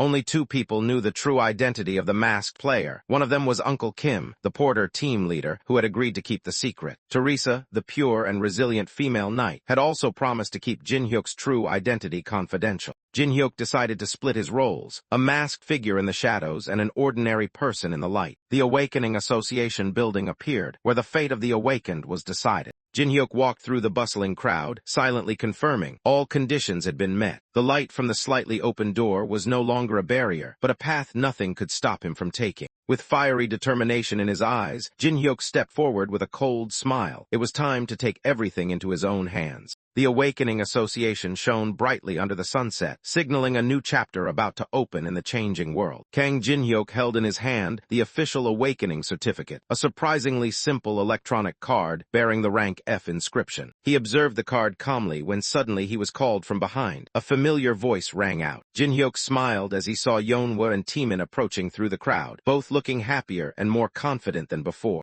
Yeonwoo pointed to the people near them, explaining that they had been chatting because the other group said they knew Jin-hyuk. In that friendly atmosphere, Jin-hyuk gave a slight smile and said he would officially introduce them to each other. Jin-hyuk introduced Alice as a player from Northern Europe, concealing her true identity as an original vampire to avoid causing chaos. He continued to introduce Kim Hyo-young, who currently manages the Black Crow Guild that Jin-hyuk had just taken over, and would be responsible for dungeon scouting and logistical support for the group. Kim Hyo-young shed tears of emotion, silently grateful for being treated much better than when Shin Jin-soo exploited him. Jin-hyuk reassured Yeonwoo and Taemin that they could ask Hyo-young for anything, while confirming that he was the one truly running the Black Crow Guild. Yeonwoo and Taemin happily accepted the information, excited about the upcoming cooperation and friendly toward the newcomer. Watching his teammates chat lively, Jin-hyuk gave a slight smile, momentarily relieved that everything was going smoothly as planned. Jin-hyuk turned to look at Alice, his voice tinged with helplessness. Though he said little, his eyes clearly showed disappointment mixed with surprise at her recent actions. Alice immediately reacted fiercely, loudly defending herself by saying others had started it. Jin-hyuk couldn't believe she had destroyed an entire building just because she was called a child. Jin-hyuk scolded Alice for being too quick to anger, especially given the lifespan of an ancient creature. Alice awkwardly admitted she had never been provoked before and didn't know how to control herself. Her blunt answer surprised Jin-hyuk into silence. He could only look at Alice with a mix of exasperation and resignation. After a deep breath, Jin-hyuk decided to change the subject. He invited Alice to go hunting. Alice wondered why he didn't go alone. Jin-hyuk explained it was a cornering hunt that required team support, then waved goodbye to the group of friends. Alice was confused, seemingly not fully understanding Jin-hyuk's intention. As dusk fell over the city, Alice looked up and asked Jinwoo if there were still places to hunt monsters, expressing doubt about the future of hunters. Jinwoo silently confirmed in his mind. While the third-floor boss remained undefeated and the fourth floor unopened, valuable dungeons were strictly controlled by major guilds. In everyone's thoughts, there were no undiscovered hunting grounds left. The potential places seemed exhausted. However, that did not apply to Jinwoo. With superior knowledge, he still had a secret place no one had ever set foot in. Moonlight Lake on the first floor of the Trial Tower, a beautiful landmark in the entire game, once a dream destination but now forgot. Jinwoo returned there after a long time. Although the scenery was still stunning, he knew the moment was not for sightseeing. The fate of humanity hung in the balance. Alice wondered about hunting at Moon Lake, a place so peaceful it seemed unsuitable for battle. Jinwoo replied briefly, signaling her to wait. Alice was curious when she saw Jinwoo step into the lake, worried that the ring he wore might be damaged by water, but he didn't care at all and kept moving forward. Jinwoo silently waded through the purple water, passing a series of stone statues shaped like animals. 12 statues stood silently, reflecting on the still lake's surface. Among the statues, Jinwoo stopped before a special one, not merely decorative but hiding another mechanism never revealed before. Alice guessed the statue might contain a secret button, but Jinwoo dismissed it. If it were that easy, others would have discovered it long ago. Indeed, hundreds knew about this statue, but what only Jinwoo understood was how to decode the secret that no one else had ever managed. On forums, many had mentioned the carp statue at Moon Lake, but all theories led to dead ends, as no one found the real key. Jinwoo smiled, revealing a secret no one had ever thought of. The key was not metal, but moonlight. He gently raised his hand to the gap in the statue, where moonlight filtered in, shining on the crystal core inside. With his palm, Jinwoo skillfully adjusted the amount and angle of the moonlight, controlling the beam entering the reaction system. When the moonlight shone in the correct sequence engraved inside, the crystals began to glow, emitting a strange, vibrating sound. Jinwoo turned and pressed lightly on the carp statue, completing the final step to activate the hidden mechanism untouched for years. If one is patient and diligent enough, the moonlight will activate a special mechanism inside the statue, an unlocking process that requires subtlety and deep understanding. A soft clunk sound echoed in the quiet space. Jinwoo knew he had triggered the hidden mechanism correctly. The surface of the lake began to tremble, the water parting as if revealing a long-buried secret. An underground passage opened from the lake bed, leading deep below. Jinwoo turned back, smiling. "Let's go." They stepped into the first basement of the trial tower, an unexplored hidden area. Alice gasped in amazement at the scene before her. Touching the curtain of light water, Alice smiled softly. It had been a long time since she felt her heart stir at something so mysterious and beautiful. The girl closed her eyes, welcoming the cool breeze in the basement, silently thinking she had long forgotten what freedom felt like. Jinwoo turned and asked with a slight smile, "How does it feel?" causing the girl to pause, not understanding what he meant. When hearing about their pact, she looked up, her eyes wavering, revealing vulnerability for the first time beneath her proud mask. With a slight snort, she turned away but admitted that not everything Jinwoo said was a lie. Perhaps she could trust him a little. Jinwoo continued down the stairs, a blue light emanating from his hand, once again activating the frozen tears item. The system message appeared. Jinwoo's magic increased by 18 points. The skill Blessing of Stars was active, with 24 hours cooldown remaining and 70 points still available. After absorbing another frozen tear, Jinwoo realized maintaining Alice's form became easier. He breathed a sigh of relief, sensing the new stability in their bond. Jinwoo began to ponder. What did those living in the tower think of players like him? Though knowing this world was originally a game, it had now become an undeniable reality. He looked at Alice, a being who had existed for thousands of years, and wondered, did she think she was just a piece of data in this game? With a clear decision, Jinwoo turned to ask Alice an important question, but before hearing her answer, the entire space began to distort strangely. Jinwoo's image was covered by interference and corrupted characters, as if an invisible force was intervening. Alice panicked, screaming helplessly. Jinwoo's eyes widened in shock. An unexpected event had just occurred, leaving him unable to predict what would come next. Jin-hyuk pondered the unusual reaction, realizing the system was blocking all information related to the tower from the residents' awareness inside. As the two continued deeper into the tunnel, Jin-hyuk concluded the residents' inability to discuss the tower's nature was a crucial discovery. Suddenly, Alice stopped, her eyes alert. A dangerous signal was approaching. With glowing red eyes, Alice coldly warned Jin-hyuk, "Something is coming." From the darkness came rustling sounds, sharp screeches, and claws scraping the stone floor. A mysterious creature with gruesome forelimbs appeared in the dim light, signaling an impending confrontation. Jin-hyuk clenched his fist, flames bursting from his palm, reflecting the determination ready to fight burning in his eyes. He raised his hand and swung fire, creating a fierce explosion that shook the ground, the place he called the breeding ground of the trial tower. From the sea of flames, a giant creature gradually emerged, fire blazing around its black armored body, signaling the awakening of a predator. The flames continued to rage fiercely, engulfing the monster's entire body as it roared a terrifying screech, officially starting the battle beneath the tower. A swarm of pitch-black insect monsters poured out from the shadows, screaming and trampling the ground, but all were instantly incinerated by Jin-hyuk's blazing fire. A large monster swung its armored claws toward him, but the fire clung tightly, spreading relentlessly. Jin-hyuk smirked confidently, his gaze burning. This was the battle he had prepared for a long time. Amidst black smoke and a sea of fire, Jin-hyuk faced hordes of giant insect monsters surging forward like a tsunami. A piercing screech echoed as the level 25 giant bugs swarmed out of the darkness, their bodies shimmering with metallic light, reflecting the flickering flames. Alice immediately reacted to the terrifying scene, her face turning pale with disgust, unable to hide her extreme revulsion. Jinwoo remained calm as he ordered Alice to retreat, his cold gaze fixed on the monsters rapidly closing in with overwhelming speed. Without hesitation, Jinwoo activated his exclusive skill, Blessing of the Stars, a divine light beginning to spread from his raised hand. A brilliant pillar of light suddenly burst forth, tearing through the night and blowing away dust and bugs amid howling winds and dazzling light. Jinwoo's power exploded, the light from the skill descending like an angry meteor, enveloping the entire swarm of bugs in a blinding explosion. A massive column of light erupted into the sky, accompanied by a deafening explosion, covering all the monsters in a dazzling circle of light. The monsters screamed in pain within the blazing golden light. The system immediately announced their physical defense had decreased by 30%.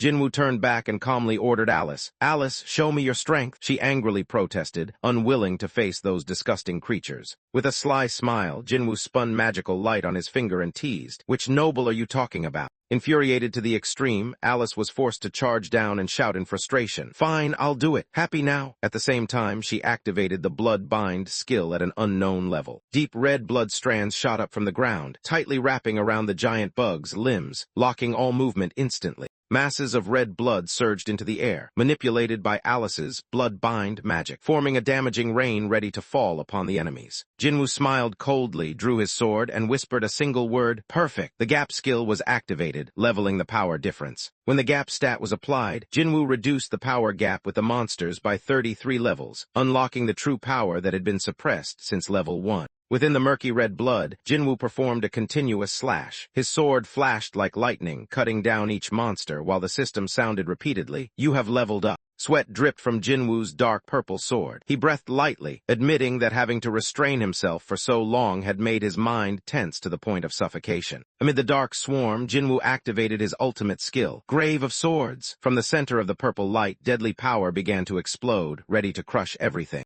With fiery eyes and an excited voice, Jinwoo shouted loudly, provoking the insect monsters to continue charging as if the battle had just begun. The scene shifted to daytime, revealing a massive castle in an old European style, peaceful and completely contrasting with the chaos that had just occurred. Inside the Guild Olympus meeting room, serious faces sat around the conference table, all key figures in the hunter community. A blond man with a stern face spoke. The meeting officially began once all members were present. Patrick, representative of Guild Titan, coldly announced. The 8th raid to infiltrate the 4th floor had failed miserably. His voice lowered, revealing a shocking number. Out of 100 people from 15 assault teams, only 9 survived and returned. The 3rd floor boss was not particularly special, but the real danger lay in the giant stone statue army it commanded, numbering in the hundreds of thousands. Anger erupted as someone slammed their fist on the table, expressing helplessness and despair during the guild representatives' meeting. Tenwei, the representative of the Chinese guild, shouted in frustration. Even using the army-destroying treasure, they still failed against the 3rd floor monsters. Maria and Teresa assessed that the failure was due to the too rapid floor progression, leaving insufficient time for strong players to mature.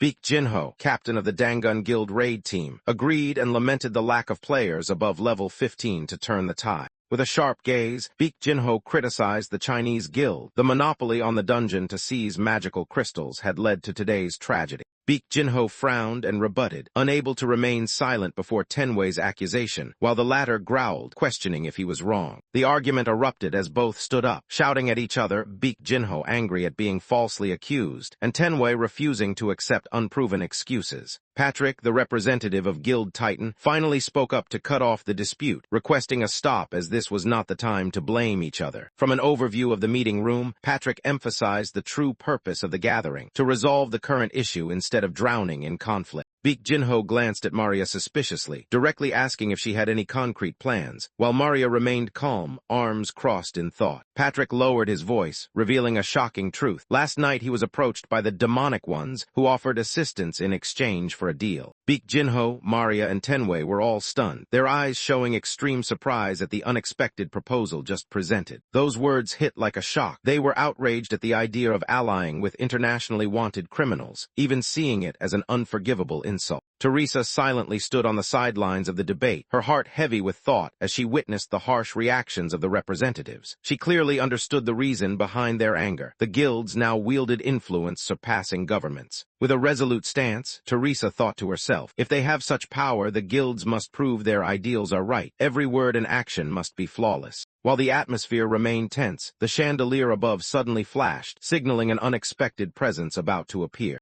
A voice rang out from the eerie flames, full of sarcasm and anger. "Scumbags, you say?" The so-called demonic ones had appeared. Fierce flames erupted in the middle of the meeting room, accompanied by thick black smoke and an evil pressure. Patrick tried to stay calm, but sweat beaded on his forehead as he replied, "It's painful to be called scum." A huge flame, chaotic in red and purple hues, blazed behind a row of iron bars. A voice spoke amid the fire. "Having pride is a good thing." A black-cloaked figure with a white beard emerged from the dark aura, holding a skull, standing before the fireplace. He spoke slowly but with implication. "But you know well you can't do this alone, right?" The scene turned chaotic. The meeting room panicked as the evil creature suddenly appeared, causing members to stand abruptly. Tables and chairs toppled amid the strong shock. Baek Jinho gritted his teeth in anger, staring at the intruder with furious eyes. "You filthy demon! Where do you think this is to dare appear so brazenly?" In extreme rage, Baek Jinho slammed his hand on the table. A crunch sound echoed as the wood cracked under the power of his trembling, angry fist. Baek Jinho furiously charged to attack the intruder, his eyes blazing red and voice roaring threats to kill him for arrogantly invading this territory.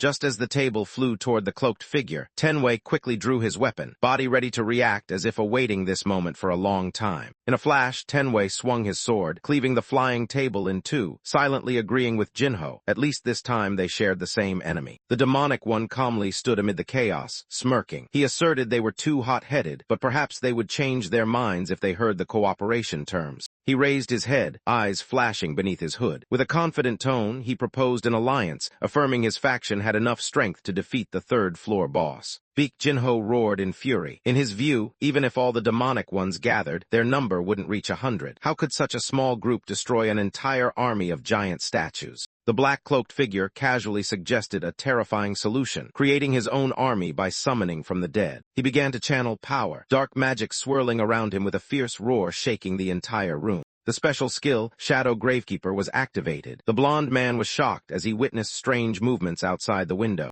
From the ground outside, a giant skeletal arm suddenly emerged amid cracking sounds, signaling the rise of the dead. Beneath the blood-soaked battlefield, old armor and soldier corpses rose, summoned by the Lion Mage team on the evil side. The blond man squinted, exclaiming in amazement. Controlling the undead was difficult, but this scale clearly exceeded all normal standards. Under the gloomy purple sky, an army of undead clad in iron armor rose one by one and gathered before a structure marked by divine symbols, creating a chilling contrast between light and evil. One of the warriors suddenly turned around, startled to recognize the familiar staff in the enemy's hand. The opponent merely smirked, confirming with a sarcastic tone. The old mage in the black cloak raised the skull-headed staff and explained. It was the Staff of Greed, a special item that could only be created from 99 rare materials. Tenwei stood silently, cold sweat dripping from his forehead, his eyes reflecting a mix of caution and hesitation before the power represented by that staff. Tenwei's voice rose, heavy but resolute. If combined with the Necromancer team, the Staff of Greed might truly enable them to defeat the third-floor boss.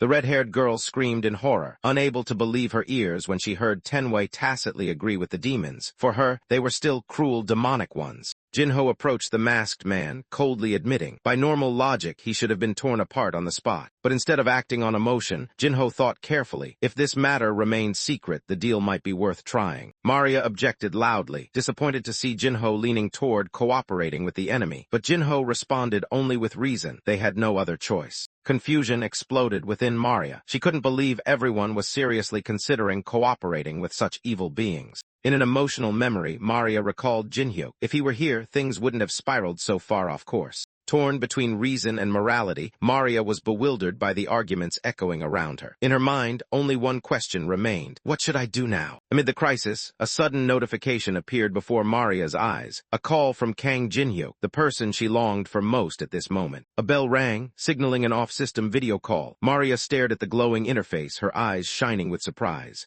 Upon answering the call, a familiar face appeared on the screen, Kang Jinhyuk. Maria exclaimed his name, while Jinhyuk smiled gently, asking as if nothing had happened. Through the screen, Jinhyuk stared intently, his sharp gaze replacing the initial smile, showing he was about to say something important. The blonde girl lunged forward, shield and sword ready, frustrated by the chaotic situation before her, causing the man in the black cloak to turn his head. The man in the cloak asked Jin Hyuk's identity in a deep voice, and demanded he show his face clearly instead of just speaking through the screen. When the challenge was issued, the call interface began to zoom in, revealing a clear image of the caller from a distance. The girl responded straightforwardly, ready to let the other party see the true face of the person they were talking to, Jin Hyuk. As the screen lit up, everyone turned toward it simultaneously, astonished to recognize the person who had passed the first-floor ruins. Jin Hyuk's figure appeared majestic, his eyes glowing fiercely in the cold blue light, shaking the entire team. Recalling Jin Hyuk's feat, the image of him single-handedly conquering the first-floor ruins with a weapon drenched in radiant light gradually became clear.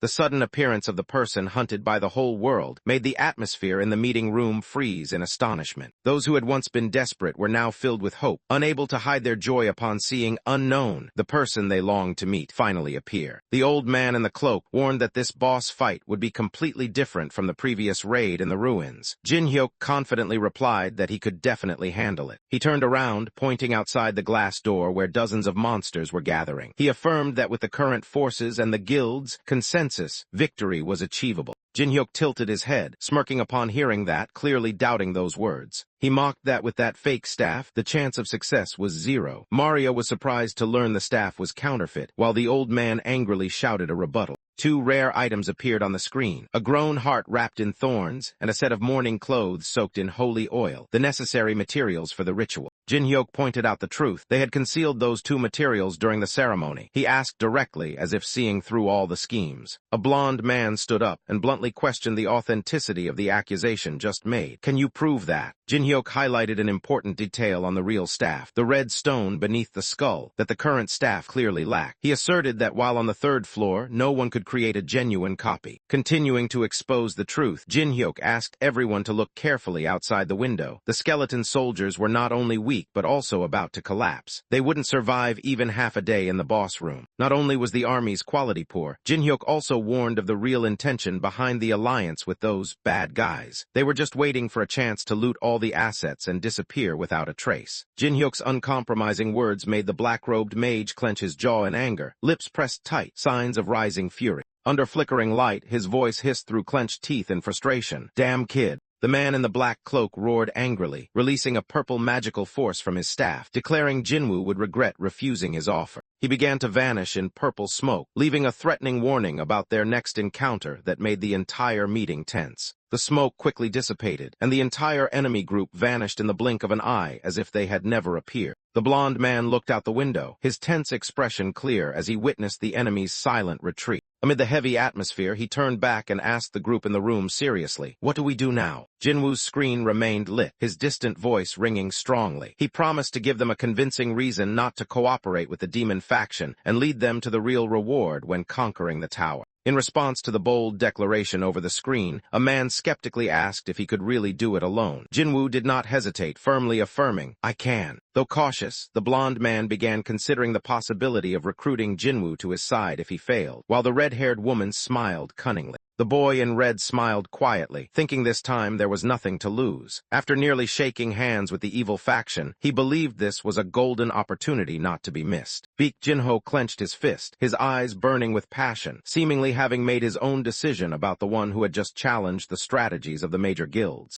When someone was about to ask about the contract reward, the red-haired woman immediately interrupted, declaring that Guild Olympus would provide everything Jinwoo needed, leaving no chance for the opponent to speak. Not to be outdone, Baek Jinho from Guild Titan quickly rebutted, asserting that they were the best financial choice. But Jinwoo cut them all off with a harsh sentence, "I don't need anything from you." Jin-hyuk proposed a single condition, to lock down the area so no one else could intervene, and allow him to enter the boss area alone. In return, he would not require any reward. The unexpected proposal made the guild suspicious. The female guild master questioned the real reason, as Jin-hyuk's actions went beyond usual expectations and made them wary. Jin-hyuk hesitated a bit at the question, scratched his cheek awkwardly, then gently replied that it was nothing special. He was just doing what he wanted. But deep down, he knew the reason. Under the warm light, Jin-hyuk silently thought that he was just trying to help a precious friend. After saying that, Jin-hyuk turned away and blamed himself for the cheesy words. His embarrassment was clear through his clenched hands and sweaty face. In front of the screen, Yusira smiled softly with emotion. From her sparkling eyes and flushed cheeks, she silently repeated two simple but meaningful words, "Precious friend."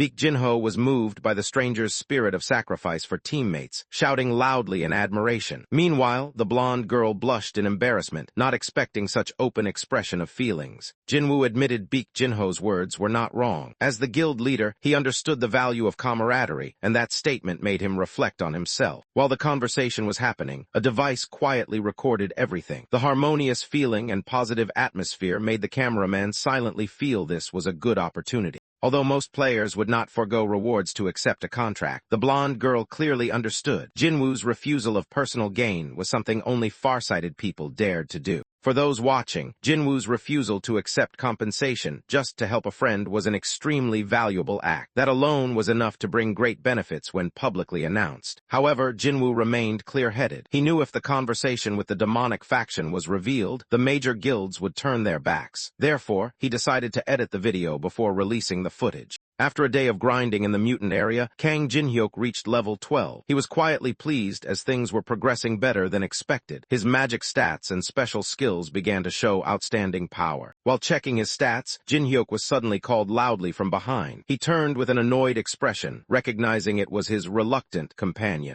Alice, with an angry face and shrill voice, rushed over to question Jin-hyuk for leaving her to fight alone against a horde of monsters. But Jin-hyuk calmly replied that if she still had the strength to shout, she was certainly not near death. Alice wiped her tears, complaining that they were not partners but that she was just a slave. Those words surprised Jin-hyuk, but he responded sarcastically that it really hurt him. Jin-hyuk opened the shopping menu and bought a bottle of mana supplement, intending to compensate Alice's effort. He acted generously, but couldn't hide his usual sly smile. However, Alice refused, saying that replenishing mana with items was useless for her. If she didn't have enough mana, she couldn't continue supporting Jin-hyuk in battle. Hearing this, he frowned in puzzlement. Alice suddenly appeared with blazing red eyes and a frightening expression, announcing she would regain the mana used by sucking Jin-hyuk's blood, making the atmosphere tense and dangerous. Jin-hyuk tried to stay calm and signaled Alice to stop, but his worried expression and retreating body betrayed his true feelings about this frightening situation. Despite Jin-hyuk's pleas, Alice dashed in at surprising speed, leaving him no time to react and only able to scream helplessly as she began her action. After sucking the blood, Alice happily wiped her mouth, satisfied as if enjoying a delicious meal. Meanwhile, Jin-hyuk was still stunned from the sudden attack. Jin-hyuk staggered from blood loss, unable to believe how delicious Alice found it, while she casually announced her mana was fully restored and awaited further instructions.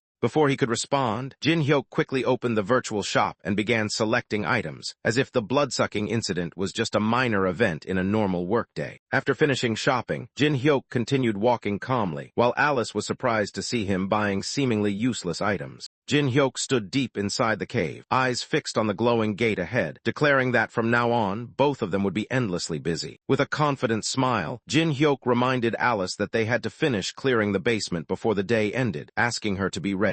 Without hesitation, Jin-hyuk leapt straight down the deep chasm, pulling the startled Alice behind him. Alice screamed in terror midair, unable to understand why Jin-hyuk would recklessly jump down without checking the depth below. Contrary to his carefree appearance, Jin-hyuk fully knew the depth, having jumped here hundreds of times before. As soon as Jin-hyuk signaled, Alice immediately acted, leaping from behind his cloak to unleash a special skill. The skill, Reverse Gravity, was activated, generating a powerful twisting force that spectacularly reversed their falling direction. Landing safely, Alice panted and scolded Jin-hyuk for his recklessness. Despite her displeasure, she couldn't deny his strange boldness. Feeling the burst of energy, Alice spun around, her eyes glowing red as Jin-hyuk summoned a level 5 fire system skill. Jin-hyuk placed his hand on the fire altar amid the ruined relics. The blazing flame soared high, proving he had touched the correct activation point. A chilling metallic sound echoed. A creature with a twisted, tooth-filled mouth appeared. Jin-hyuk firmly stated, "We've come to the right place." From the darkness came a roar, and a swarm of giant insects appeared with fierce appearances, ready to attack. Before the fiery electric gate, Jin-hyuk calmly faced the giant creature sitting on the throne. He taunted it. "Insects are nothing, why don't you show yourself?" Jin-hyuk smiled confidently, firmly asserting that he knew exactly who the enemy before him was. The giant stepped down from the throne, eyes glowing in the night, taking the form of Anubis, the fearsome hunting dog roaming the desert. Anubis smiled coldly, declaring that the first human to dare step in here would be killed after a brutal game. But he soon realized the one before him had already sealed his own coffin. Facing Anubis's threat, Jin-hyuk remained unfazed. He lifted his head and calmly replied that he was not here to chat, but to fight. Anubis burst into mad laughter, mocking Jin-hyuk's arrogance. He found it ridiculous that a weakling dared to challenge a god. Sensing the danger, Alice immediately rushed over. She warned Jin-hyuk about the real threat from Anubis and offered to hold him back so Jin-hyuk could find a way to retreat. But instead of worry, Jin-hyuk just smiled slightly. In his heart, Alice's reaction only proved one thing: she truly cared for him. Jin-hyuk turned his back and confidently told Alice not to worry, just watch. Alice panicked, reminding him this was not the time to be complacent, yet he kept walking forward without hesitation. Anubis smirked with delight, slowly raising his hook-shaped staff. A wave of magical pressure began to spread through the space, signaling the start of a deadly judgment ritual. The special skill, Judgment of Anubis, was activated. With glowing eyes, he pointed the staff forward and coldly asked the first question: "Has that vampire told you anything about me yet?" In the mysterious purple light, the statue of the god of justice appeared behind Jinwoo, marking the activation of the Judgment of Anubis skill, an absolute form of trial. At the same time, the replication condition appeared clearly: make Anubis lose patience and destroy his consciousness container. Jinwoo calmly analyzed the situation in his mind. Just answer 3 questions, whether truthfully or deceitfully, and he could make Anubis angry and thereby gain supreme power. With a half smile, he casually replied, "Yes, otherwise how would I know this place?" Anubis's face curled up, his sharp eyes showing clear vigilance. He immediately asked the second question, his tone full of suspicion. "So you came because of the beehive, right?" Without hesitation, Jinwoo smirked and made an OK sign with his hand to taunt his opponent. "Of course, if I sell it on the black market, I'm sure I'll make a good profit." The system instantly confirmed the second answer. The goddess of judgment clenched a blazing red heart, raised it high, then dropped it onto the scales. The ritual to decide the fate of the accused officially began. Anubis stepped forward, his deep voice echoing as he asked the final question. Did the intruder dare believe they could leave here alive? Jin-hyuk smiled provocatively, pointed to the sky, and replied sarcastically. If he couldn't escape, he was ready to offer everything and die on the spot. As soon as the answer ended, the ground shook. Purple spikes shot up from the earth, a signal that the judgment conditions had been met. Anubis's verdict was activated. A giant ghost appeared behind Jin-hyuk, bringing a curse that reduced all stats by 50%. All of Jin-hyuk's skills and special abilities were sealed for 1 minute. Anubis summoned the Judgment Fighter, a giant insect creature, to serve as his enforcer. Before Jinwoo, the giant insect chosen as the Judgment Warrior began to transform. Its body emitted dark purple light, becoming fiercer and sharper than before. Anubis spoke arrogantly, introducing the creature that had just completed its evolution. Meanwhile, the vampire girl stepped back in disgust, while Jinwoo calmly observed. The giant mantis officially appeared, a giant praying mantis radiating dense killing intent, embodying the judgment Anubis would deliver. Jinwoo showed no sign of fear. Anubis boasted about his warrior, asking Jinwoo with full pride. He believed the terrifying form would make his opponent submit at first sight. Jinwoo glanced at the creature before him. Though acknowledging its large size, his eyes remained calm and calculating. His hand began to glow, ready to summon an item. Jinwoo took out a small disc player, the mini gramophone. He smiled confidently, believing this item could help him cope. The item's special effect immediately displayed, cannot be destroyed while music is playing. Anubis appeared confused, seeing his opponent suddenly play music in the middle of battle. He questioned suspiciously, thinking the human was panicking facing his war god, but Jinwoo calmly denied it. Before Jinwoo could finish speaking, the giant mantis lunged forward at a terrifying speed, delivering a deadly slash straight at its enemy. Yet Jinwoo showed no fear. Amidst the light and music, he gently moved with the rhythm, immersed in the dance as if completely forgetting he was fighting, only the music guiding him. The music from the cello blended with the rhythm of the battle. Jinwoo recalled thousands of trials to find the perfect piece that suited this situation best. Each beat and melody of the music perfectly matched the giant mantis's attack tempo. Jinwoo moved like a dancer, gliding past each blade without panic. The brass joined the music, building to a climax, and Jinwoo silently thought, just follow this rhythm, and he would survive Anubis's judgment. Within the playing melody, the young man merged with the rhythm, controlling every strike in time. Each slash and movement perfectly synchronized with the music, as if performing a deadly dance. The observer could not hide his astonishment. He realized the opponent was not dodging randomly. Every move was calculated to match the melody. A thought flashed in his mind. This was his plan from the start. At that moment, a bell rang signaling 1 minute had passed. The young man exhaled softly, sweat on his forehead, but his eyes regained focus. His skills and special abilities were now allowed to be used again. The punishment timer ended, and he immediately counterattacked. His sword, covered in dark purple energy, sliced through the air. The unique skill, Graveyard Sword, was activated, and he officially shifted to full offensive mode. The slash struck the giant mantis's body, causing green slime to spray violently from its side. The monster's body twitched slightly, revealing serious damage from the recent blow. However, a mocking voice echoed from the darkness. "Do you think you can kill my warrior that easily?" Despite the strong strike, the opponent had not fallen. The summoner coldly declared the champion mantis's extraordinary healing ability. Wounds vanish in the blink of an eye. But he also warned the human would collapse once exhausted. Jin-hyuk admitted the truth that, at his current level, he could not kill the giant mantis, but the cold smile on his lips revealed something else. He could make it wish it were dead. In a white light tearing through the atmosphere, the giant mantis's massive sickle blades were ruthlessly severed, green blood gushing out in streams. The pain made the mantis scream miserably, its eyes blazing red with fury, its whole body twisting in a terrifying screech across the battlefield. Witnessing this, the vampire woman was horrified. She did not expect Jin-hyuk to completely dominate and control the battle so ruthlessly.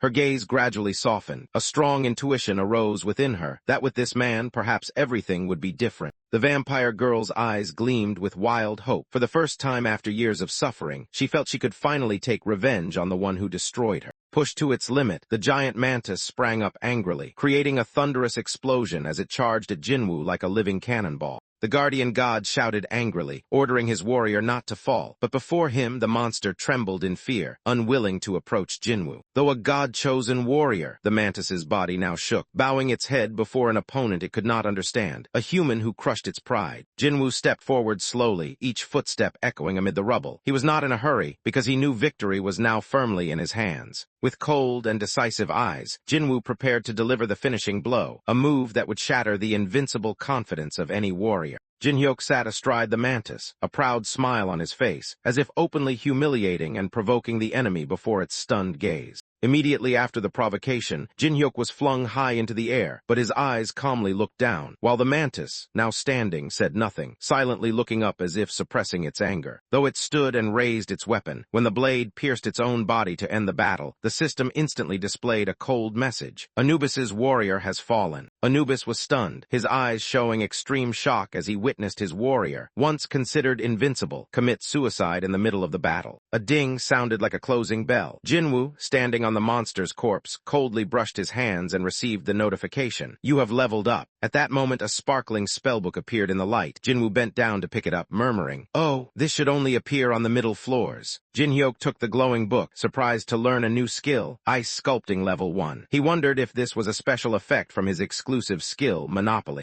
As soon as the skill was activated, sparkling ice shards appeared around Jinhyuk. Amid the brilliant cold scene, he smiled calmly, realizing this reward far exceeded expectations. The god Anubis showed clear anger, admitting that Jinhyuk was no ordinary human, but he remained skeptical, mocking Jinhyuk's attempt to oppose him with a freezing toy. Jinhyuk squinted and sneered, retorting that someone like Anubis could not directly intervene in the battle. He even precisely pointed out where Anubis was hiding, floor 42. Anubis was silent for a few seconds, then admitted the opponent had realized he was only a summoned consciousness. In a cold voice, he questioned Jinhyuk about the true purpose of this confrontation. Jinhyuk laughed, his eyes gleaming with amusement. Faced with that serious question, he just shrugged and replied briefly. He did everything simply because he found it interesting. Anubis roared angrily upon hearing Jinwoo casually say the reason for fighting was just for fun. Black and deathly energy swirled around him, his eyes glowing with fiery purple light from the insult. Calling it blasphemy, Anubis summoned an ancient beehive, one that could endlessly produce giant bees, as a testament to divine wrath. The system announced, Anubis has activated the beehive. At the same time, countless giant bees charged like a nightmare summoned to punish human disrespect. Ice shards flew like cannonballs, striking the incoming bees. Each collision produced a crisp explosion, pushing back the furious swarm. Jinwoo lowered his hand, smiling calmly as he saw the ice attack was completely ineffective against the enemy. He gently sparked magical energy at his fingertips. Without hesitation, Jinwoo converted the magic into fire. A blazing red flame ignited in his palm, preparing for the next move, a truly fiery counterattack. Amid the giant bee swarm, he bent low, the flame in his left hand burning fiercely, ready for a counterattack amid the insect waves. A ding sounded in the system. He began merging the skills Fire Element B with Ice Sculpting A, creating a rare magical reaction between fire and ice. The mixed energy spread throughout the space, enveloping his right arm, preparing to unleash unprecedented power. A dazzling beam shot straight into the crowd of monsters, the violent shockwave throwing all nearby enemies into the air, the effect of the awakened magic. The system notification appeared, merge successful. Jinwoo officially acquired the A rank skill, Daylight. A burst of light exploded across the battlefield, overwhelming all dark creatures. After successfully merging the fire and ice elements, a notification appeared. Jinwoo had acquired a new high-level skill called Daylight. A fierce light burst from the center of the magical vortex, illuminating the swarm of insects rushing in. Jinwoo officially activated the Daylight skill. A terrifying white light exploded in all directions, piercing through the swarm like arrows of divine light. The dazzling energy wave shattered space, spreading straight up to the sky, sweeping away all obstacles within its range, causing the giant bees to panic. Under the intense light, the bodies of the bees were burned and disintegrated midair, unable to resist at all. A radiant circular symbol appeared, representing the Daylight skill. The description clearly stated, this is a wide-area destructive skill that compresses and releases magical power, not only strong but also effectively blinds enemies. Under the dazzling light of the Daylight skill, a new figure suddenly appeared from within the beam, the light reflecting on a determined face, and a sword swung with great force. Anubis gritted his teeth. Facing the overwhelming attack just now, he silently realized he needed to change tactics to avoid falling into a passive position. He raised his hand, a purple aura swirling around his finger, activating the target selection skill. A decisive strike was being prepared, aimed at a new target to turn the tide. From the ancient hive, a new creature with a gigantic form and terrifying aura was born. It was an enhanced version superior to all previous bees. The new creature's blazing red eyes opened, flashing a fierce glare. It emitted a piercing sound, signaling danger beyond control. Without orders, the mutated bee immediately charged like a living bullet, cutting through the air, creating a straight beam toward the target. Jinwoo reacted instantly, summoning the level 1 ice sculpture skill. Sharp ice shards appeared surrounding him like a defensive barrier.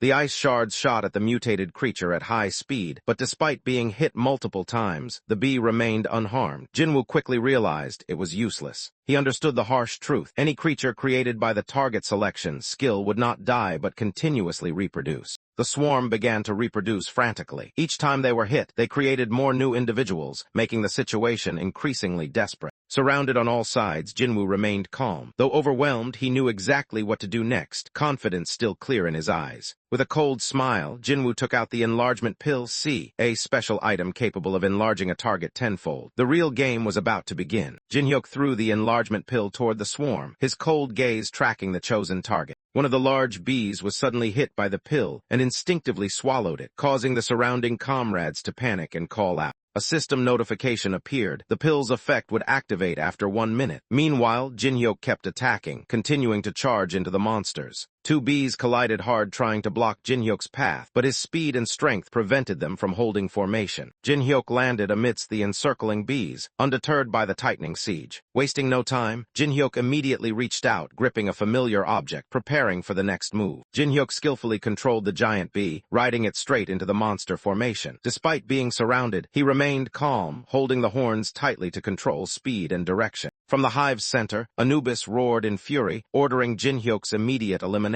He never expected a human to dare ride a creature he created. As Jinhyuk charged toward the hive, the immortal creatures continued to reproduce endlessly. The fact that they did not die but only multiplied had driven many to despair. A swarm of fighting bees rushed toward Jinhyuk's teammates, putting them in danger. One slip and the entire team would be wiped out instantly. One of Jinhyuk's teammates quickly reacted, using a precise stab to kill the attacker. But amid the chaos and heavy pressure, no one could predict what was happening. At the decisive moment, Jinhyuk used the mysterious Cube D, a rare item, to seal the swarm inside a cube of light. The light flashed, creating a fragile opportunity for counterattack. Jinhyuk opened the item combination interface, listing 4 strange ingredients, from enhancers to two-headed goblin mucus, to craft an advanced version of the mysterious cube. Immediately after completing the operation, the system announced success. The 4 items had been successfully combined, enhancing the power of the mysterious cube. The cube was activated, creating a glowing polyhedron that imprisoned the giant bees inside. They thrashed wildly, unable to escape. Jinhyuk landed on the ground, his cloak billowing in the air. He had regained his composure and began analyzing the attack patterns, searching for weaknesses based on previous attempts. Inside the cube, violent explosions erupted. Waves of blazing fire incinerated the trapped creatures, signaling that the counterattack was ready.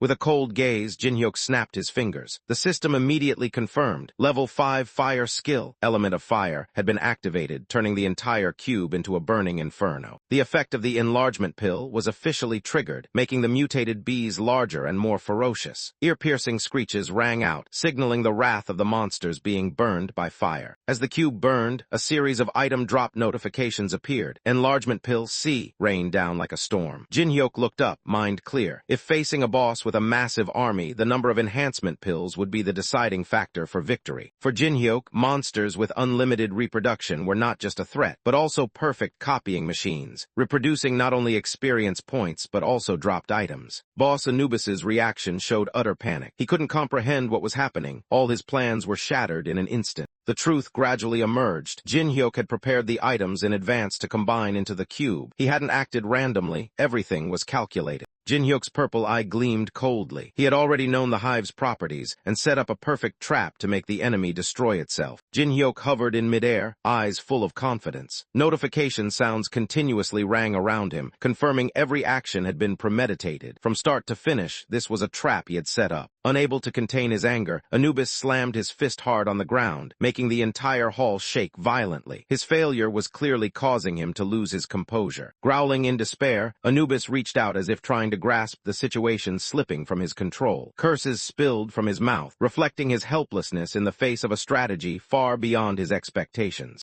In his fury, Anubis clenched his fist and crushed the hive, the monster replication center. A notification appeared. The hive had been destroyed, officially ending Jin-hyuk's plan to farm experience and items. The hive shattered into pieces in midair. Jin-hyuk watched the ruins fall, his expression half playful, half regretful. He muttered, "I was still playing," as if the recent victory was just a simple pastime. With a faint smile, he teased, asserting that everything that happened was still not enough to satisfy him. Rage surged. Anubis gnashed his teeth in anger at being provoked and insulted by an ordinary human right in his own domain. A thunderous roar echoed through the space as Anubis furiously smashed the ground, repeatedly shouting blasphemy, as if he had lost all reason from humiliation. Though provoked, Anubis still gritted his teeth and delivered his final command. He wanted his opponent to survive and continue climbing to higher floors to face true judgment. Kang Jin-hyuk merely curled his lips in his usual confident manner, affirming that climbing the tower was inevitable for him. No reminder needed. Anubis gave a fierce smile, vowing that when the time came, he himself would personally punish Jin-hyuk for daring to insult the gods. But before he could fulfill that promise, Anubis's body began to crack and shatter. His soul's vessel had been completely destroyed.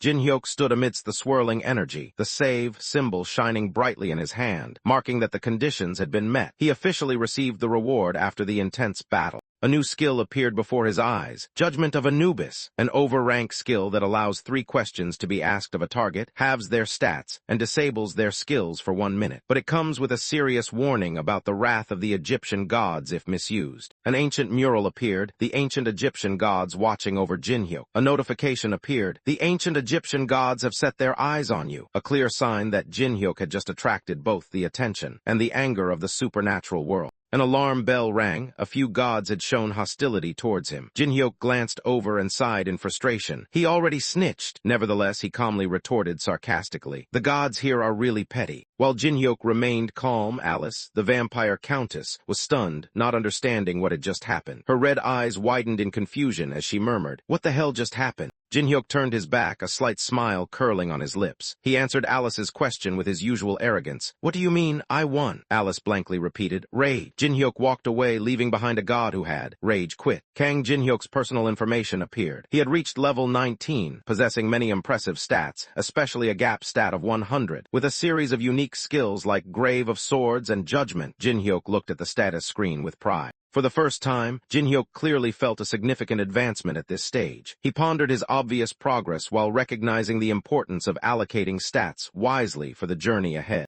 Unable to predict what would happen, Jin-hyuk decided to evenly increase his physical stats. Immediately, his strength, speed, and stamina doubled, laying a solid foundation for all upcoming challenges. While adjusting his stats, an unexpected video call request appeared. Jin-hyuk turned around, telling Alice to step aside while he accepted the call. She looked annoyed, having just sat down before being pushed away. A familiar face appeared on the screen, Chen Yuxiang. He was surprised to receive a call from Jin-hyuk and seemed incredulous that he had been remembered. Chen Yuxiang appeared eager, repeatedly asking where Jin-hyuk was, but Jin-hyuk casually dodged the question and asked back. At this point, Yuxiang declared he had an important proposal, making Jin-hyuk suspicious and cautious. Chen Yuxiang announced that in just 24 hours, the Awakener Association would hold a tournament gathering the strongest players. All players ranked AA and above were required to participate. Jin-hyuk frowned in confusion, since those others hadn't even defeated the third-floor boss yet. Was organizing a gathering now too hasty? Yuxiang straightforwardly invited Jin-hyuk to join the tournament and challenged him once again. However, Jin-hyuk immediately declined, uninterested in wasting time on a repeated match.